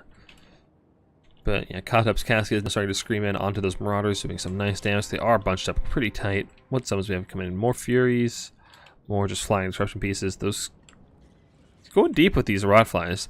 If nothing else, they're being disruptive, but they aren't going to be doing a whole lot of damage from this position. We do have Nares of Protection going on these sneaky snakes. And they're pounding in shots on that Soul Grinder as it tries to retreat. That's going to hurt a lot. The enemy has captured one of your victory points. Take it back. On the side point, the Plague Bearers should tear apart those spears, but the rear charge from the Nekar Warriors, as well as the support from the Skeleton Archers, should be enough to take it down. You'll have to see these skeleton archers. Yeah, Really nice there. You like to see them push up a little bit further because you want a little more accuracy, and they're at max range. They're not terribly accurate. So in a situation like that where you're completely free, you want to push up just a little bit to get some more accuracy. Meanwhile, the push up the center is going, and this is the hill I was talking about, where it's really easy for Tomb Kings to defend because they are fighting downhill. And if you aren't aware, in Total War, fighting uphill takes more vigor, and you get a penalty to melee stats, whereas if you're fighting downhill, you get a bonus to melee stats, and I think it takes less vigor to move downhill as well. So it's a really, really nice defensive position for Tomb Kings to be in. And they're up a ton of value already, though. Some of that has been healed up by the Nurgle caster, but still taking some pretty brutal damage. The Grinders are both shooting into the Kepler Guard, which is exactly the target you want. Although they have the Incantation of Curse Blades right now, so they are just absolute lawnmowers, tearing apart Marauders left and right. Yeah, these Rotflies are just getting really, really sticky. They might not have that much damage output, but they're pretty tanky. They have a lot of HP, they have Cloud of Flies, they have good melee defense. They're staying around these constructs they can't fire, but these snakes are going to tear them apart. Not actually doing that well. Maybe they're just really, really sticky. Maybe they're not a bad idea. Ooh. He's definitely Nicely shutting down the catapults and the archers here now as well. Yeah, these, this is Furies. Yeah, this is really, really good mobility play, getting all the disruption tools in at once. That way, this horseman is, he only has 1 or 2 key horsemen. They're only able to stop 1 tool at a time, so the others are completely free to take out whatever they like. But the infantry is getting dragged through the mud a little bit. They're taking a lot of damage on the approach, but they are almost on top of the missile pieces.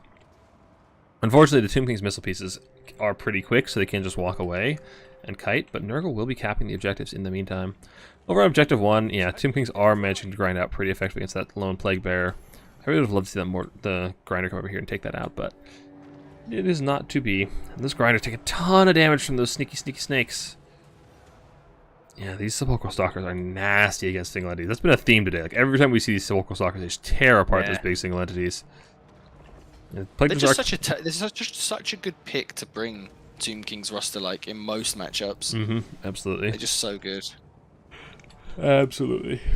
More rat flies coming in the backfield, and I would really love to see some more infantry summons.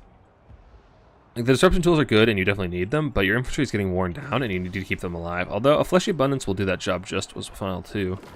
Now, let's see these grinders just back up and start shooting at these massive blobs of infantry. Like, look at this. Getting wrecked as well, by the way. Oh, that's actually huge. Yeah, this is why I don't like the casket on Kotep. Like, I'm gonna bring a casket, you should bring it separate, because he's so vulnerable. He does have Narrow's Contagion protection coming in. Try to get a little bit of fizz resist, but that lord, like, there's no getting away from him. Kotep's down to only 22 speed with the poison. This caster can just run him down anytime he likes, and even with the infantry, he should be able to just push right through with his horse. So this is actually a pretty rough spot for Kotep to be in. And losing Kotep could cost you the game as Tomb Kings. Especially if Kotep's running towards Nurgle's side of the battlefield. These grinders could just run up and kill him. Just get this grinder on top of Kotep. The other one's dying to the sneaky snakes, but that's fine, I guess. But if you can kill Kotep, that's a huge win. But Tomb Kings are still holding this objective, which feels really, really rough for Nurgle. And it looks like the Lord is caught up in some cav. And Kotep is free for the moment. It's nice shots coming from the Soul Grinder, but those catapults are... Oh no, that's not a catapult. What am I seeing? Just the Great Bow still firing in. This Great Bow has 3.1k, almost 3.2k value. It has killed almost 2 Soul Grinders. It's just been free firing the whole time, even with like, fly so close by. The Rotflies have been trying to take out the peeling tools before they're getting onto the missile pieces, which is a fair decision, but... It's really, really rough. He's not actually able to take this objective. And is this going to be the 3rd time today that Winterwind has been disappointed by his Nurgle? Oh, that feels really bad, yeah.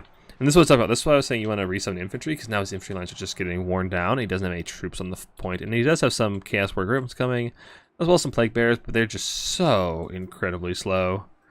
So you really need to have them there ahead of time, because... Excuse me. By the time they get here, most of what Nurgle has in this front point is going to be gone. Nurgle's looking to be in a pretty rough spot. Actually, the Chaos War is going to the side objective. Actually, I quite like that. They should be able to kill those Nekar warriors and survive the skeleton archers. Maybe take that side objective. That's actually a pretty heads-up play. But the snakes are just firing and tearing apart these spawn as well. And the Tomb King shooting has been absolutely devastating. Some Furies have gotten on the Chosen of the Gods, but they've already gotten 3600 value, and they're armored, and they're being healed and physically protected. This is just looking like a clinic from Leech Lord's Tomb Kings once again. Yeah, I think his Tomb Kings has been his most impressive play. Oh yeah, he's today from the games he's had. Very, very good on it. Yeah, these Soul Grinders are getting absolutely destroyed by the Great Bows. That's why his Kotep actually got shooting this casket. He still has most of his ammo. Honestly, though, I think if there was better control on the Soul Grinders, this could have been a win. I think clean up the side objective with the Soul Grinders and then push onto that center. Potentially. It does take quite a bit of micro to actually get those Soul Grinders, you know, dodging shots and getting value. Yeah, it's pretty hard to actually pull off. And now that all the disruption tools are just crumbling away, the infantry has been worn down, and now there's just a couple of poor, lonely Plague Bears and Marauders coming up. And there can be no match for all these Tomb King's forces arrayed against them. And the Catapult has been resummoned to start shelling into those Chaos Warriors, and it's doing excellent work against them. Oh, show me some of them shots. Give it to me, baby. Oof. Oh, beautiful damage from the Catapult. As well as Kotep's casket, just shredding any infantry. The problem is now when you have just such a smaller force, it's so much easier for the Tomb Kings to just focus fire and kill whatever you do have. And yeah. Alright, we do have a game 3 on our hands. Winterwind taps out, and Leech Lord takes us all the way. Just fitting. Always disappointing to see a grand finals, that's just a sweep. Look at these Chosen of the Gods, 3,700 value. Jeez, that's like a quarter of the entire this entire army's value. They just did an excellent job shutting down those Soul Grinders. Yeah, and even that second Ushepti Greatbow got 1.6. Yeah, they got some really, really nice value out of shooting tools. Litor has been doing a really good job of keeping his shooting pieces just alive and firing. Been really hard to deal with. And the rod flies, yeah, the rod flies have just been kind of a disappointment. They just aren't really doing a whole lot of damage. They're pretty sticky.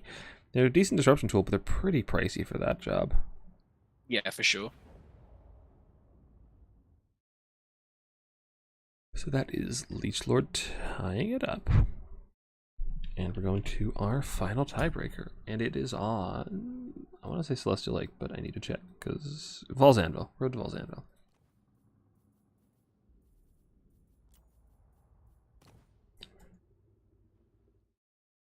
Alright, so what do we think these guys are going to pick? So hopefully we get to see Winter's Beastman again. He looked really good on that pick, so and that's always a fun one to watch. Yeah, I like seeing some aggressive factions for Winter more so. Like I would like to see maybe what's it called, like a Khorne, Greenskins, Beastmen, Norska, Warriors of Curse. They're the kind of factions that I feel like he'll play best on because he seems to really enjoy aggressive, like push him in their spawn. Yeah, kind of like you. Kind of playstyles. Yeah, similar, very much.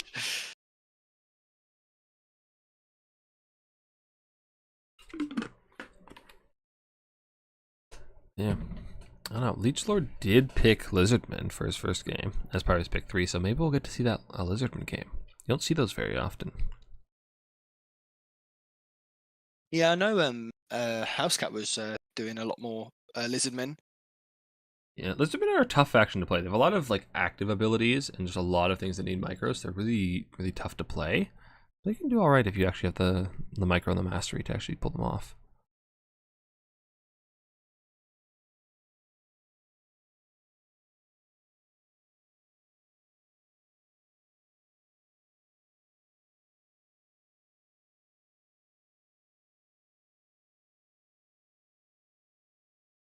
So just waiting for a place. Give me the picks.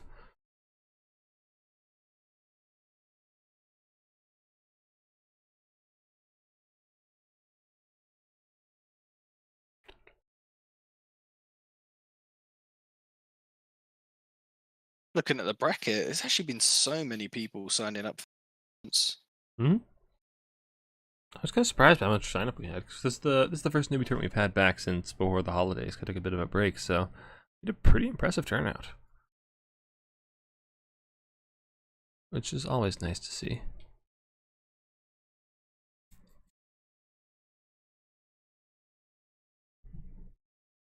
Right. Who have we got? Have they done their picks? They have not, or they haven't told me yet anyway.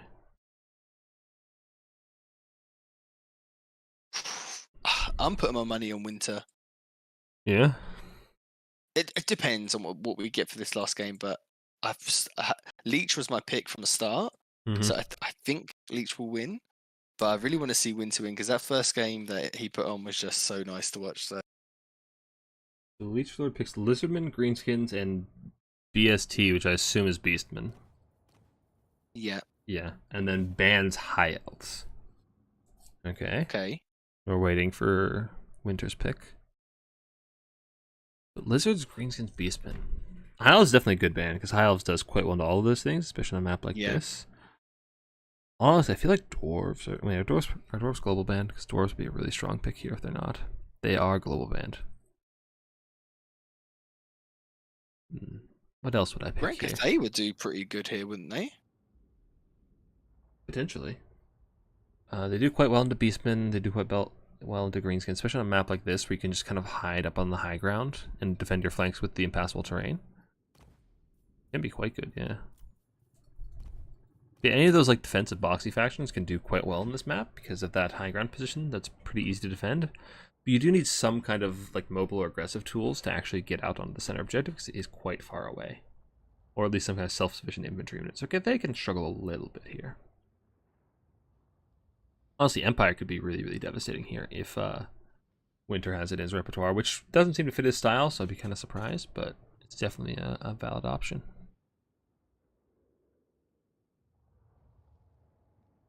I even think Bretonia would be quite nice. Potentially.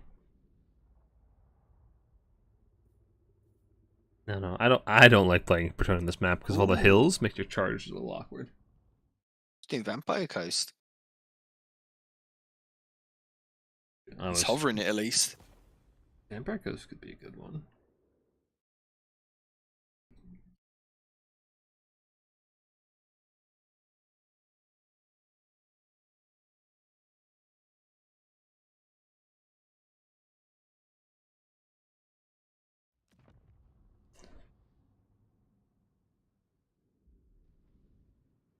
Yes.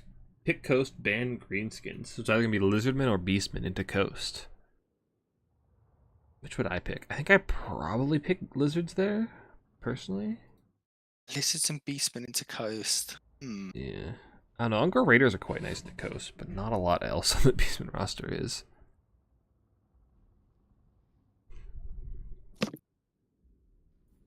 Ooh. I haven't played the Lizardmen one, but it used to be okay-ish for Beastmen. And I guess if you have the Minotaurs now, you could do like some kind of Mino rush with like a bit of build-up, a few Ungors. I think the issue is that if Winter does it, this Celestra Yeah, the Celestial summon, cheese. yeah, that's going to be the thing. That cheese is so strong. The Celestial cycling is so strong. Oh. Oh yeah, Winter already banned Greenskins. So he can't ban Greenskins. So he banned Lizardmen. So it's either going to be Greenskins or Beastmen into Coast. I like Greenskins. I like Lizards, but they're gone. I actually don't know about Greenskins into Coast. They do have some nice cheap archers, but again, that Celestra summon is just so brutal for Greenskins to deal with. Yeah, I think the only way you kind of there's- deal with yep. it is the Greenskins. but even then, I think it's a waste. Yeah, and I don't even think a Buna will actually get it off the battlefield for you.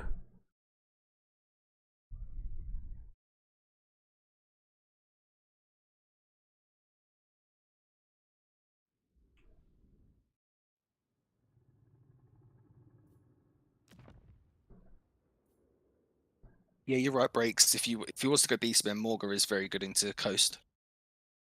Just do a couple of spawn summons on your way in, 75% missile reduction damage. And you can just have cracked. him. You can just walk into bombers so they can't fire, and he just can't be removed because he's so freaking hard to kill. Yeah, I like Morga. I think Morga's really good. Morga's really good. I also don't like him because I think he's boring. Yeah, he's hella boring. He's like a what is it called? Shitty Sigvald. Sigvald, yeah, with a summon. And no melee damage.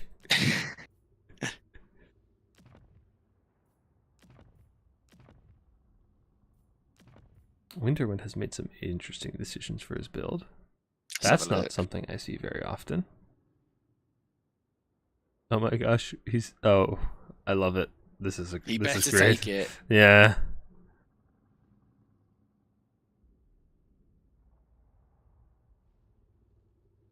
Oh my gosh, I love everything about this. I'm gonna go to Leech. Let's have a look. Leech playing a bit more traditional, I guess. Well, Leech, this is the build he ran against Nurgle, or that's what he had loaded in initially. And I don't know if he's made many changes yet. Yeah, he's changed a couple of things.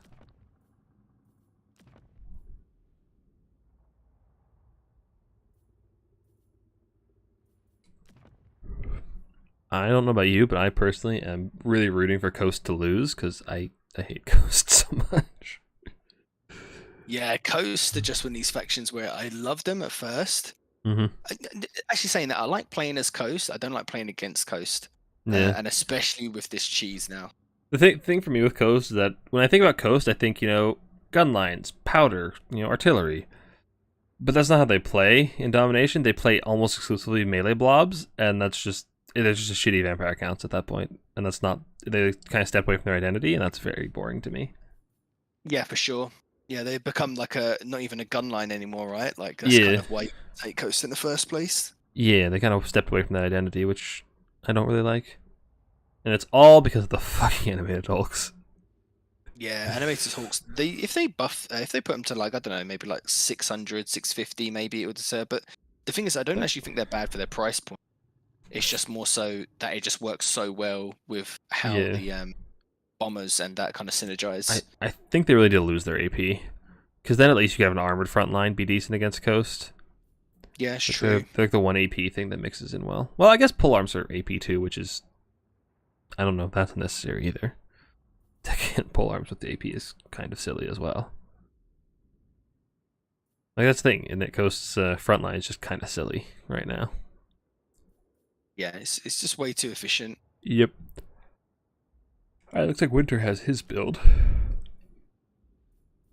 Okay. I hate it, but it's a Coast build, so I hate every Coast build. I like the second unit in the I'm top sure you main do. army. I'm sure you do. All jokes aside, I know we're like looking at it here, but that can actually do disgusting into greenskins. Oh, yeah, no, it's definitely good. It's pretty strong. Greensons have a hard time dealing with that. Chat, do you enjoy us talking about all these things you can't see and just teasing you? Yeah, sorry. You want Ogre Bulls to not retreat when a gust of wind blows by? Yeah, Ogre Bulls. They really don't like sustained fights.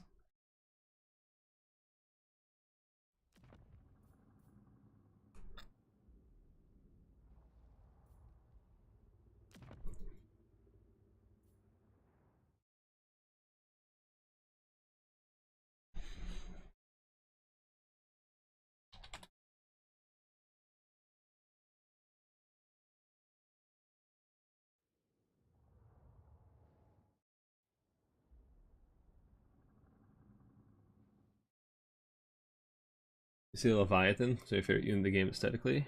Really? Like a big fuck off crab? Mm. I do like the crabs. I think the crabs are pretty cool. Meh. Not a crab guy. Crabs kind of freak me out. Yeah, I think Necrofixes. Necrofix is super cool. yeah. The Terrorgeist as well. I love the Terrorgeist. Yeah. I don't know, I love all the big shotgun artillery pieces. The Necrofex, the Iron Blaster, they're super cool to me.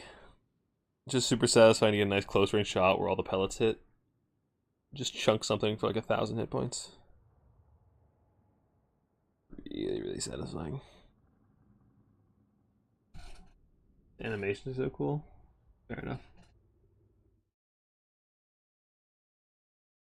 I think we all have to agree that the best monster is the What? Hell Pit Abomination. It is really good. It is It has a- so good. I don't necessarily love like that aesthetic, but it does that job. It does what it what am I trying to say? It's very full of character. It's very unique, and that's really cool. Even if I don't love Yeah. that aesthetic of monster. I know what's my favorite. What is my favorite monster?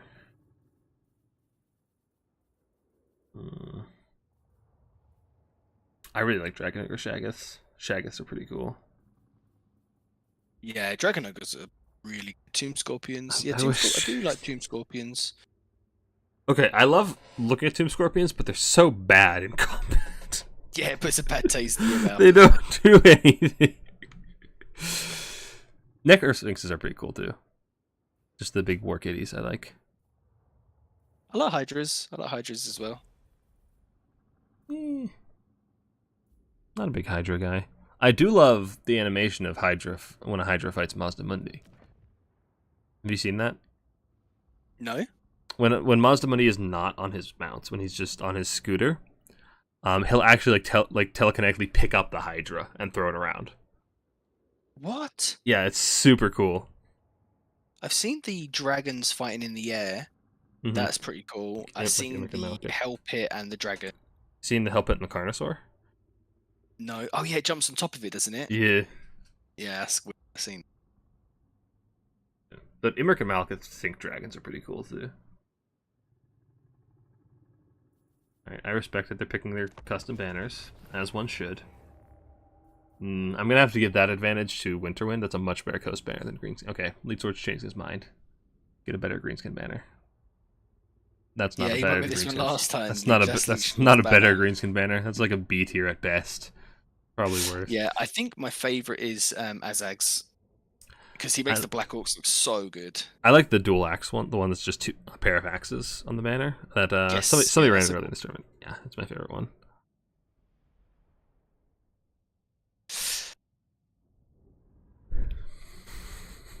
Oh my god, this coast build makes me upset. It's probably pretty good. It's a build. It's a build. To build. I can't wait to take off this screen blocker and show the people. Do you want greenskins or you want coast? I'll go with the greenskins. Alright. Let's make them wait to see the coast build. Azag's the best one? You see, I just can't get behind that, to be honest. To be fair, I zoom out so far usually when I'm playing that I can't even see like the color schemes on the unit, so I don't know what it makes the Black Orcs look like.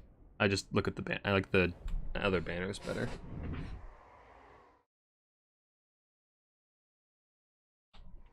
Alright, greenskins.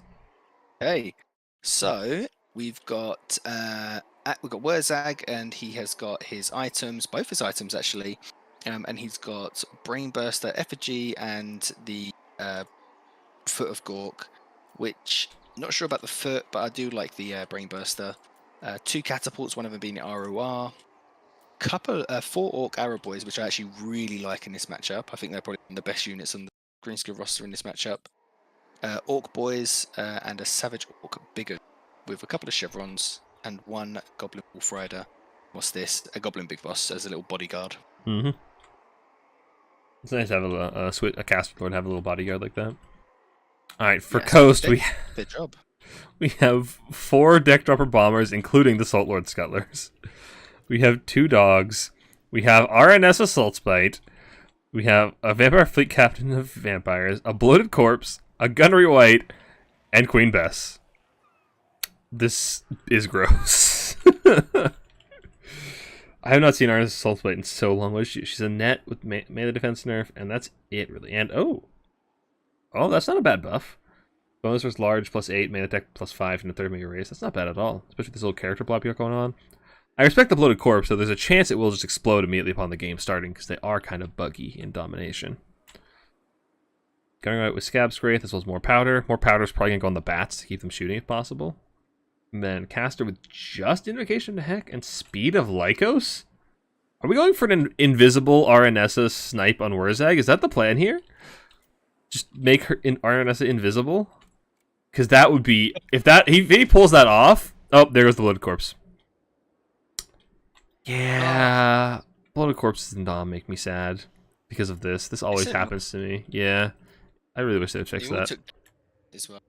Yeah, fortunately it wasn't on top of Queen Bess. I have lost deck and mob because from that before, just finding out that bug existed. It's just such a cool as well. Mm-hmm. And we have the Tide of Skjold, and okay, just a bunch of infantry coming in. Not that Yeah, bad. nice. I like it just to kind of buffer that top floor and just kind of take it, because that's where he's going to get the value from, is taking this top objective and then pushing onto the from the top. Oh my god.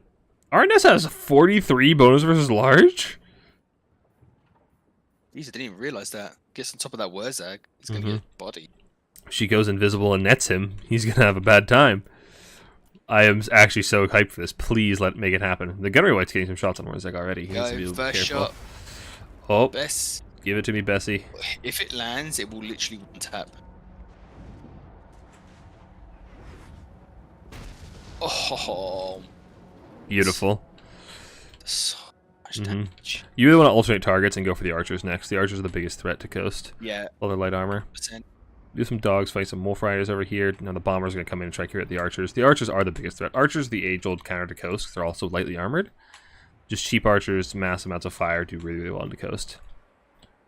And they do. You know, it actually works nicely because the Orc Arrow Boys are actually really inaccurate, and actually aiming for the models on the fucking bats is terrible because they just fly up and down constantly. So Yeah, they're not. it's It's kind of hard like to League of Legends, like Duke and the Duke.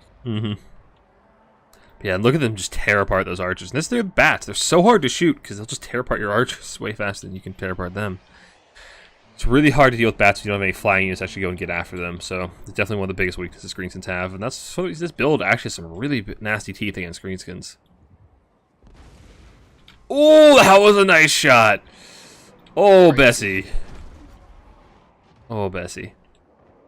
Just like near 50% every shot if it goes in the center. It's beautiful damage. Absolutely beautiful damage. The bats are taking some good damage. And the one thing with this bat build is that you do cede basically the entire map to the greenskin player. Like, you just don't have any point in the presence of the point because you don't have any like melee units in your starter, even infantry units in your starter. So they're going to take some time to actually go and push the opponent off the point. But once they do, it's gonna, if they can actually value trade effectively here, they're going to be a really, really good spot. I love see Queen Best target this archer blob. They're overlapping. They're sitting still firing. Oh. Please, let's go, Bessie. Come on. Give it to me, Bessie. We got some Sirens coming in. Sirens have always been really good against Greenskins just because Greens don't have a ton of magic damage. Oh, I think I missed it. Oh, no, there's the shot. There we go. Oh, they're not stacked anymore, but let's see if this one lands. It looks like it's undershooting a bit. Yeah, a little bit. Slightly. Not her best work. Not her best work. Bombers are just tearing apart the archers. I'm sorry for that pun. You know, the catapults are going down, and the Coast is doing a lot of good damage against the missile pieces, but they really need to start taking ground. They're doing some good damage, but you need to actually follow up on it. And there's a mass amount of mobility, and it's going for Queen Bess. It's going to go right through this gap, all the way up around here to get to Queen Bess, which could be devastating. The only thing Coast really has to stop it are scurvy dogs. They're not that good in mobility tools, to be honest. Against Cav, they're really, really squishy. Yeah, I think they only beat the Goblin Wolf Riders. The Spider Riders will pretty much get them. Good to know. Queen Bess misses another shot. Where'd those bats go? Bats are just chasing down archers some more, which is good. As soon as the archers are gone, the bats have free reign to do whatever they like. So as soon as the other archers are gone, Coast is going to be in a really, really nice spot. Come on, Arnessa. Net Wurzag and kill him. Get him. Imagine Get him. A nice brain burster going down on the Sirens. Nope, Arnessa has better things to do. I think she's going to be going after that catapult pretty soon. Nice shot on the Orc Arrow Boys. Archers are still getting torn apart by bombers. Come on, net the piggy boy. She's going for it. Come on. Here we go. What's the range on this? 100 meters? That's totally in range. No, she's going for the fight. What a shame. Oh, it looks like... Oh, no, it's just charmed. Come on, net him. Sirens coming in. These Sirens can screen for Bess. That's actually going to be really nice, but they're actually seen. Looks like Least Lord will be getting into the cookie jar. Queen Bess already spent most of her ammo, though, so this isn't even a huge loss. She's already accrued. Unsummon. Eternal value. If you could, yeah. Wouldn't be a bad idea, but it looks like he's going to be missing that opportunity. Unfortunately. And Wurzag, no net on the Wurzag. The Archer's still getting torn apart, but yeah. Queen Bess. It's off one final shot, and I lost track of it. Where'd it go? There we go. Solid hit. Shot and yeah. Now the dogs are coming in to punish his mobility tools along with the Sirens. Just in a bad play, just trying to punish some mobility tools. And honestly, the thing is, Queen Bess can get invocationed. So if you just heal up the crew, she can actually stay alive even through all that. Bombers are starting to get worn down and starting to run out of ammo, which is good for the Greenskins. They are value trading pretty evenly, whilst also having control of the map, which is pretty favorable for them. Whereas Coast really needs to push down this hill fairly soon. And that catapult's doing a ton of damage, just blinding this entire blob. So they have no melee stats. They have 0/0 melee stats. So you're getting torn apart by these Orc Boys and these Forest Goblin Spider Riders. 0/0 everything. Yeah, they have no melee stats whatsoever. Meanwhile, over here, there is a little bit of a character blob fight going on. There's two Goblin Big Bosses fighting in all the Vampire Coast characters, as well as some Sirens. Queen Bess does manage to survive, and they actually, with the Terror routes, are able to get rid of all of the Greenskin mobility, and they route right off the map. That hurts a lot for the Greenskins. It's a lot of value just routed straight off. And Queen Bess is back online, baby, and she's shooting into her own units and some other Orc Boys. And it is, in fact, time to wah. Got some Boar Boy Big Guns coming in, trying to get on that character blob. Some Bomber Bats coming back, trying to just peel off all those Big Guns. Which they do alright damage. Oh, that was a devastating shot from Queen Bess. Yeah, very nice. Perfect placing. So lucky. A shot.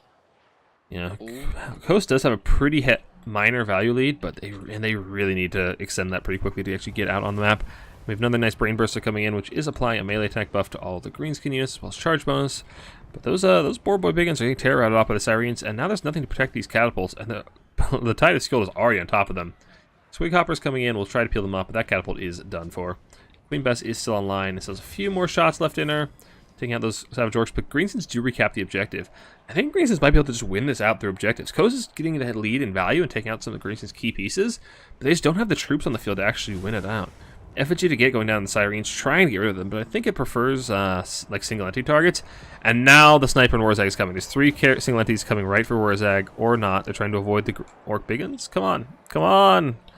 RNSA, come kill Warzag. This is what you were born for. Nope, she's not interested in. She's not interested.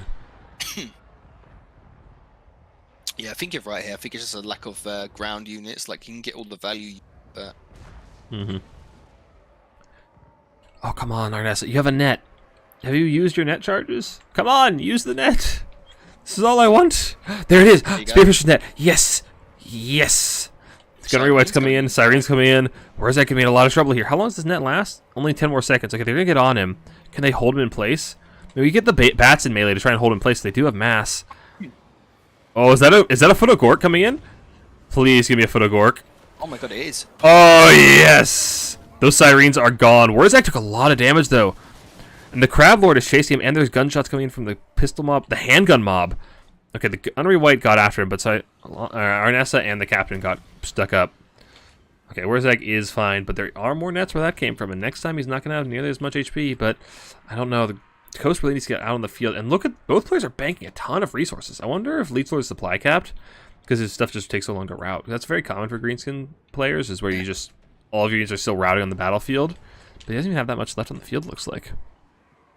Yeah, I think it's just that they're kind of microing quite intensively here. I think he can definitely get in summons 100%. Yeah, here comes it.